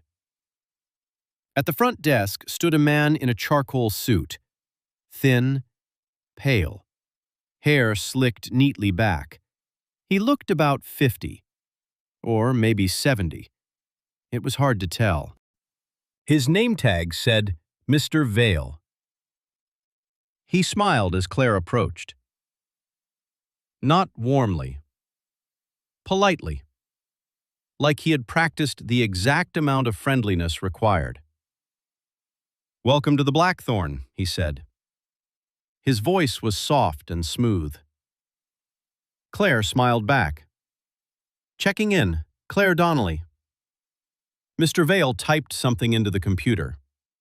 The keys clicked too sharply in the quiet lobby. "2 nights," he said. "Room 1106. He slid a brass key across the desk. Not a key card. A real key. Attached to a heavy black tag with the room number engraved in gold. Claire picked it up. "Old school," she said. Mr. Vale gave the smallest nod. "We find it encourages our guests not to lose themselves." Claire laughed. He didn't. That should have been the first warning. Maybe it was. But Claire was used to odd people in odd places. She signed the register, then glanced at the old brass room board on the wall behind the desk. Small numbered hooks, most empty. A few with keys hanging. She scanned the numbers automatically. 1102, 1009, 1204, 1308. No. There was no 1308. No rooms in the 1300s at all. She looked again. The board jumped from 1209 to 1401. Claire raised an eyebrow. No 13th floor? Mr. Vale's fingers stopped moving. Just for a second. Then he smiled again. "The hotel has 12 floors," he said. Claire looked toward the elevators. Above the elevator doors was a floor indicator. The brass numbers clearly ran from 1 to 14.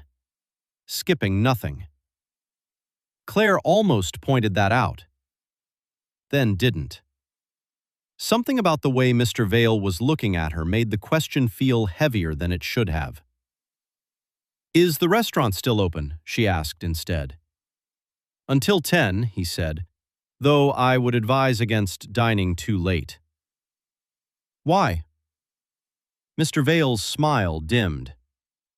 "The hotel can be noisy at night." Before Claire could ask what that meant, an elevator dinged. The left doors slid open. Empty inside. Old mirrored walls. Dark wood trim. A faint smell of dust and something floral. Old perfume, maybe. Claire grabbed her suitcase. "Thanks." Mr. Vale inclined his head. "Sleep lightly, Miss Donnelly." Claire gave him a puzzled look, then got in the elevator. The doors slid shut. For a second, she watched the lobby disappear through the narrowing gap. Mr. Vale was still smiling, still watching her. The elevator began to rise with a soft, mechanical groan. Claire pressed 11. The button glowed amber. As the elevator passed the upper floors, the lights flickered once, then steadied. Claire checked her phone. No signal. "Of course," she muttered. Then the elevator slowed. The floor indicator lit up. 12. Then 13. Claire frowned. She had pressed 11. The elevator shuddered to a stop. The doors did not open right away. For 3 full seconds, nothing happened. Then the doors slid apart. A hallway waited beyond. Dim. Still. Wallpaper with a dark green pattern. One flickering wall sconce. A long runner carpet. And absolute silence. No voices. No housekeeping carts. No televisions from behind the doors. Just the hall. Claire stared out. There was no number on the wall. No floor marker. Nothing identifying where she was. The elevator gave a soft chime. Waiting. Claire pressed door close. Nothing. She pressed it again. Still nothing. The elevator remained open, like it wanted her to step out. She gave a small, nervous laugh, then pressed 11 again. The button blinked. The doors finally closed. The elevator moved. 1 floor down, then opened on 11. This time the hallway looked normal, brighter, cleaner. Soft beige wallpaper, muted blue carpet, a housekeeping cart parked near the ice machine. Much better. Claire wheeled her suitcase into the hall and looked back at the elevator. The indicator above it now read 11. Nothing weird. Nothing impossible. She told herself it was just an old building. Old elevator. Bad wiring. No big deal. Room 1106 was halfway down the hall. When she unlocked the door, she was pleasantly surprised. The room was nicer than she expected. Small but elegant. Dark wood furniture.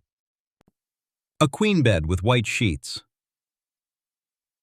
Heavy curtains over the window. An old writing desk. A bathroom with black tile and gold fixtures. It smelled faintly of lemon cleaner and something older beneath that. Like dried roses. Claire set down her things and opened the curtains. The city spread below in wet lights and reflections.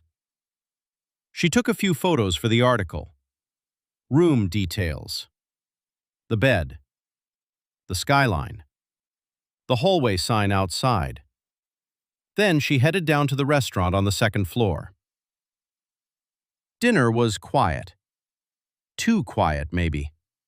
Only 2 other tables occupied. A couple in business clothes whispering over wine. An elderly woman eating soup by herself near the window. Claire noticed the woman several times, not because she did anything strange, because she kept looking at Claire. Not openly, just quick little glances over the rim of her spoon, like she wanted to say something. When Claire finished eating and stood to leave, the woman called softly, "Miss?" Claire turned. The woman motioned her over. Up close, she looked very old. Hands trembling slightly. Pearl earrings. A long black coat draped over the back of her chair. Her eyes were sharp. Too sharp. "You're staying upstairs," she said. Claire smiled politely. "Yeah, 11th floor." The woman's mouth tightened. "Don't answer if someone knocks after midnight." Claire blinked. "What?" The woman leaned closer. Her perfume smelled like powder and rain. "No matter who they sound like," she said. Then she sat back as if she hadn't said anything strange at all and resumed eating her soup. Claire stared for a second, then laughed uncertainly. "Okay." The woman did not smile. Claire left the restaurant with that sentence stuck in her head. By 11:45 p.m., she was back in her room editing notes on her laptop. Rain tapped gently at the window. The old pipes in the walls clicked now and then. Every so often, the elevator dinged faintly down the hall. Otherwise, quiet. Claire worked until 12:17. Then the power flickered. Once, her laptop screen dimmed. The bedside lamp blinked. Then everything steadied again.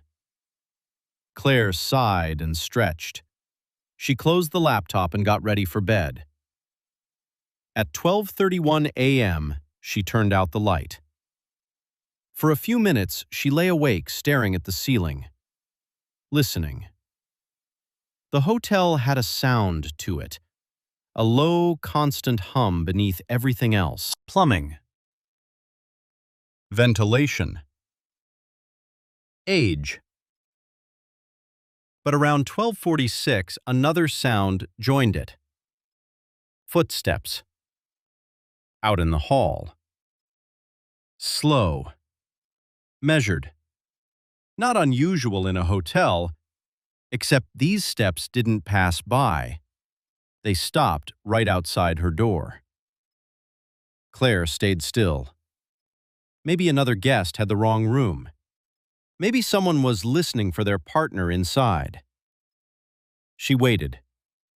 Then, 3 knocks. Soft. Evenly spaced. Claire sat up. A second later, a man's voice came through the door.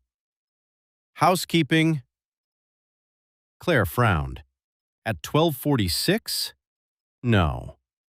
She almost called back that she didn't need anything. Then she remembered the old woman downstairs. "Don't answer if someone knocks after midnight." Claire stayed quiet. Another 3 knocks. This time a different voice. A woman. Gentle. "Miss Donnelly?" Claire felt a little jolt of surprise. How did they know her name? Then the voice came again. "Front desk, we need you to come downstairs." Claire swung her legs over the bed. The voice sounded calm, reasonable. Still, something felt off. She walked quietly to the door and looked through the peephole. The hallway outside was empty. Completely empty. No housekeeping cart. No staff. No one at all.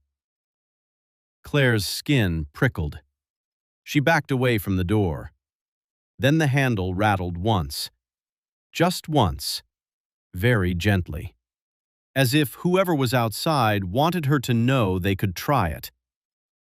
Claire didn't move. After a few seconds, the footsteps resumed, slowly walking away down the hall. Only then did she realize she had stopped breathing. She let out a shaky breath and grabbed her phone. Still no signal. She tried the room phone. Deadline. Not even static. She stared at it, then laughed once under her breath. A scared laugh. This is ridiculous. She was tired. That was all. Old building, old wiring, weird staff, weird guest. That was the story. Not ghosts, not anything else. She returned to bed, though sleep came harder now. At 1:12 a.m., she was almost drifting off when she heard singing. Very faint. A woman humming somewhere above her. No, not above. Inside the room. Claire's eyes opened. The humming was coming from the bathroom. Soft, tuneless. The door to the bathroom stood half open. She was sure she had left it open wider than that. The dark gap between door and frame felt full somehow. Occupied. Claire sat frozen. The humming stopped. Silence. Then slowly, very slowly, the bathroom light clicked on. Warm yellow light spilled across the carpet. Claire's mouth went dry. She hadn't turned it on. Nobody had. She reached blindly for the bedside lamp and snapped it on. The room jumped into light. The humming did not resume. For a long time, she just stared at the bathroom door. Finally, she forced herself to stand, walked to it, and pushed it fully open. Empty. Sink, toilet, tub, everything normal. Except the mirror. It was fogged. Not completely. Just enough for words to stand out, traced clearly through the mist. Don't go upstairs. Claire stood there so long, her own reflection slowly appeared around the message. Her face. Her wide eyes. The bathroom light buzzing faintly overhead. Then another shape in the reflection behind her. Tall. Standing in the hotel room doorway. Claire spun around. No one there. When she looked back at the mirror, the message was gone. Only fog. Only her reflection. That was the moment fear stopped feeling silly. Because there is a point where even the most rational person knows when fear has become the smartest thing in the room. Claire grabbed her jacket, her phone, and the room key. She was not staying in 1106 another minute.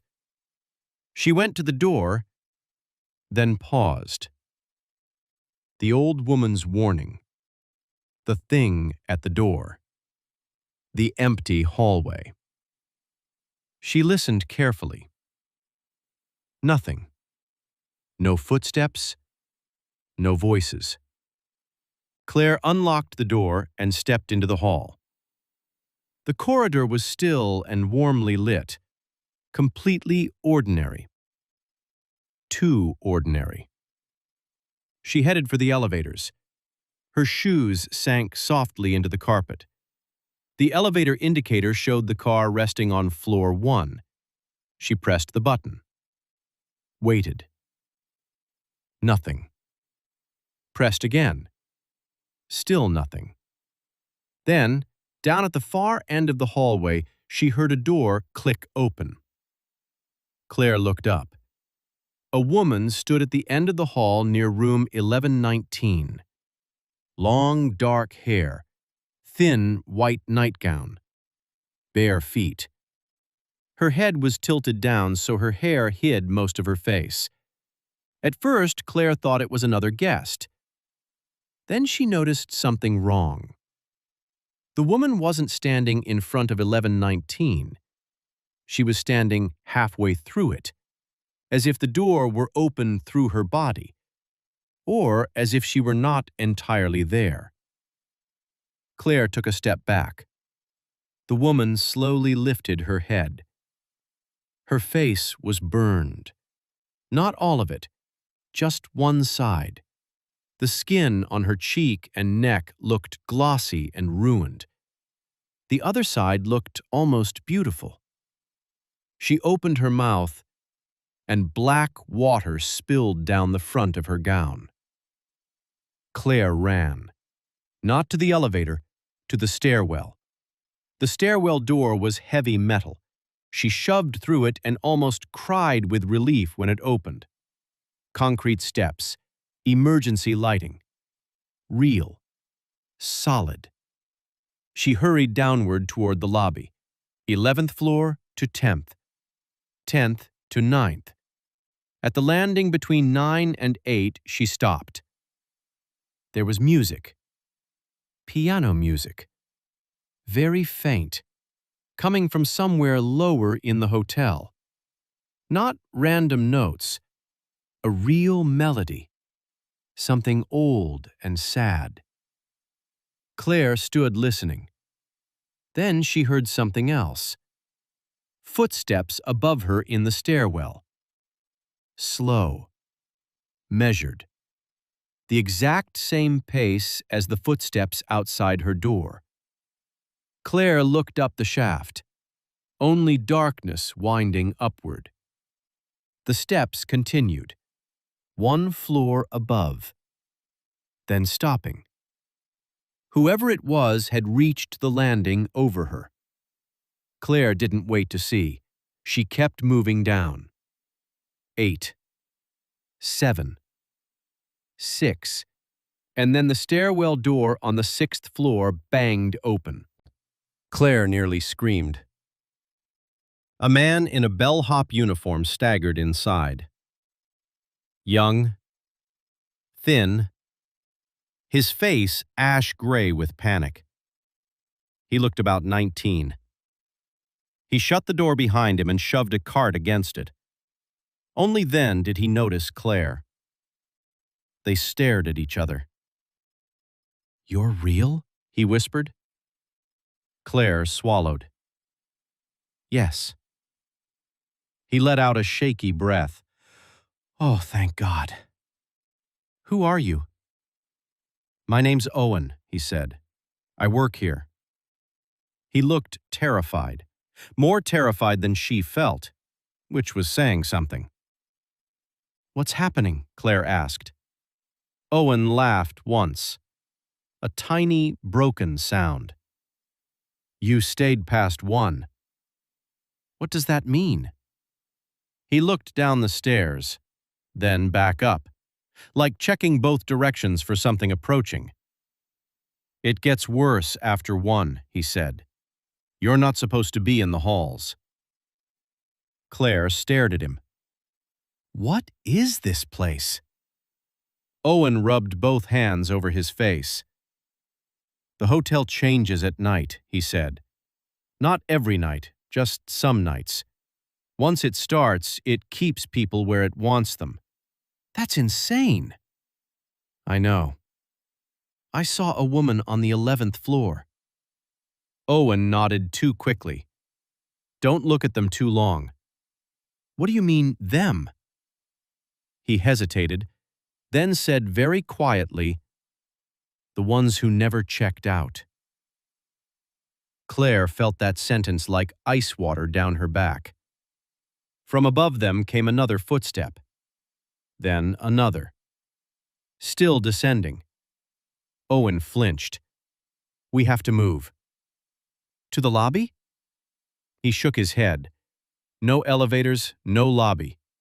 If the night manager's still there, he won't help." Claire thought of Mr. Vale. His smile. "Sleep lightly." Something inside her sank. Then where? Laundry basement, Owen said. There's an old service exit. Sometimes it works. Sometimes?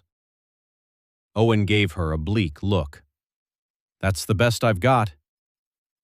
They hurried down the stairs together. The footsteps above followed. Never rushing, never stopping for long, just keeping pace. At the third-floor landing, Claire looked up through the center gap of the stairwell. She saw a shape leaning over the railing 4 floors above. Tall, black suit. Too still, watching them descend. The face was hard to make out in the dim light, but the smile caught it. White and thin. Mr. Vale. Claire nearly missed a step. Owen grabbed her arm. Don't stop. They reached the basement level and pushed through the door. The air changed instantly. Colder. Damp. The basement was a maze of service corridors, linen carts, old pipes, and humming fluorescent strips. Industrial and ugly compared to the rest of the hotel. For the first time all night, it felt less haunted simply because it was so ordinary. They passed the laundry room. Huge washers, stacks of sheets, a buzzing vending machine. Then Owen led her down a narrower corridor lined with old storage cages. This place used to connect to the building next door, he said, before they sealed it. What happens here? Claire asked. Really? Owen kept walking. Nobody knows exactly. That's not an answer. He stopped at a rusted cage gate and pulled a ring of keys from his pocket. While he fumbled for the right one, he said, There was a fire on 13 in 1974. Claire stared. 13? Owen nodded. So there is a 13th floor. He got the gate open. There was, he said. Officially, they closed it. Unofficially, he trailed off. Claire followed him inside the storage area. Dusty furniture, old paintings turned toward the wall, rolled carpets, the smell of mildew and old smoke. Owen kept talking as if saying it quickly made it less real. They say the fire trapped people upstairs, guests, staff, a wedding party. Management locked the elevators to keep flames from spreading, but some people were still on the floor when they sealed it. Claire's stomach turned. They locked people in? That's the story. And the hotel just reopened? Years later, new owners, renovations. They said 13 didn't exist anymore. Owen pointed upward. But it still does, just not where it should. Claire thought of the elevator stopping there, the dim green hall, the silence. A cold pressure spread through her chest. From somewhere deeper in the basement, a service bell rang. One sharp ding. Claire and Owen both froze. Then came a woman's voice over a hidden speaker somewhere in the ceiling. Old-fashioned. Calm. Bell service to the 13th floor. Claire looked at Owen. His face had gone gray. That doesn't happen anymore, he whispered. But it just did. He shook his head hard. That doesn't happen unless... A second voice cut in. Male. Smooth. Mr. Vale. Owen. The sound came from nowhere and everywhere in the basement at once. You've taken something that belongs upstairs. Owen grabbed Claire's arm. Run! They burst out of storage and ran down the basement hall. Behind them, the service bell dinged again. Then again. Like multiple rooms summoning staff at once. Doorways along the corridor began opening as they passed. Dark rooms, empty laundry chutes, storage closets, and figures standing inside. Guests in old clothes. A man in a tuxedo with half his face scorched black. A little girl holding a suitcase. A woman dripping black water from her mouth. All of them watching silently. Not chasing, just waiting. Owen led Claire to a steel door at the end of the corridor marked Service Exit. He yanked the handle. Nothing. He swore and shoved again. Still nothing. "Help me," he snapped. Claire grabbed the bar. Together they threw their weight against it. The door groaned, then gave an inch. Cold air spilled through the gap. Outside. Real outside. Then a voice drifted up behind them. "Claire?"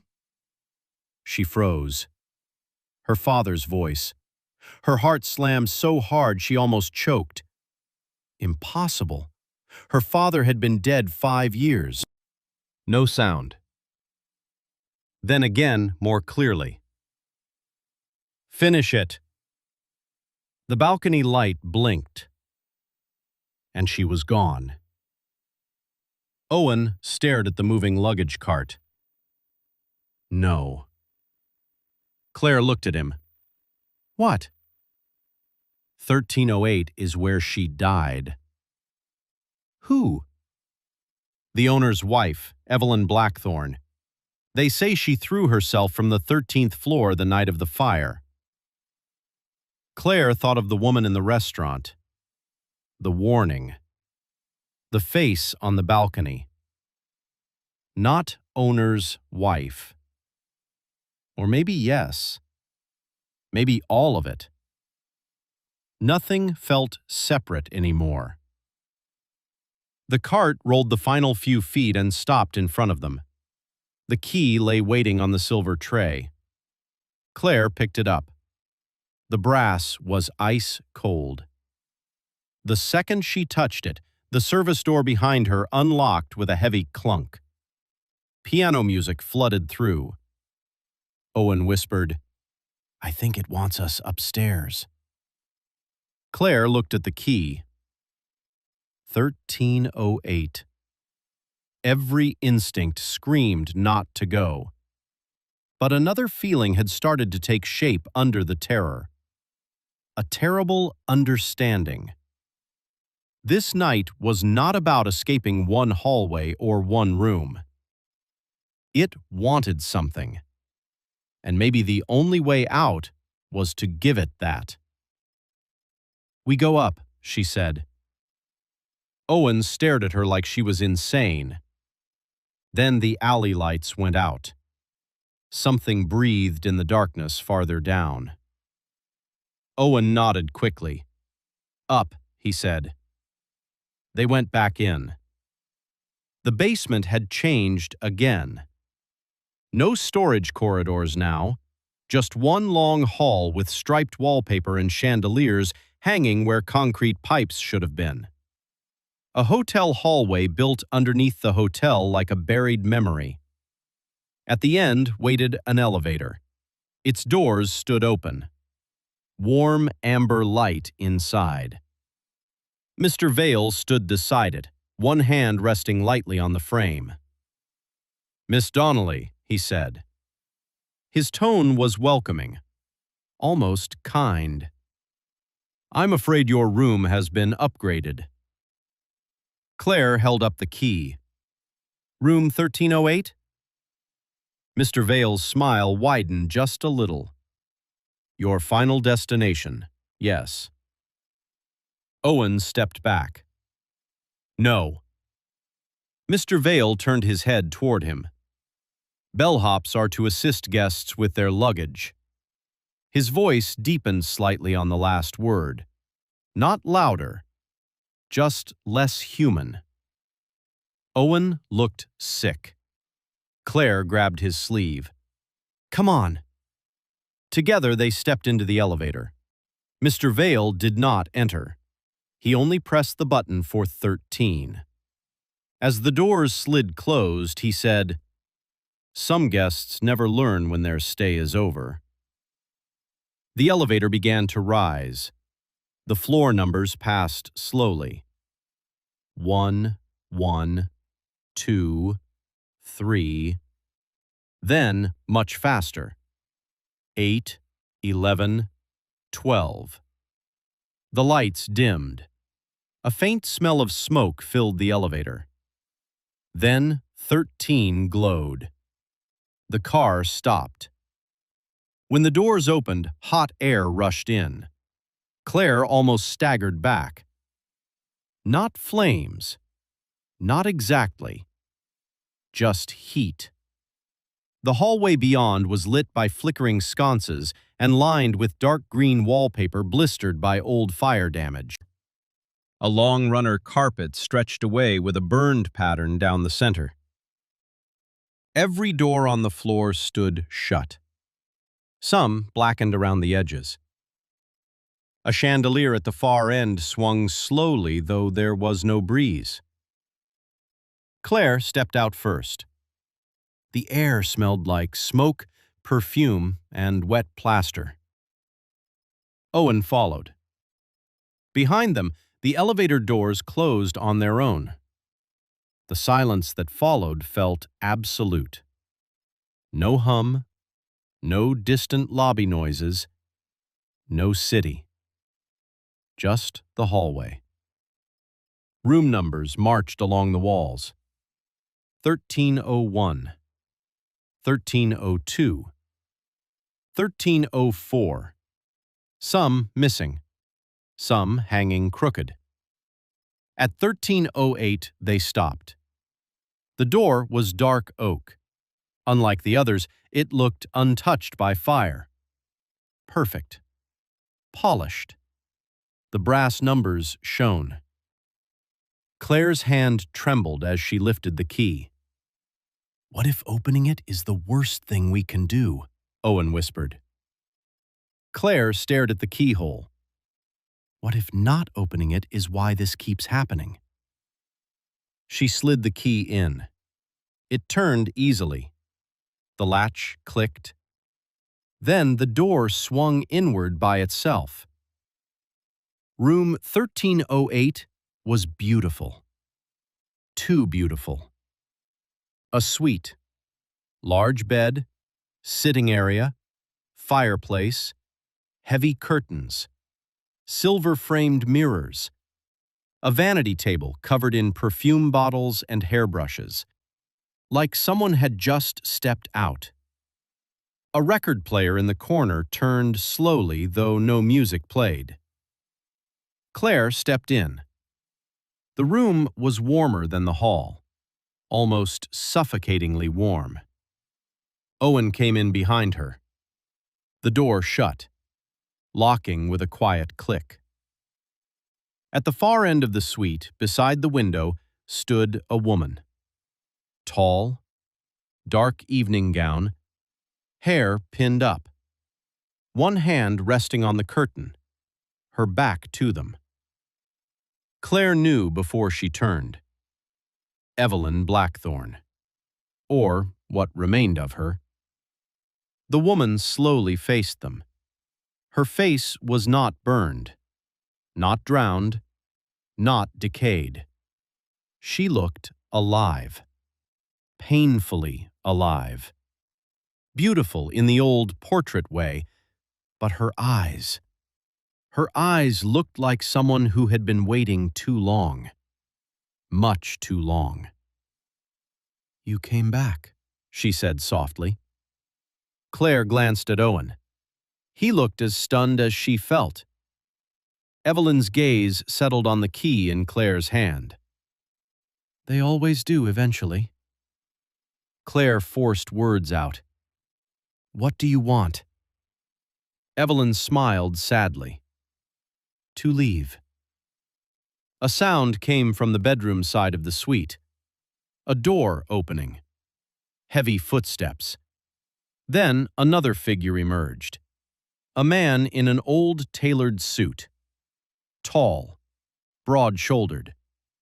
One side of his face charred black down to the jaw. The other side handsome and calm. His eyes fixed on Evelyn. Not on Claire, not on Owen, only Evelyn. "Come away from the window," he said. His tone was quiet, commanding, intimate in the ugliest possible way. Evelyn's whole body stiffened. Claire understood immediately. This was not a haunting built from random tragedy. This was something meaner, something personal. The man stepped closer. The air in the room thickened with smoke. "You embarrass yourself," he told Evelyn. Evelyn's voice trembled. "You locked them in." The man ignored that. Instead, he looked at Claire and Owen for the first time. Hotel owner. The real Blackthorn. His smile was colder than Mr. Vale's. "Guests shouldn't wander into private rooms," he said. Claire backed up a step. Owen grabbed a silver candlestick from the mantel. The owner's eyes flicked to him. For a split second, contempt. Then amusement. "There's nowhere else to go," he said. The walls of the suite creaked. The wallpaper darkened. A faint orange glow appeared beneath the bedroom door. Fire. Or memory of fire. Evelyn looked at Claire desperately. "He keeps the door closed," she whispered. "He keeps all of them here." Claire's eyes darted around the room. "What door?" Evelyn pointed toward the writing desk. At first, Claire saw nothing. Then the mirror above the desk shifted slightly, and behind its reflection, a seam in the wall appeared. A hidden door. Blackthorn stepped forward. No. The temperature spiked. Smoke coiled along the ceiling. The bedroom glow turned brighter. Owen swung the candlestick at Blackthorn's head. It passed partly through him, but connected enough to stagger him sideways. Enough. Claire lunged for the desk, yanked the mirror aside, and found the hidden latch. It opened into a narrow service shaft lined with small locked metal doors. Each door had a room number. 1310, 1305, 1208, 1103. So many. From behind those tiny doors came sounds. Weeping. Whispers. Knocking. Pleading voices. The hotel was keeping them. Collecting them. Evelyn cried out, "The master key!"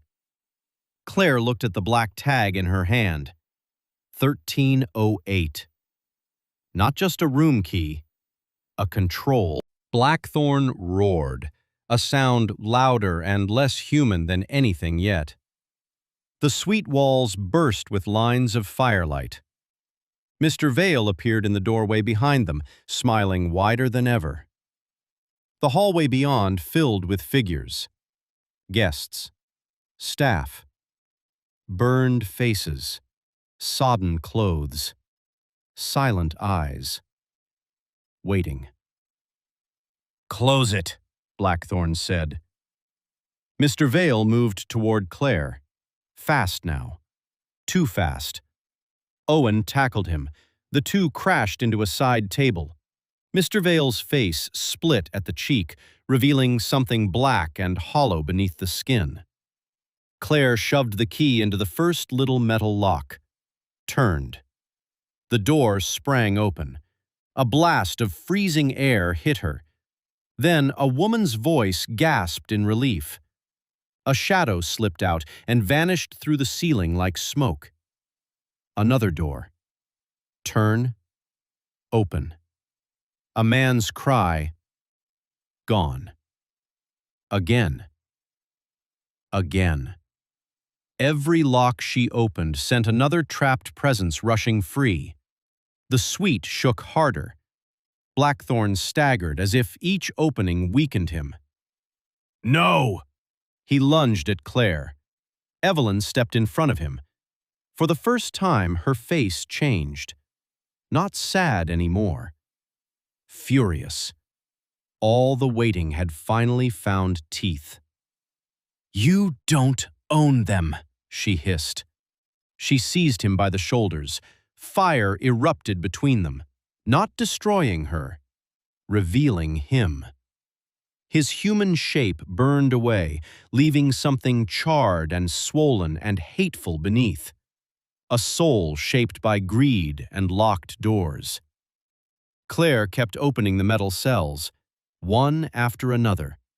Whispers turning to wind, cries turning to release.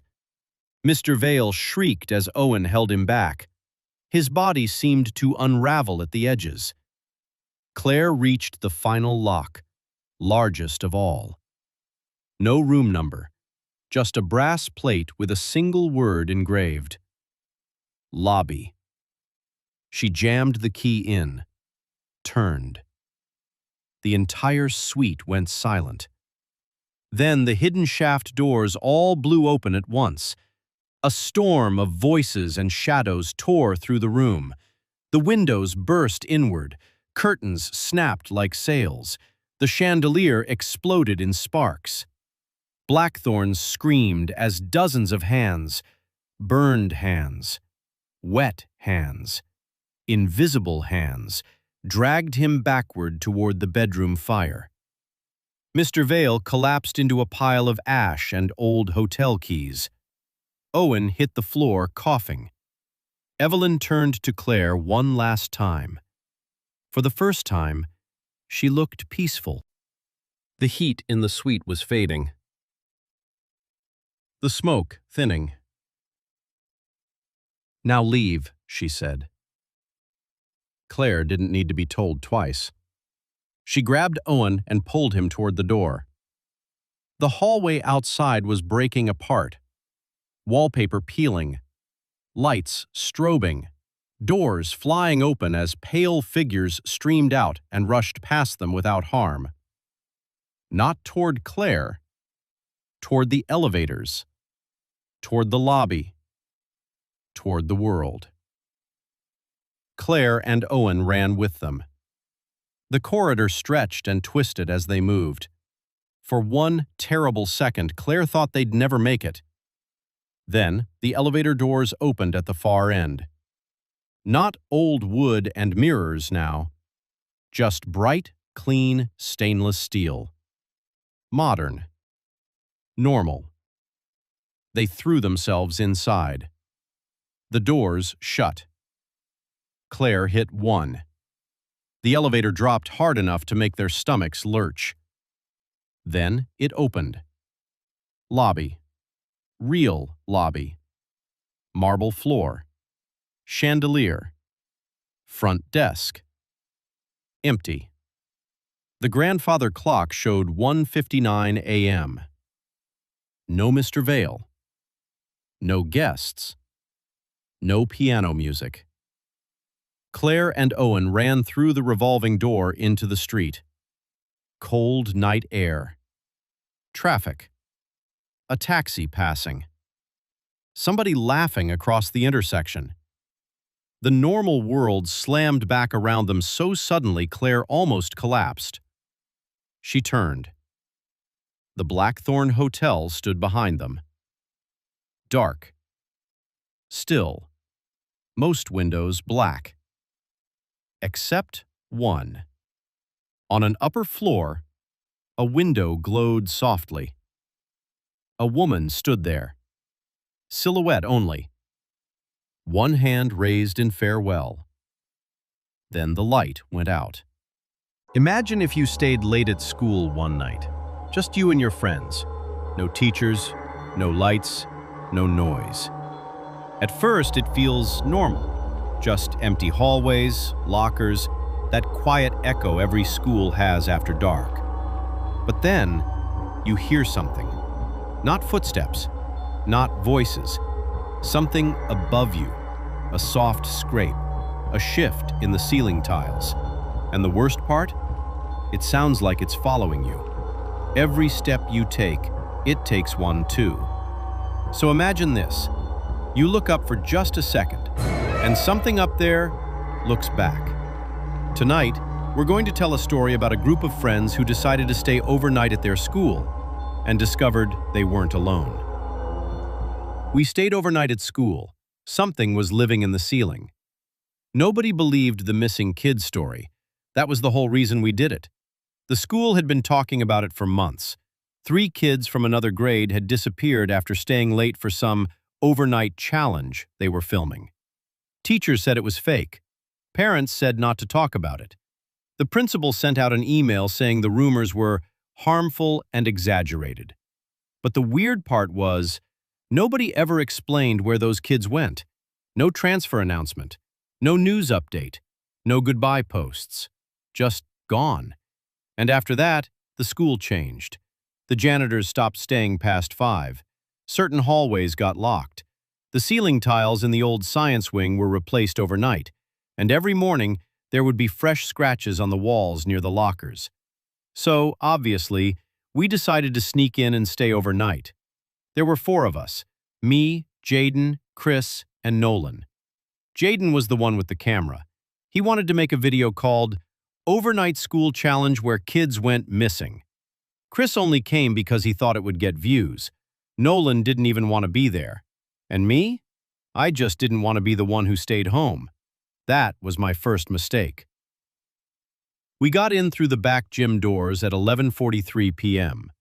Jaden said he knew they didn't lock properly if you pulled the left one hard enough. He was right. The door opened with this loud metal pop that echoed down the hallway. For a second, nobody moved. We just stood there, half inside the school, listening. Nothing.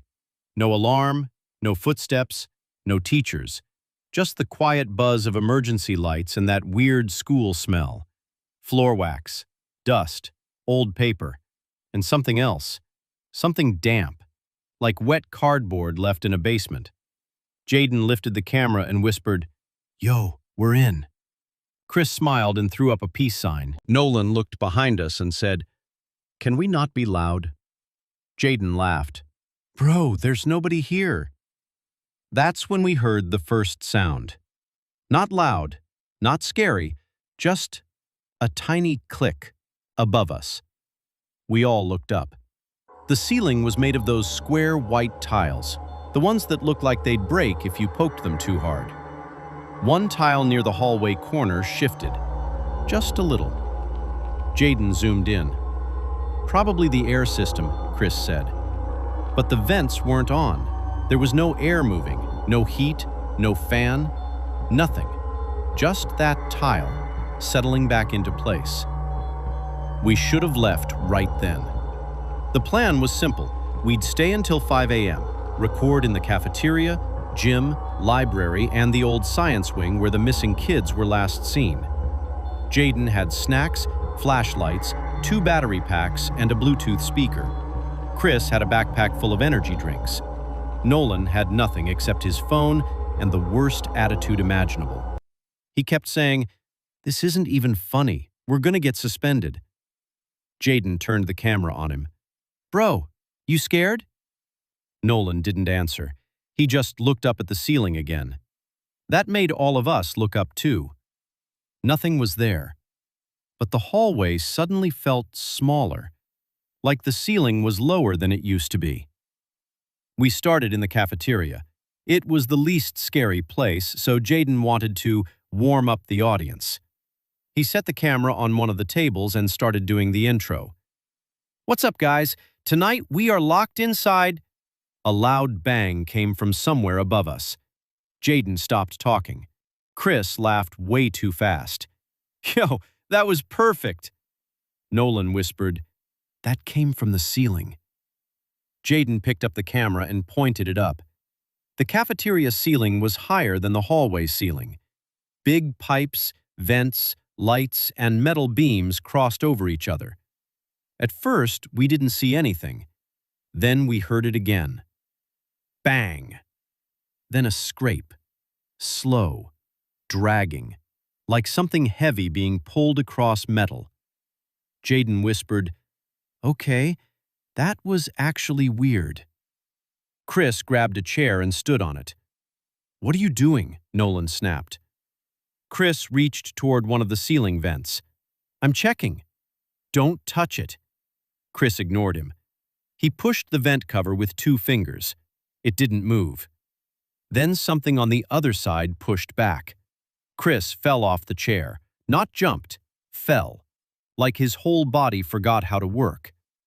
The chair slid across the floor and slammed into a table. Jaden started laughing because he thought Chris was messing around. But Chris wasn't laughing. He was staring at the vent. His face had gone pale. "What?" I asked. Chris swallowed. "There's someone up there." Nobody said anything. Then his phone buzzed. He looked down. His face changed again. "What is it?" Jaden asked. Chris turned his phone toward us. It was a message from an unknown number. It said, "Don't look into the ceiling." We all stared at it. Jaden whispered, "Is this one of you?" Nobody answered. Then all 4 of our phones buzzed at the same time. Same message. "Don't look into the ceiling." That's when Nolan said he was done. He started walking toward the gym doors. Jaden followed him with the camera. "Bro, don't leave now.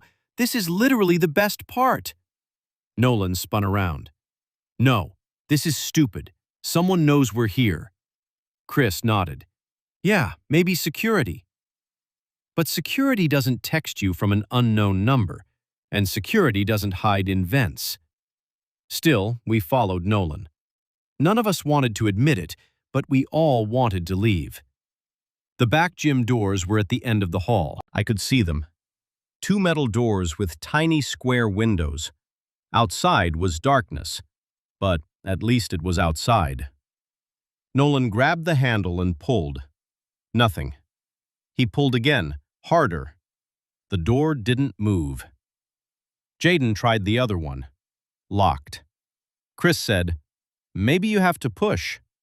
"Bro, obviously I tried that," Nolan snapped. Then a voice came from the school speakers. Not the normal announcement voice, not clear. It crackled and popped like the speakers were broken. Then it said, "Students are not permitted in the halls after midnight." We froze. The speaker hissed. Then the voice came back. "Return to your classroom." Jaden whispered, "What classroom?" The lights flickered. Once, twice. Then every light in the hallway shut off.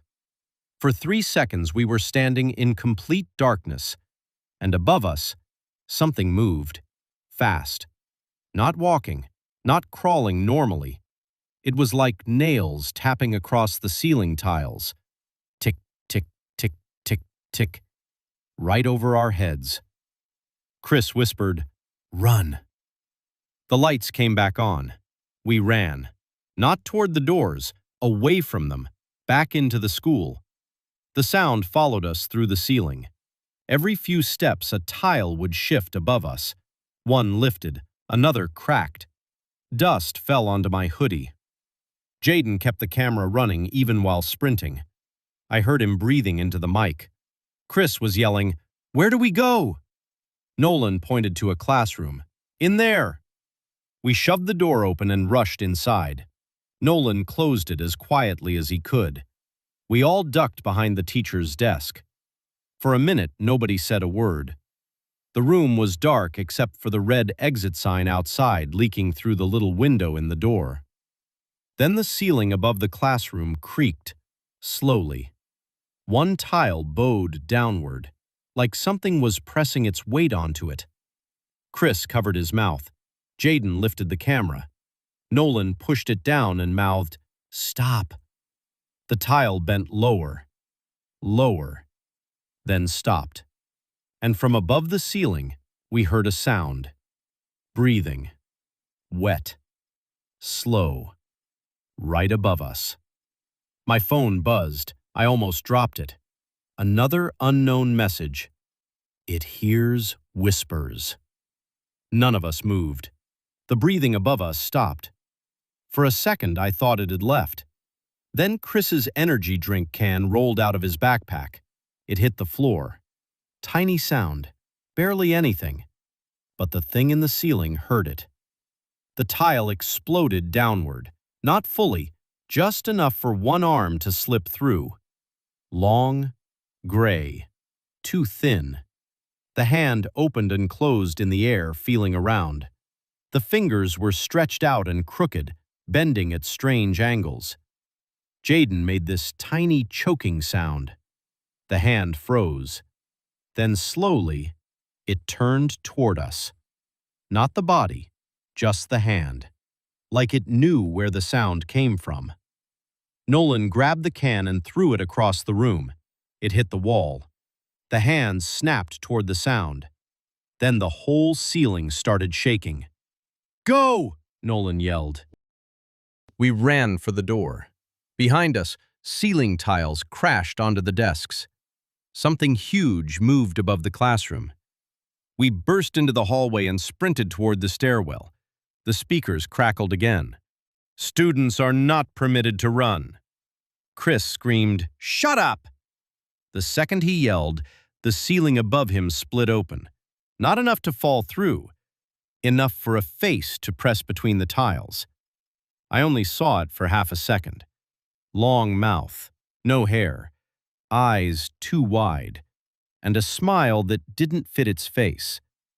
Then it vanished back into the ceiling. Chris didn't see it, but I did, and Jaden's camera did too. We made it to the second floor. That was the old wing. Nobody used it anymore except for storage and some science rooms. The air changed up there.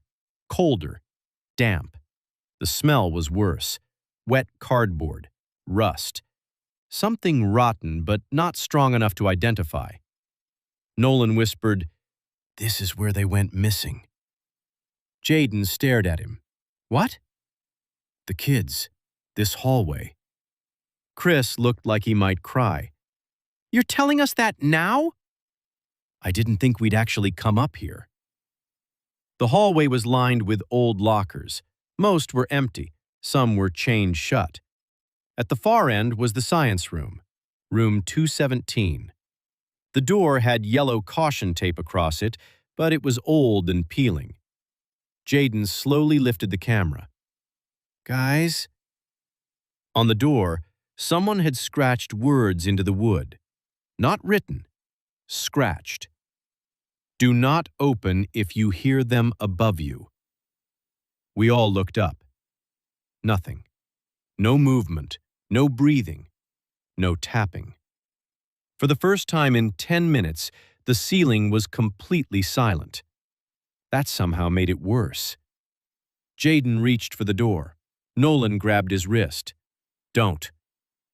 Jaden whispered, "The video needs an ending." Nolan said, "The video is over." Then from inside room 217, someone knocked. 3 times. Knock, knock, knock. Chris whispered, "Nope." Then a voice came from inside, a kid's voice. "Help us." Nobody moved. The voice came again. "Please, it's gone." Nolan's eyes filled with fear. "That's one of them." "What?" I whispered. "One of the missing kids." Jaden stepped closer to the door. "Are you serious?" Nolan nodded.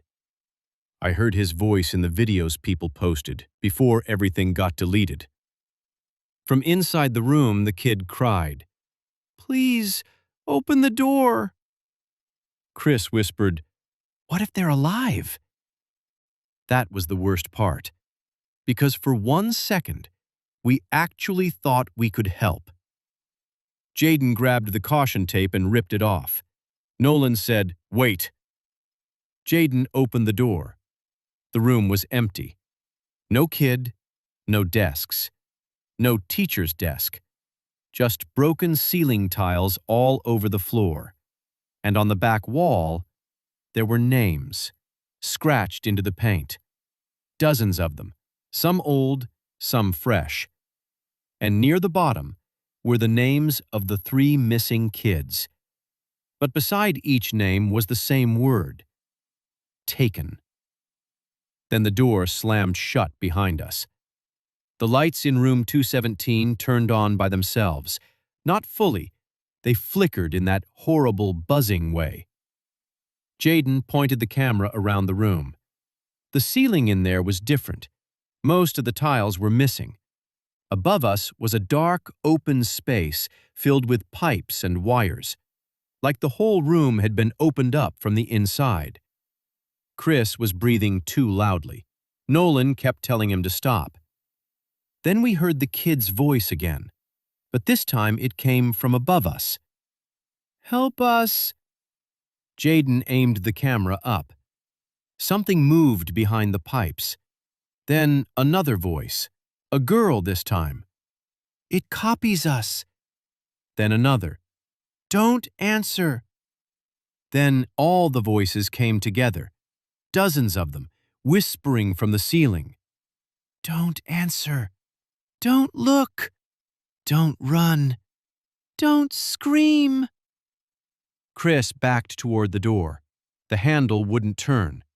Nolan helped him pull. Still locked. Jaden whispered, "There's another door." At the back of the room was a storage closet. Inside, there was a smaller door, maybe connected to the prep room. We moved toward it, slowly, trying not to make sound. Then, something dripped onto my hand, warm. I looked down. A dark drop slid across my skin. I looked up before I could stop myself. There was a face between the pipes. Not hanging, watching. It was upside down. Its eyes were open so wide they barely looked real, and its mouth slowly stretched into that same smile. My phone buzzed. I looked down. "You looked." The thing dropped, not all the way, just enough for its arms to hit the floor first. Then it pulled itself back up into the ceiling like it was teasing us. Chris screamed. The whole ceiling answered, every tile, every pipe, every vent. Something was moving everywhere at once. Nolan kicked the storage door open. We ran through. The prep room was small and dark. Glass cabinets lined the walls. Old equipment, dusty jars, broken posters. Jaden slammed the door behind us. There was another exit on the far side, but before we could reach it, we heard a sound from inside the cabinets. Tap, tap, tap. Chris pointed. Inside one of the glass cabinets was a phone, screen glowing, recording. Jaden slowly opened it. The phone was old, cracked, still filming. On the screen was a video, 3 kids standing in the same room, whispering, terrified. One of them said, "It lives above the 2nd floor." Another said, "It gets in through the ceiling." The 3rd kid looked directly into the camera and said, "If you hear our voices, don't trust them." Then something above them moved. The video cut to black. Jaden's hands were shaking. "This is real." Nolan stared at him. "Yeah, no kidding." Then the phone screen changed. The camera flipped to live view. It was showing us, all 4 of us in the prep room, but from above, like something in the ceiling was filming us. Chris whispered, "How is it doing that?" On the phone screen, the ceiling tile above Chris slowly moved, but when we looked up in real life, it hadn't moved yet. The phone was showing what was about to happen. I grabbed Chris and pulled him away. A second later, the tile crashed down exactly where he had been standing. A long arm reached through and slapped against the floor. The fingers dragged across the tile, searching.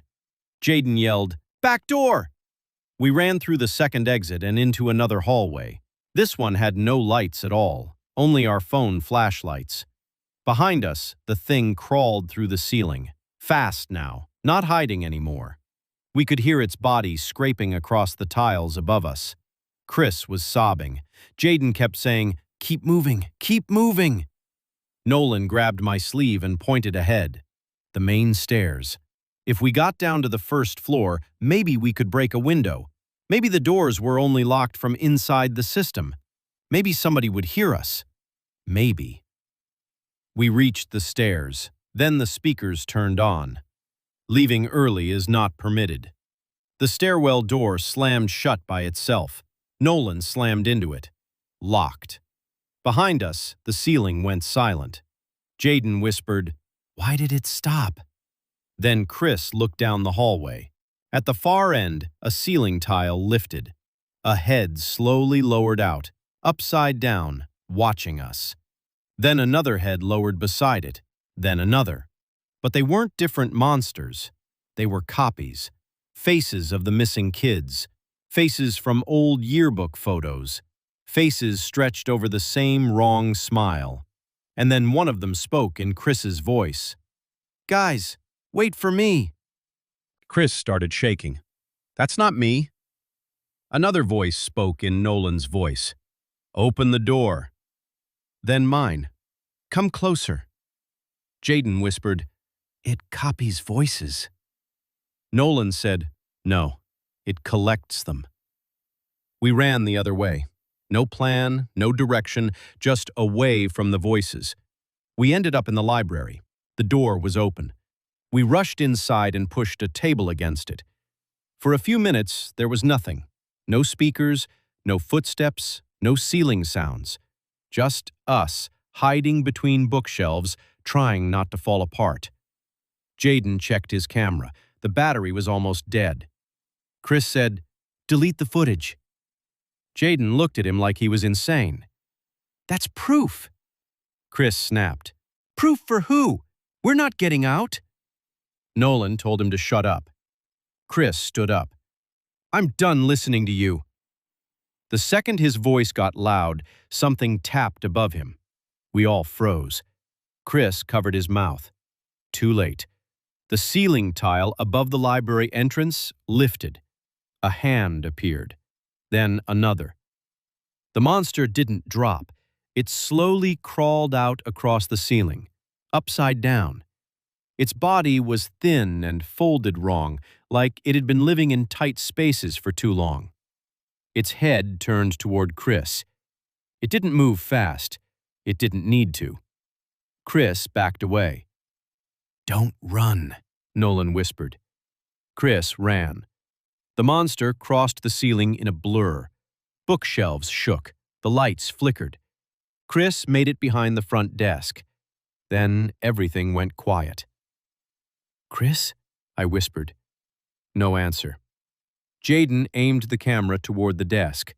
Chris slowly stood up. For 1 second, I felt relief. Then he smiled. That same stretched smile.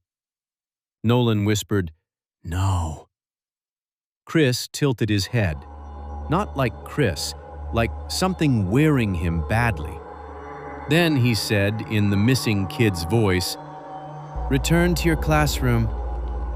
We ran. Now there were 3 of us, me, Jaden, and Nolan. We didn't know what happened to Chris. We didn't know if he was gone, hiding, or something worse. And we didn't stop to find out. We made it to the gym. Big space, high ceiling, no tiles. That was Nolan's idea. If it lives in the ceiling, we go where there's no ceiling tiles. For a second, it felt smart, safe. The gym was open and dark, with moonlight coming through the high windows. Jaden's camera finally died. He threw it in his backpack and pulled out his phone. "We still have to record." Nolan shoved him. "Are you serious?" Jaden shoved him back. "This can't be for nothing." Then the basketball net moved, just slightly. The chains rattled. We all looked up. The gym didn't have ceiling tiles, but it had rafters, high metal beams, and something was crouched on one of them, watching. It had been above us the whole time. Jaden whispered, "No." The thing dropped onto the top of the basketball hoop, then climbed down the wall like an insect, Not rushing, not hiding, just showing us it could. The speakers crackled. But this time the voice didn't come from the speakers. It came from the monster, in Chris's voice. "Guys, it's safe." Nolan picked up a dodgeball and threw it. It hit the monster in the shoulder. The thing stopped smiling. Then every exit door in the gym slammed shut at once. Jaden whispered, "You made it mad." The monster dropped to the floor. We ran for the locker rooms. Nolan got there first. Jaden followed. I was last. Right before I got through the door, something grabbed my backpack. I slipped out of it and fell forward into the locker room. Nolan slammed the door shut. Something hit the other side, hard. Then again. Then it stopped. My backpack was gone. So was Jaden's phone. We were in the dark now with only Nolan's flashlight. The locker room smelled like rust and old water. There was another exit near the showers. Nolan pointed. "That leads to the pool hallway." Jaden looked at me. "The pool doors have windows." We could break them. Finally, a real way out. The pool hallway was colder than the rest of the school. Our footsteps echoed too much. At the end were glass doors leading outside. Locked, obviously, but glass. Jaden grabbed a metal sign from the wall. He swung it into the door. Crack. Again. Crack. Again. The glass started to break. Then the speaker above us clicked on. "Vandalism is not permitted," Nolan screamed. "We don't care!" The ceiling above the hallway opened. Not one tile, all of them. Like something had been waiting behind every single square. Jaden swung again. The glass shattered. Cold night air rushed in. I could see outside. Freedom. Nolan climbed through first, then me. Jaden turned back. His camera bag was still on him. He reached for it like he was checking the footage. That 1 second cost him. A hand dropped from the ceiling and grabbed the strap. Jaden screamed, "Help me!"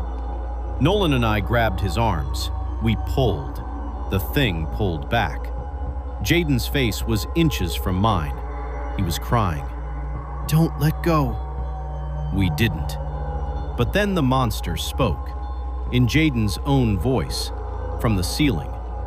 "Don't let go." Then another voice, Chris. "Pull harder." Then the missing kids, all whispering at once.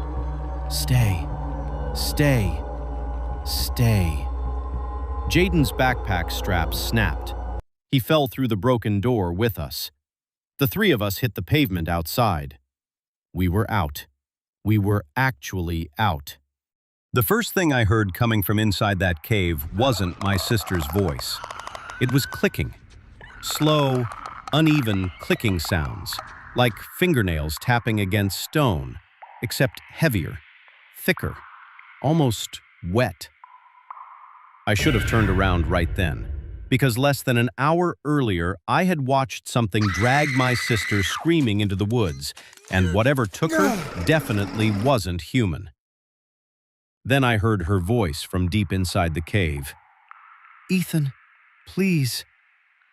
And I froze. I knew that voice. I would recognize it anywhere. The way she stretched the second syllable of my name when she was scared. The slight shake in her breathing when she tried not to cry. There was no mistaking it. The problem was, there was no possible way she could have gotten this far ahead of me without making a sound. That was the moment I realized something inside that cave was calling me, using her voice. Earlier that day, the sun had been so bright the road looked like it was melting. Nothing about the drive felt dangerous. Middle of summer, clear skies, warm air drifting through the open windows, the smell of pine trees rolling in waves every time the road curved deeper into the forest. We were supposed to be taking a shortcut, an old logging road our uncle told us would save almost 40 minutes getting to his place. Instead, It stranded us. The car didn't sputter. It didn't shake.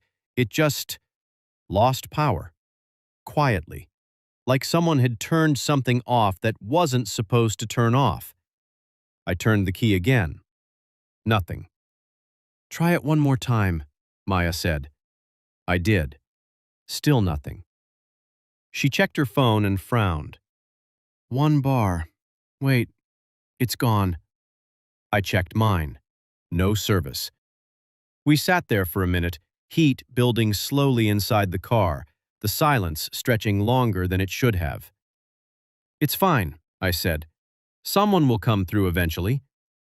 But the truth was, we hadn't seen another car for nearly an hour.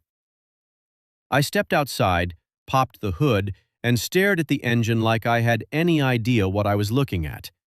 Heat rolled upward into my face, carrying the smell of metal and dust. Behind me, Maya said quietly, "I don't like this place." "It's just the woods." "No, it feels like something's wrong." I didn't answer, because I knew exactly what she meant. The forest wasn't silent. Insects buzzed everywhere, leaves shifted occasionally in the wind, branches creaked in the distance. But it still felt empty, like something had cleared the area out.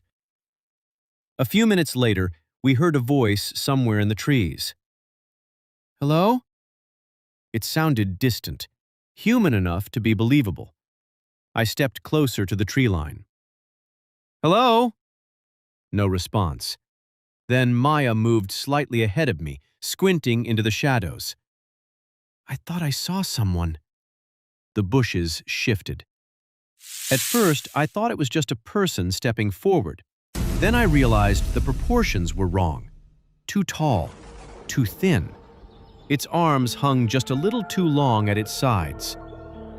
"Maya," I said slowly, "come back." She turned, but she didn't get the chance.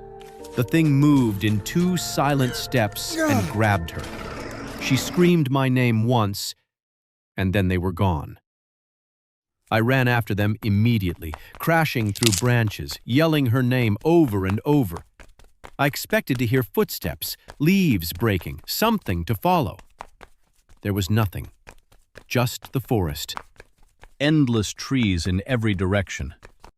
I don't know how long I searched. 10 minutes, 30, maybe longer. Then I heard her voice again. "Ethan!" Relief hit me so hard my knees almost gave out.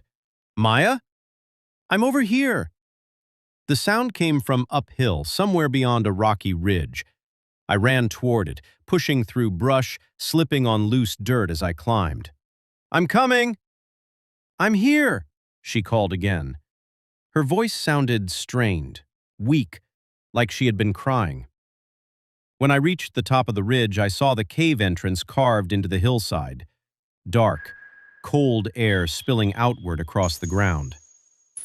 "Maya?" I called. "I'm in here!" Her voice echoed strangely, bouncing deeper inside the tunnel. I stepped closer, and that's when I noticed the footprints. Dozens of them. Long, narrow, barefoot impressions pressed into the dirt around the entrance. That was when I heard the clicking for the first time.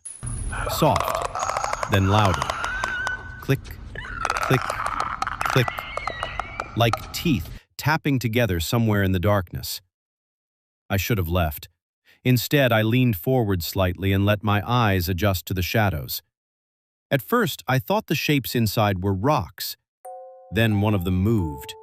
Something pale slowly unfolded itself from the cave wall like it had been crouched there for hours.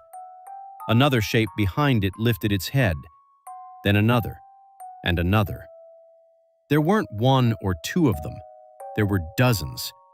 Thin bodies pressed along the stone, shoulders twitching slightly, heads tilted at angles no human neck should hold. Some stood upright, others crouched low on all fours, fingers spread across the ground like they were ready to spring.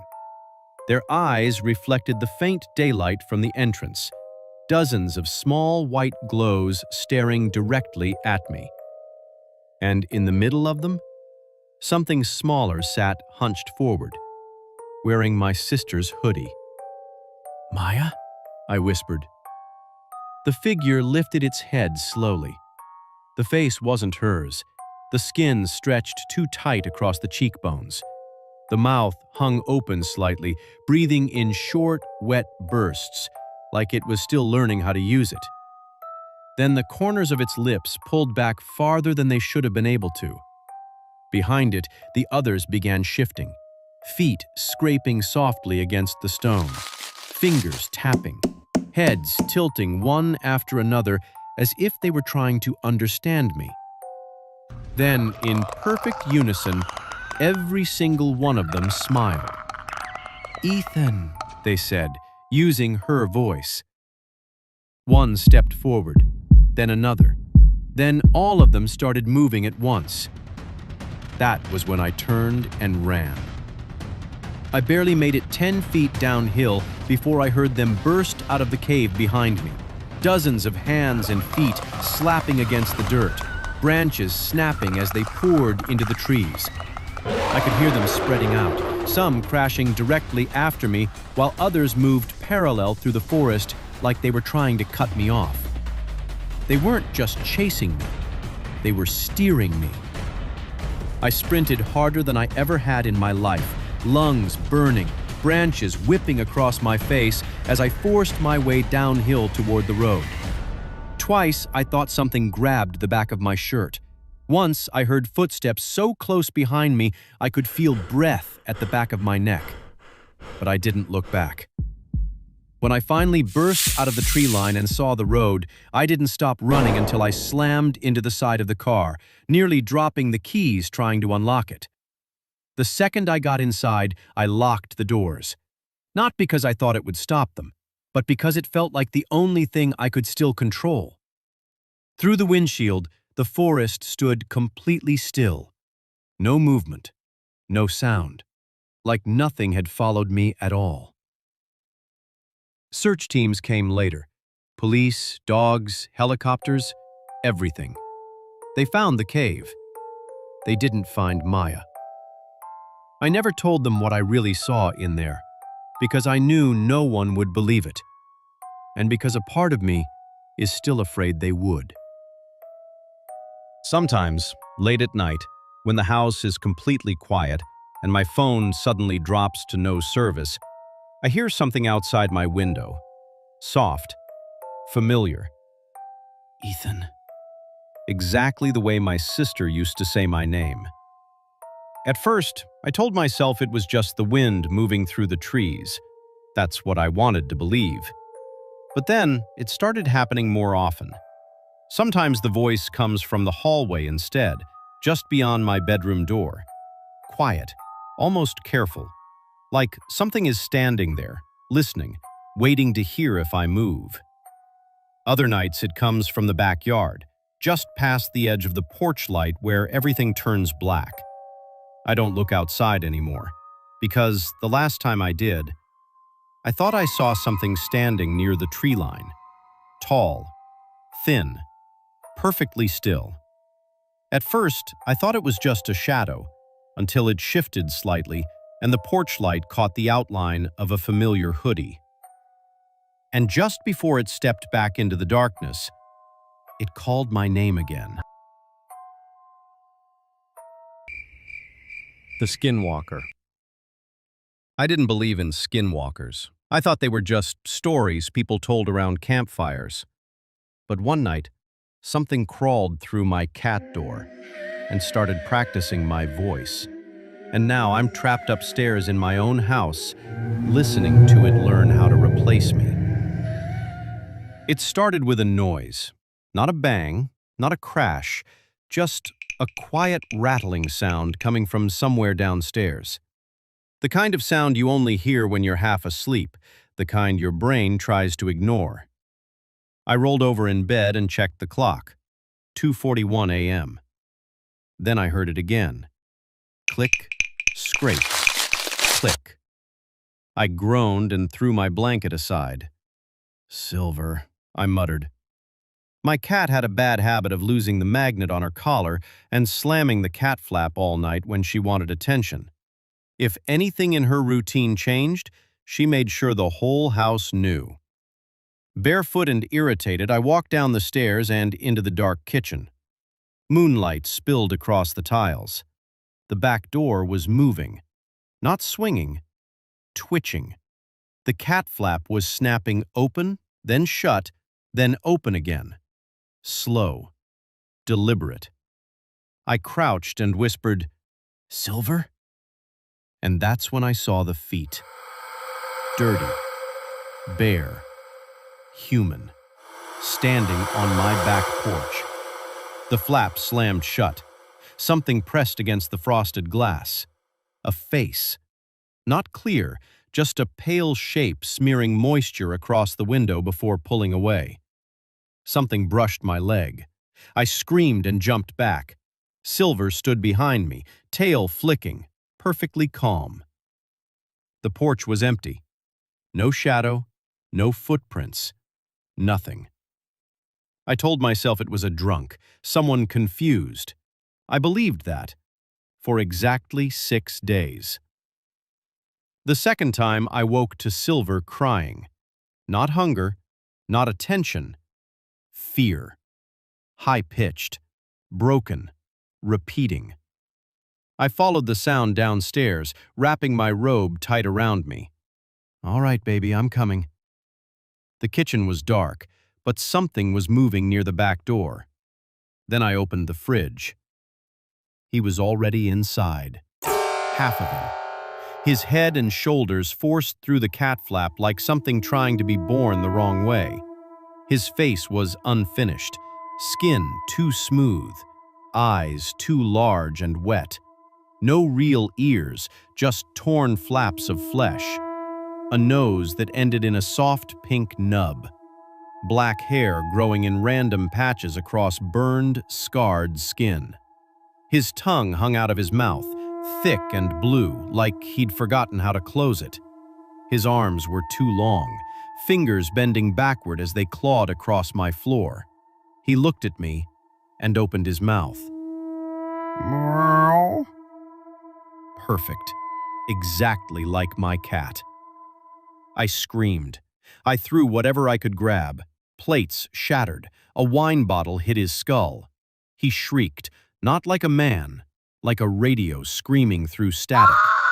And then he folded, bones popping, joints twisting, and slid backward through the cat flap.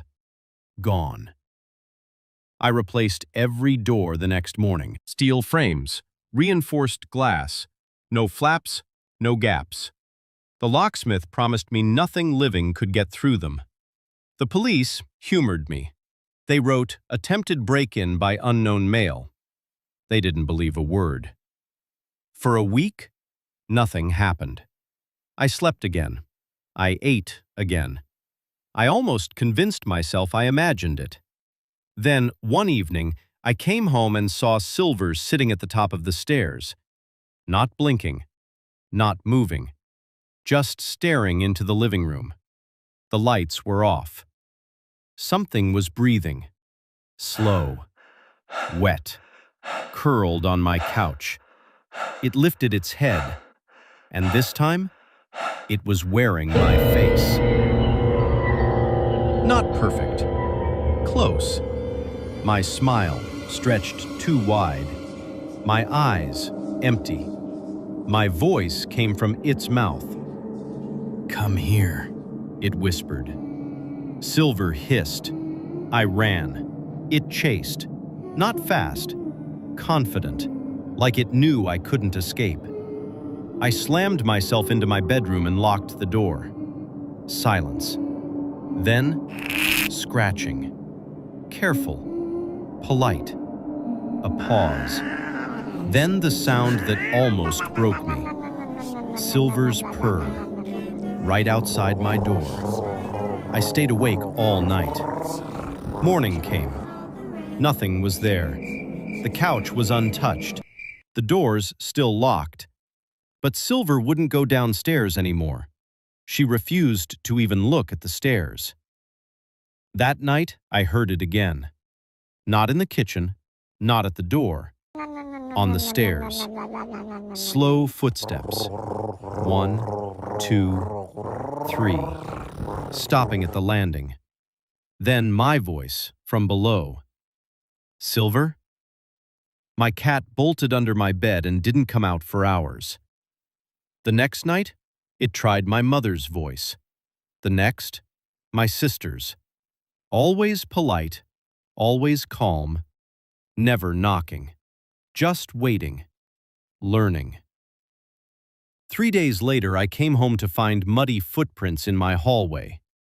Bare, human, leading to the couch, and stopping, right where someone would sit. That night, I heard cabinets opening, drawers sliding, the fridge humming, like it was practicing, testing how to live here. I called the police again. They told me to check for animals in the attic. I didn't tell them the voices were getting better. On the 7th night, I woke to breathing. Not downstairs, in my room. Slow, right beside my bed. I didn't move, didn't breathe, didn't open my eyes. Then, a whisper, in my own voice. Don't pretend you're asleep. My blood turned to ice. I felt the mattress dip, a weight beside me. And then, fingers brushing my hair. Not rough, gentle, curious, like someone memorizing. Your face is hard, it whispered thoughtfully. Yours moves too much. I screamed and kicked. The bed was empty, the door still locked, but my mirror was fogged, and written in the steam, in crooked letters, was one word: almost. Now I live upstairs. I moved my mattress into the closet. I don't use mirrors anymore. Silver disappeared 2 nights ago. I hear purring downstairs, and sometimes, when I walk past my bedroom mirror, my reflection blinks, just a little too late. Tonight, I heard my front door unlock, and footsteps climbing the stairs. Slow, careful, practiced, stopping right outside my room. And then my own voice whispered through the door. It's okay.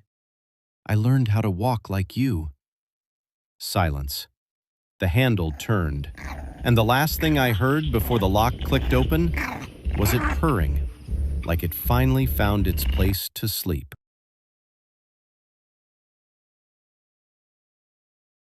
I've learned there are places where silence isn't natural, where frogs stop singing, where the wind starts calling names, and the people who answer don't come back the same. These are 2 stories about what happens when the wilderness finally listens back. The pond. When I was a kid, I spent parts of my summers with my great-aunt Eleanor.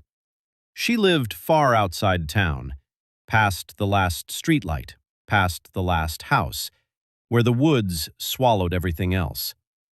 Behind her home was a pond. At night, the frogs were unbearable. They croaked so loudly it felt like the sound was inside the walls. One night, I finally complained. I asked her why she didn't just scare them off. She didn't smile. She turned off the lamp, sat beside me, and said, "The frogs aren't noise. They're warning." She told me about a couple who once lived near a pond just like ours. The husband hated the frogs, said they kept him awake, made his skin crawl. So every night, he trapped them. Buckets, nets, bare hands, one by one, until the pond went quiet. That same night, something came out of the trees. She said it was tall but not upright, too many joints, too many bends, fingers long enough to drag through the dirt even when it wasn't moving. its mouth never fully closed, thin, pale teeth clicking together as it listened. She never said its name. She only said the frogs kept it away. When I asked what happened to the couple, she squeezed my hand hard and said, "Nothing was left to hear them scream." I never complained about the frogs again. Eventually, I forgot the story. I didn't believe any of it back then, until last month. I moved into a newly built rental on the edge of town. Modern, clean, dropped into wilderness like it didn't belong. Behind the property, there was a pond. The first night I heard the frogs, I smiled. The sound followed me to sleep for weeks. A wall of noise, like nothing could move without being noticed. Then tonight happened. At 2:17 a.m., I woke up freezing. Not chilly, cold. The house was dead still. No breeze, no insects, no frogs. The silence felt wrong. Not empty. It felt like something was listening. I stood in my living room, staring at the window facing the pond. I couldn't see the water, but I knew exactly where it was. My reflection stared back at me. Then it lagged, just slightly, like it was thinking before copying my movements. Something moved behind it, too fast, too wrong to be an animal. I told myself I was imagining it. That's when I heard a wet clicking sound, slow, deliberate, right outside the window. I stepped back and felt something cold under my foot. I looked down. Mud. Wet, streaked mud leading from the back door, across the floor, stopping right where I stood.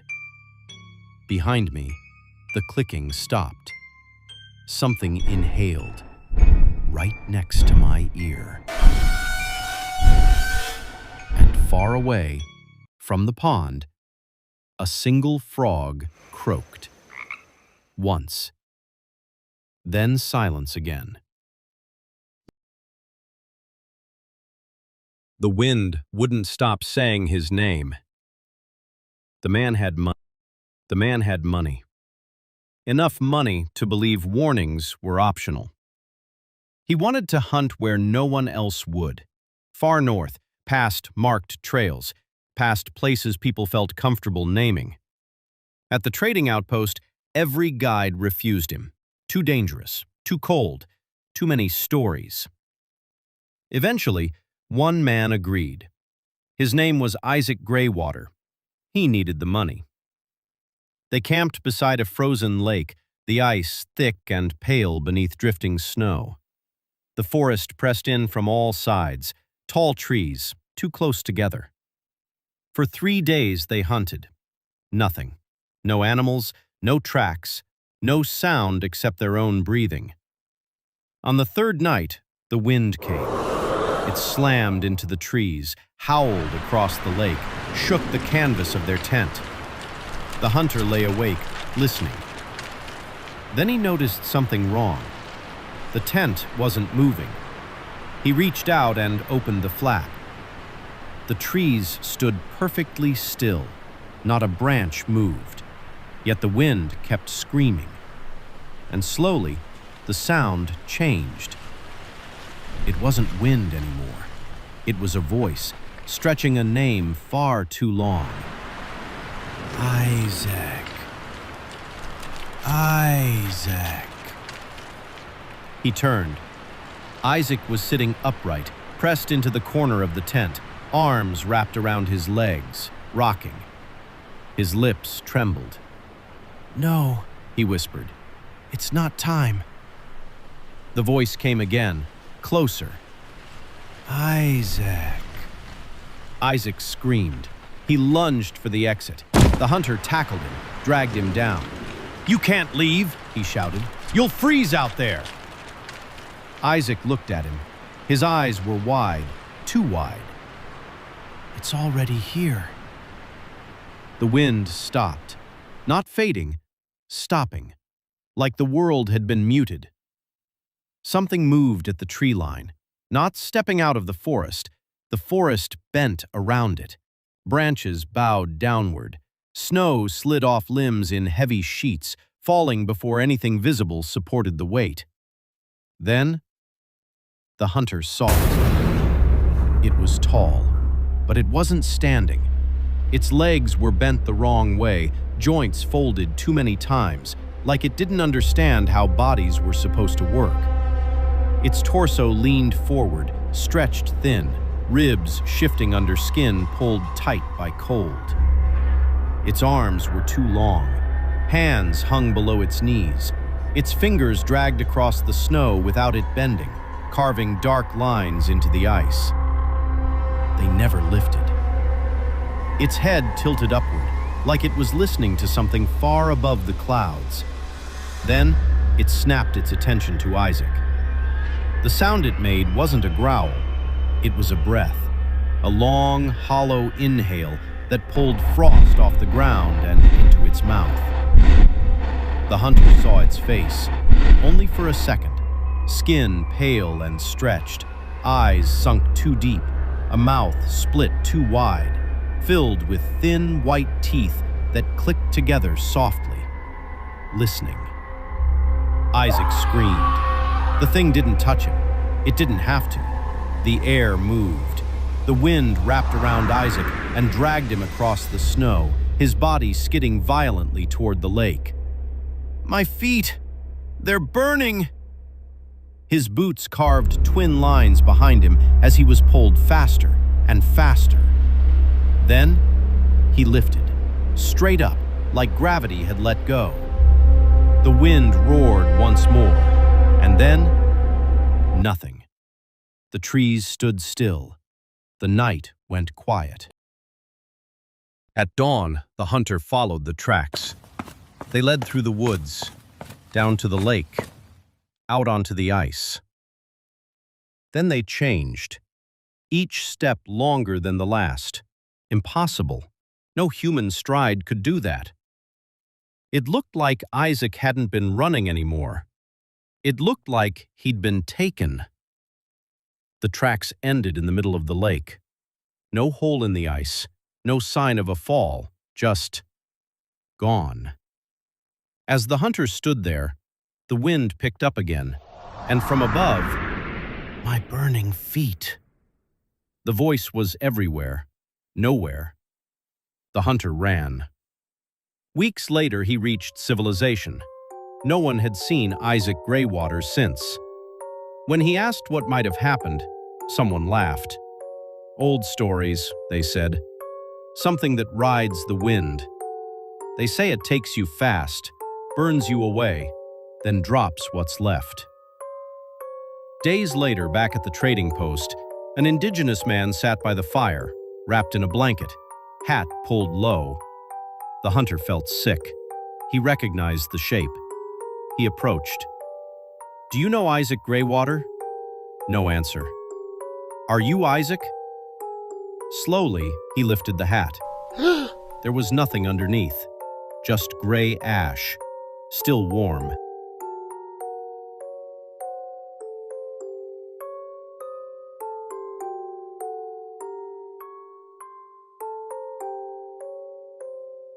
I didn't believe in Wendigos until one of them learned my name and followed me to where I was sleeping.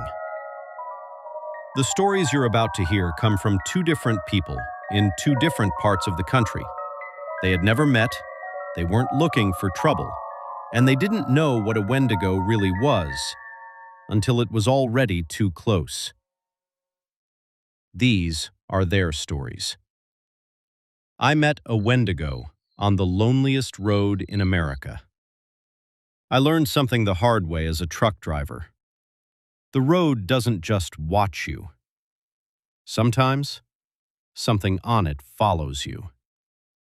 I've been an over-the-road truck driver for a few months now. When I first took this job, I thought it would be exciting. Travel the country, see the sights, come home with stories. I was right. I do have stories. I just don't tell them to anyone I know because I'm not sure they'd believe me. My name is Jordan. I'm 22 years old. I drive solo for a large trucking company I won't name for obvious reasons. Ever since I finished training and got my own truck, I've seen some weird things.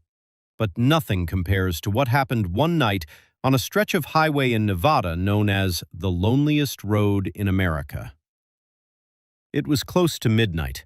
I still had about an hour before the nearest truck stop.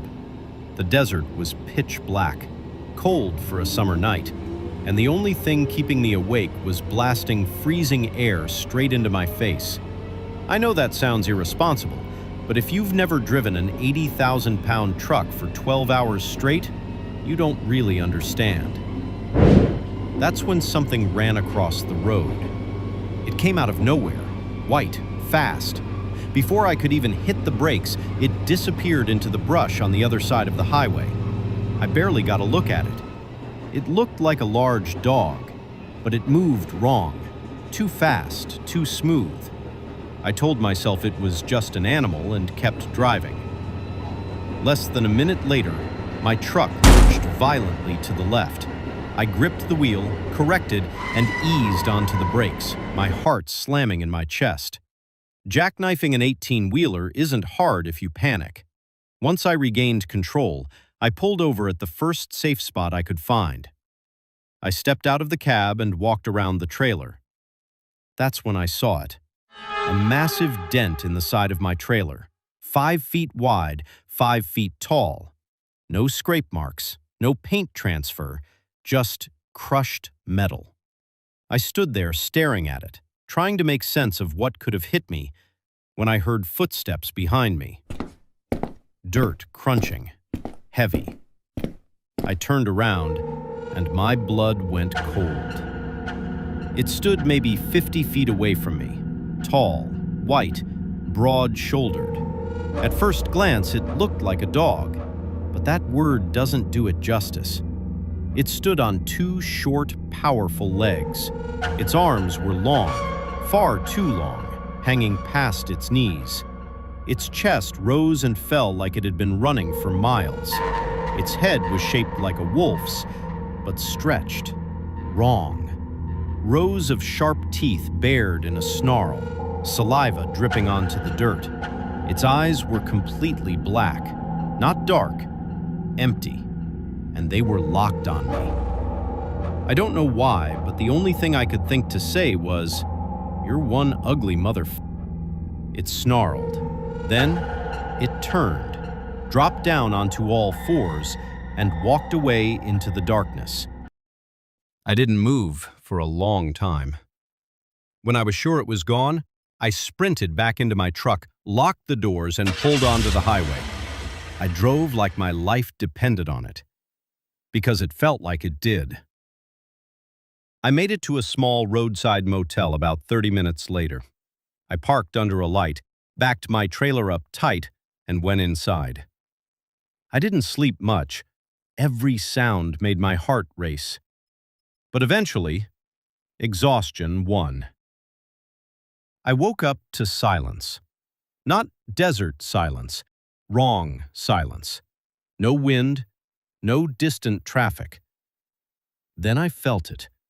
That feeling you get when someone is watching you. I turned my head, and there it was, standing outside my motel window. It was closer now, taller. Its head nearly touched the second-story balcony railing. Its breath fogged the glass. And it was smiling. Not with joy, with hunger. Its black eyes stared straight through me. Then, Jordan. I hadn't told anyone my name. I grabbed the only thing I could think of, my truck's air horn remote. I yanked open the curtain, slammed the button. The sound exploded into the night. The creature recoiled, shrieking in pain, clutching its head. Lights snapped on across the motel. Doors opened. People shouted. And just like that, it dropped down onto all fours and vanished into the darkness. I checked out at sunrise. I didn't report anything. I didn't ask questions. I just drove. I still drive, but I don't stop in the desert anymore. Because the road isn't empty. And some things out there never forget a face. I encountered a Wendigo while hiking, and it took my dog.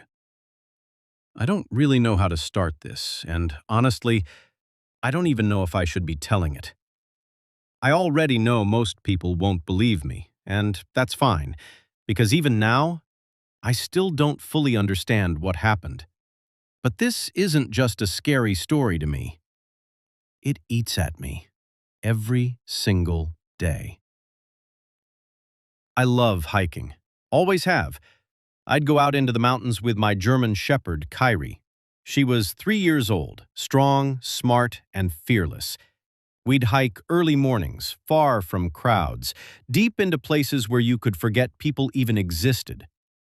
I live near the Utah mountains, so trails are everywhere, but I wanted something new, something quiet.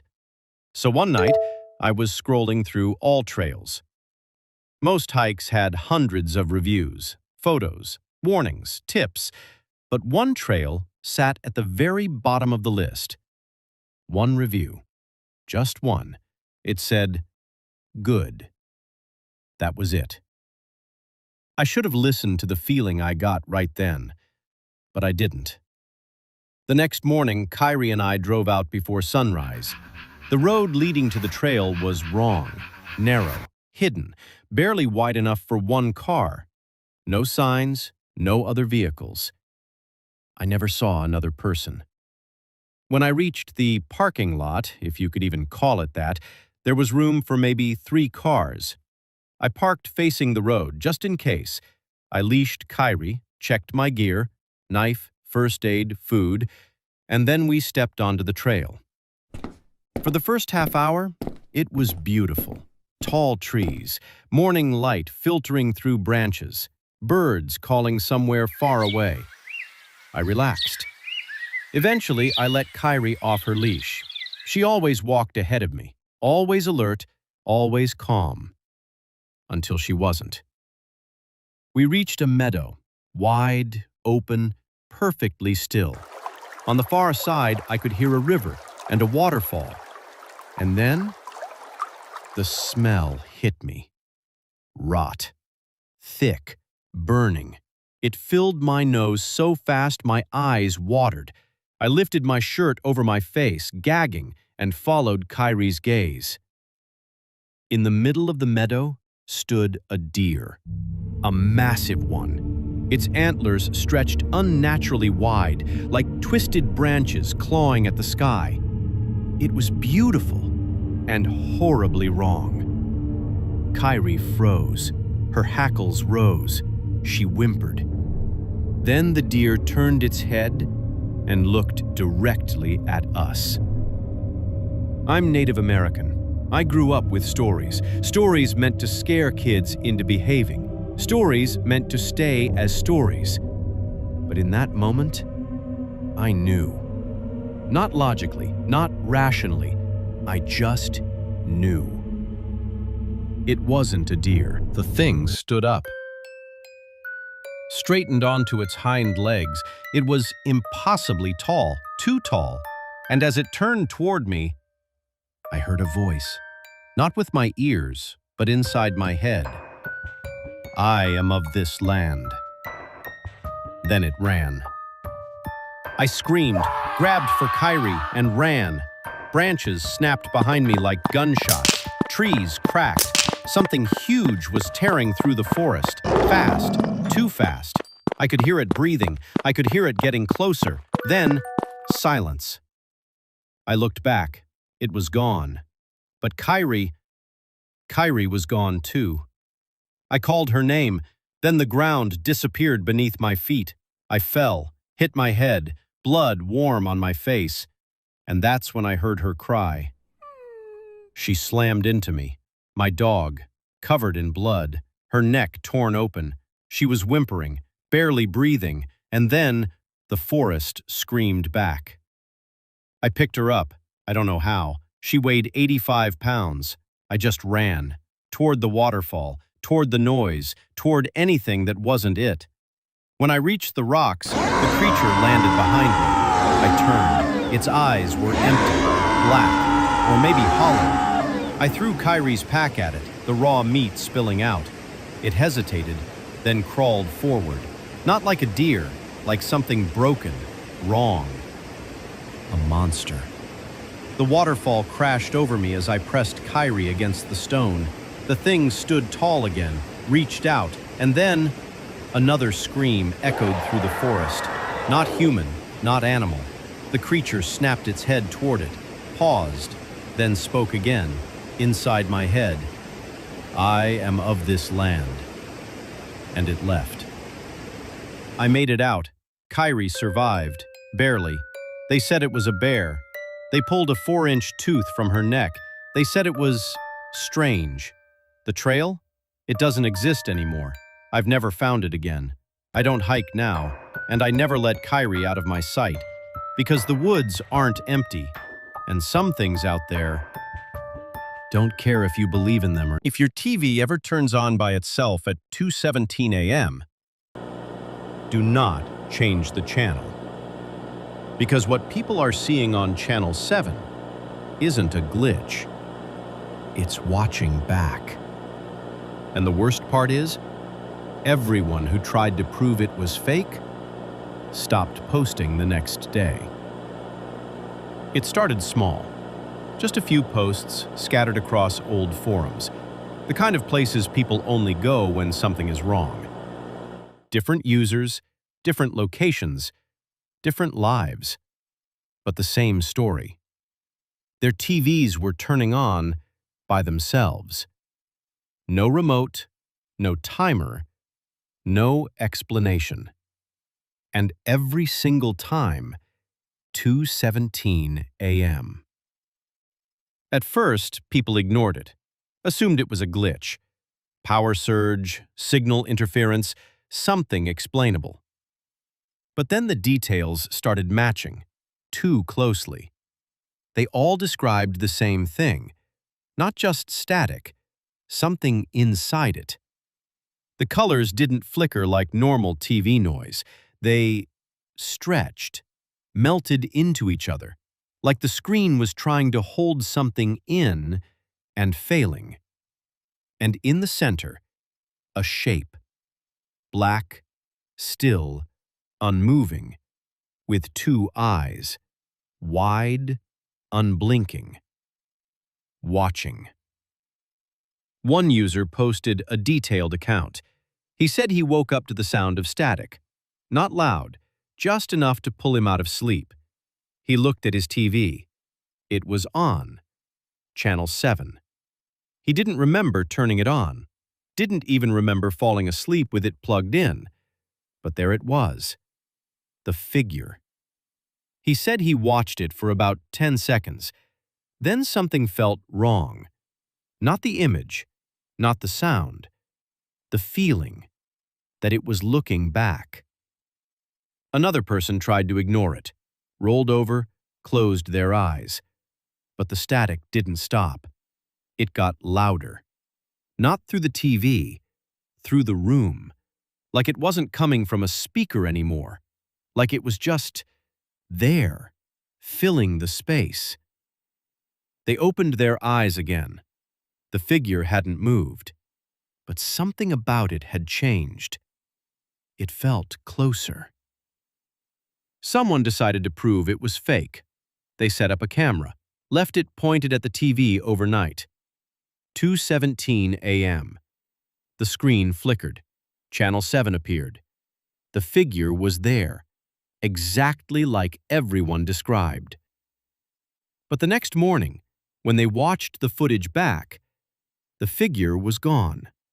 Just static. No shape, no eyes, nothing. The video got attention. People arguing, saying it was fake, saying it was real. Then one comment stood out. Pause at 0023. When they did, just for a frame, the eyes weren't centered anymore. They had moved. More people started watching. More reports came in. Different countries, different time zones. Still 2:17 a.m. local time, which shouldn't have been possible, but it was happening anyway. At first, it was just a hum, low, barely there.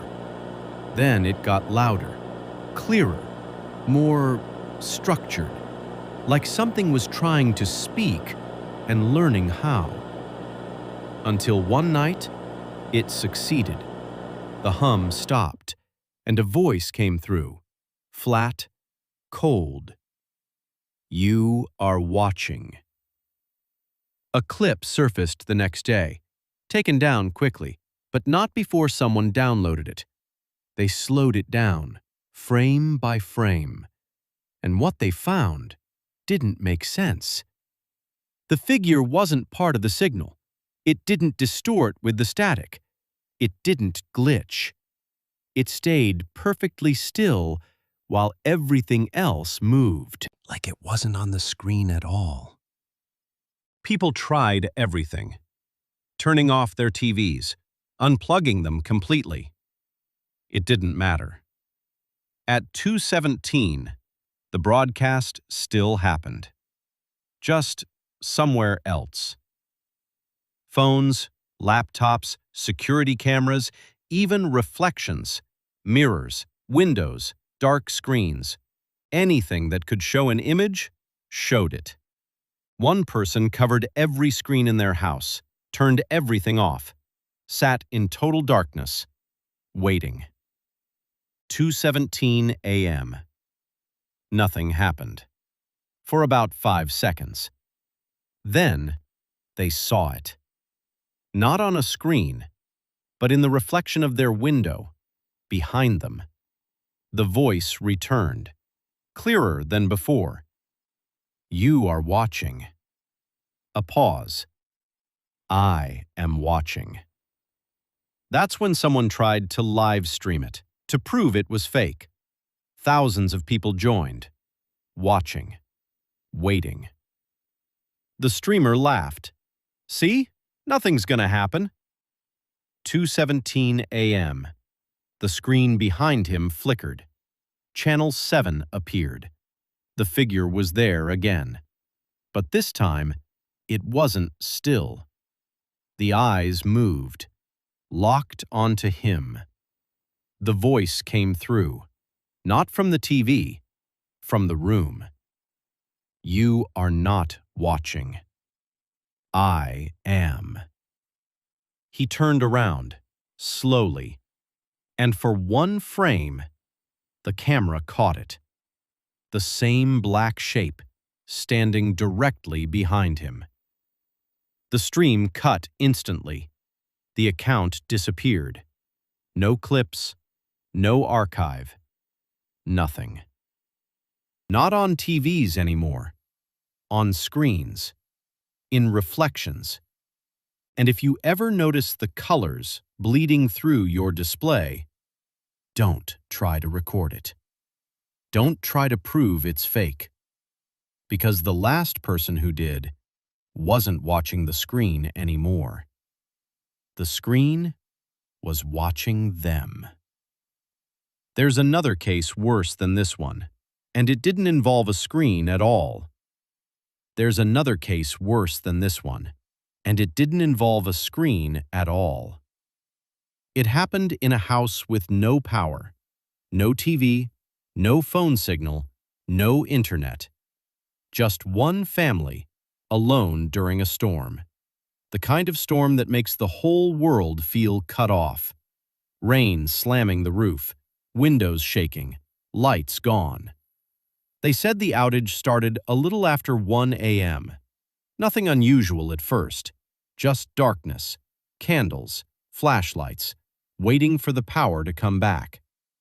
But at exactly 2:17, the father heard static.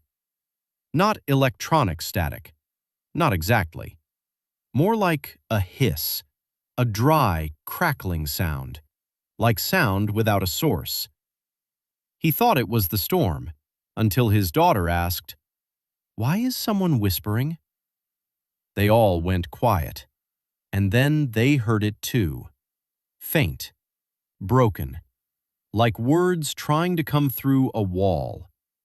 No one could make it out at first. Just the same pattern, over and over. A low, scraping whisper, almost rhythmic. The mother thought it was the radio, even though the batteries had died an hour earlier. She picked it up anyway. It was cold, too cold. And when she held it near her ear, the whisper stopped. For 1 second. Then something spoke. Not through the speaker. Right behind it. "Turn it around." She dropped it. The battery cover snapped off. The back hit the floor. Nothing inside. No batteries. No power. Still whispering. That was the first sign that Channel 7 was never really a channel. People only called it that because that's how it first appeared. But whatever it was, it didn't need a screen. The screen was just the easiest way in. After that case was posted online, people started comparing details. Old reports, deleted threads, archived comments, things most people never would have connected. And once they did, a pattern emerged. Not just 2:17 a.m., not just the figure, a phrase that kept appearing in every account, whether people remembered hearing it or not. Sometimes in recordings, sometimes in subtitles that no one added, sometimes written in places it shouldn't have been. Fogged mirrors, closed captioning, phone notes, even once in a printed receipt. The same line every time. "Keep looking." At first it sounded like bait, like something trying to get attention. But the longer people studied the reports, the less it felt like an invitation, and more like an instruction. Because the people who looked away didn't always get away. Some still heard it, still dreamed about it, still woke up at 2:17 for weeks after the first incident. Like once it noticed you, that was enough. One man claimed he beat it. He posted a long thread explaining how he avoided it. No screens after midnight, no reflective surfaces uncovered, no staying awake past 2. For 9 nights, nothing happened. On the 10th night, he posted again. Just one sentence. It learned the rules. That was the last thing on the account. People started testing theories. Maybe it was tied to visibility, maybe to attention. Maybe it needed to be observed to appear. That would explain why recordings failed, why live streams cut out, why screenshots came back distorted. Like it didn't want evidence. It wanted witnesses. And witnesses always described the same progression. First, the sound. Then the feeling. Then the certainty that something in the room had changed. Not moved, changed. Like the room had become a different version of itself, a version where it had always been there, just outside the edge of your vision, waiting for you to notice. There was one report people don't talk about much, because it sounds too impossible. A woman said she saw Channel 7 inside a dream. No TV, no screen, just a hallway. Long, dim, silent. At the end of it, a square of flickering light. She walked toward it, because in dreams, that's what you do. And as she got closer, she realized it wasn't a window. It was a television, sitting by itself at the end of the hall. Static humming. She tried to wake herself up. Couldn't. Then the figure appeared on the screen. Still, black, watching. And the voice said something no one had reported before. "You brought me here." She woke up screaming at 2:17 a.m. Her bedroom TV was unplugged, but the screen was glowing anyway. After that story spread, people started asking a worse question. What if it doesn't come through devices? What if devices are just the warning sign? What if the real event starts when the signal is gone? That idea got laughed at first, until someone found an old manual for a local television station that used to broadcast on Channel 7. The building had been shut down for years, demolished according to public records. But buried in the scans of the manual, between equipment diagrams and maintenance logs, was a handwritten note.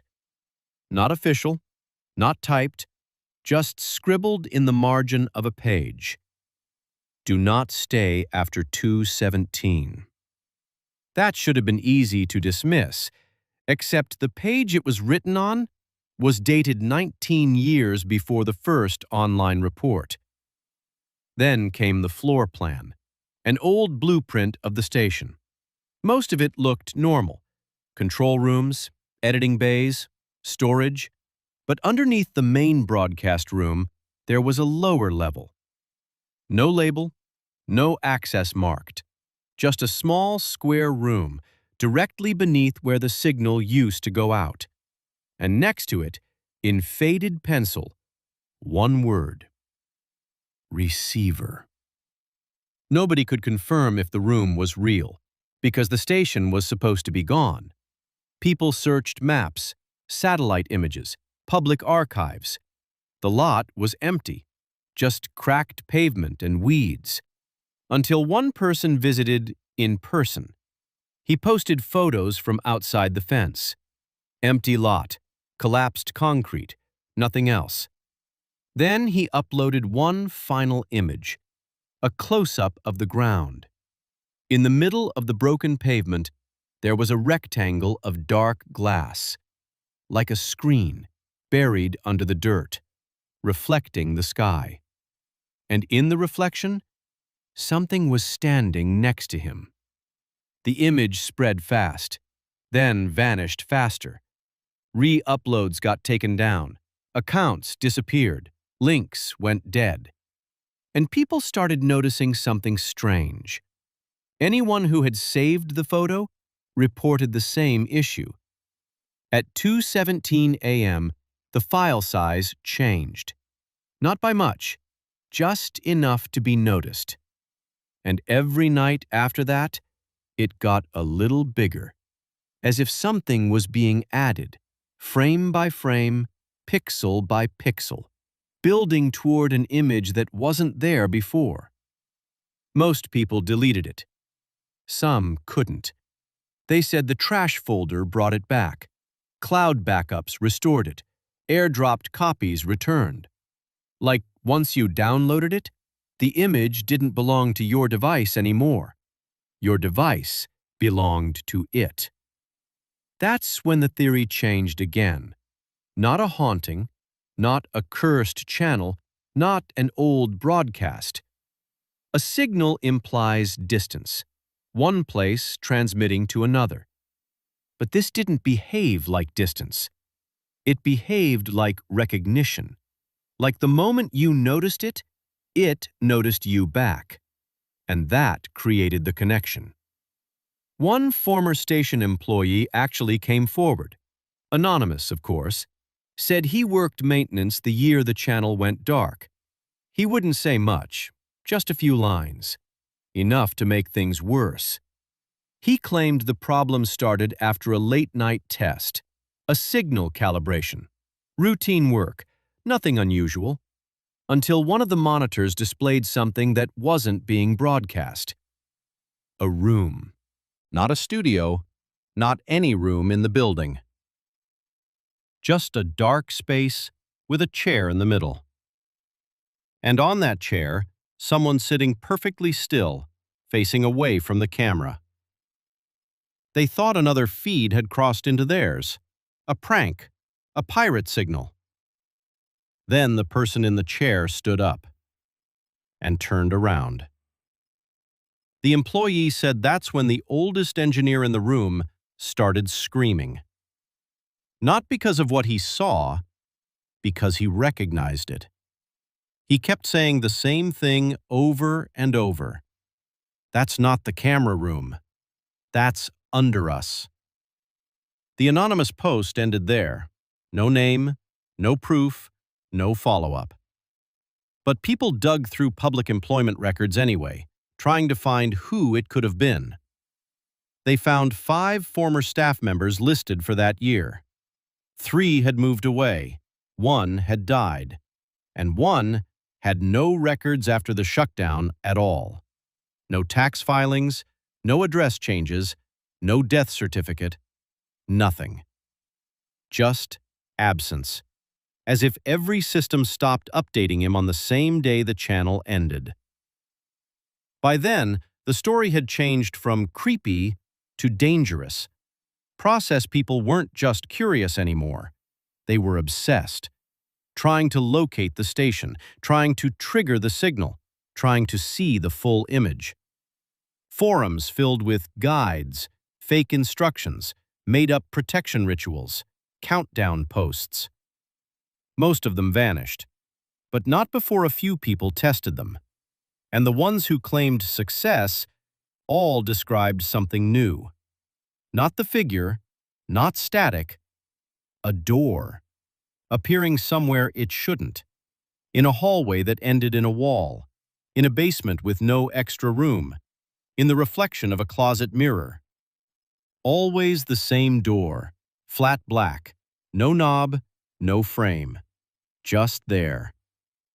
And every single report said the same thing. At 2:17, it would open a crack. No one admitted to opening it all the way, but one recording was supposedly real, never uploaded publicly, only described by people who said they saw it before it vanished. The camera shows a bedroom, dark, silent, timestamp in the corner, 2:16:52. Nothing moves. Then the closet door in the back of the room changes. Not opens, not swings, changes. Its shape flattens, darkens, becomes that same black door. At 2:17:00, it cracks open, and from inside comes static. The person filming is breathing hard, whispering something. No one could agree on what. Then the gap opens wider, not enough to show what's behind it, just enough to show there is depth, far more depth than the wall should allow. And then a voice says, "You kept looking." The recording ends there. That line changed everything, because up until then, the entity always sounded observational, detached, cold. You are watching. I am watching. But "you kept looking," that sounded personal, like disappointment or approval, like reaching the end of a test. Now people avoid 2:17 for a different reason, not because of the channel, because of what might happen if the channel doesn't appear. Some say that's worse. If you hear static, you still have warning. If a screen turns on, you still have distance. But if everything stays quiet, if the room feels normal, too normal, and the air goes still, that might mean it's already closer. There's one detail that appears in only a handful of reports, but it might be the most important one. A smell. Not rot, not smoke, not ozone. Something dry, dusty, old, like a room that hasn't been opened in years. That smell shows up right before the figure does, which would be easy to ignore, except for one thing. People have reported smelling it in places with no devices at all. An elevator, a stairwell, a school hallway after hours, a locked storage room. Then the same sequence, the silence, the pressure in the room, the feeling of being noticed. And somewhere nearby, A dark, reflective surface. A window. A microwave door.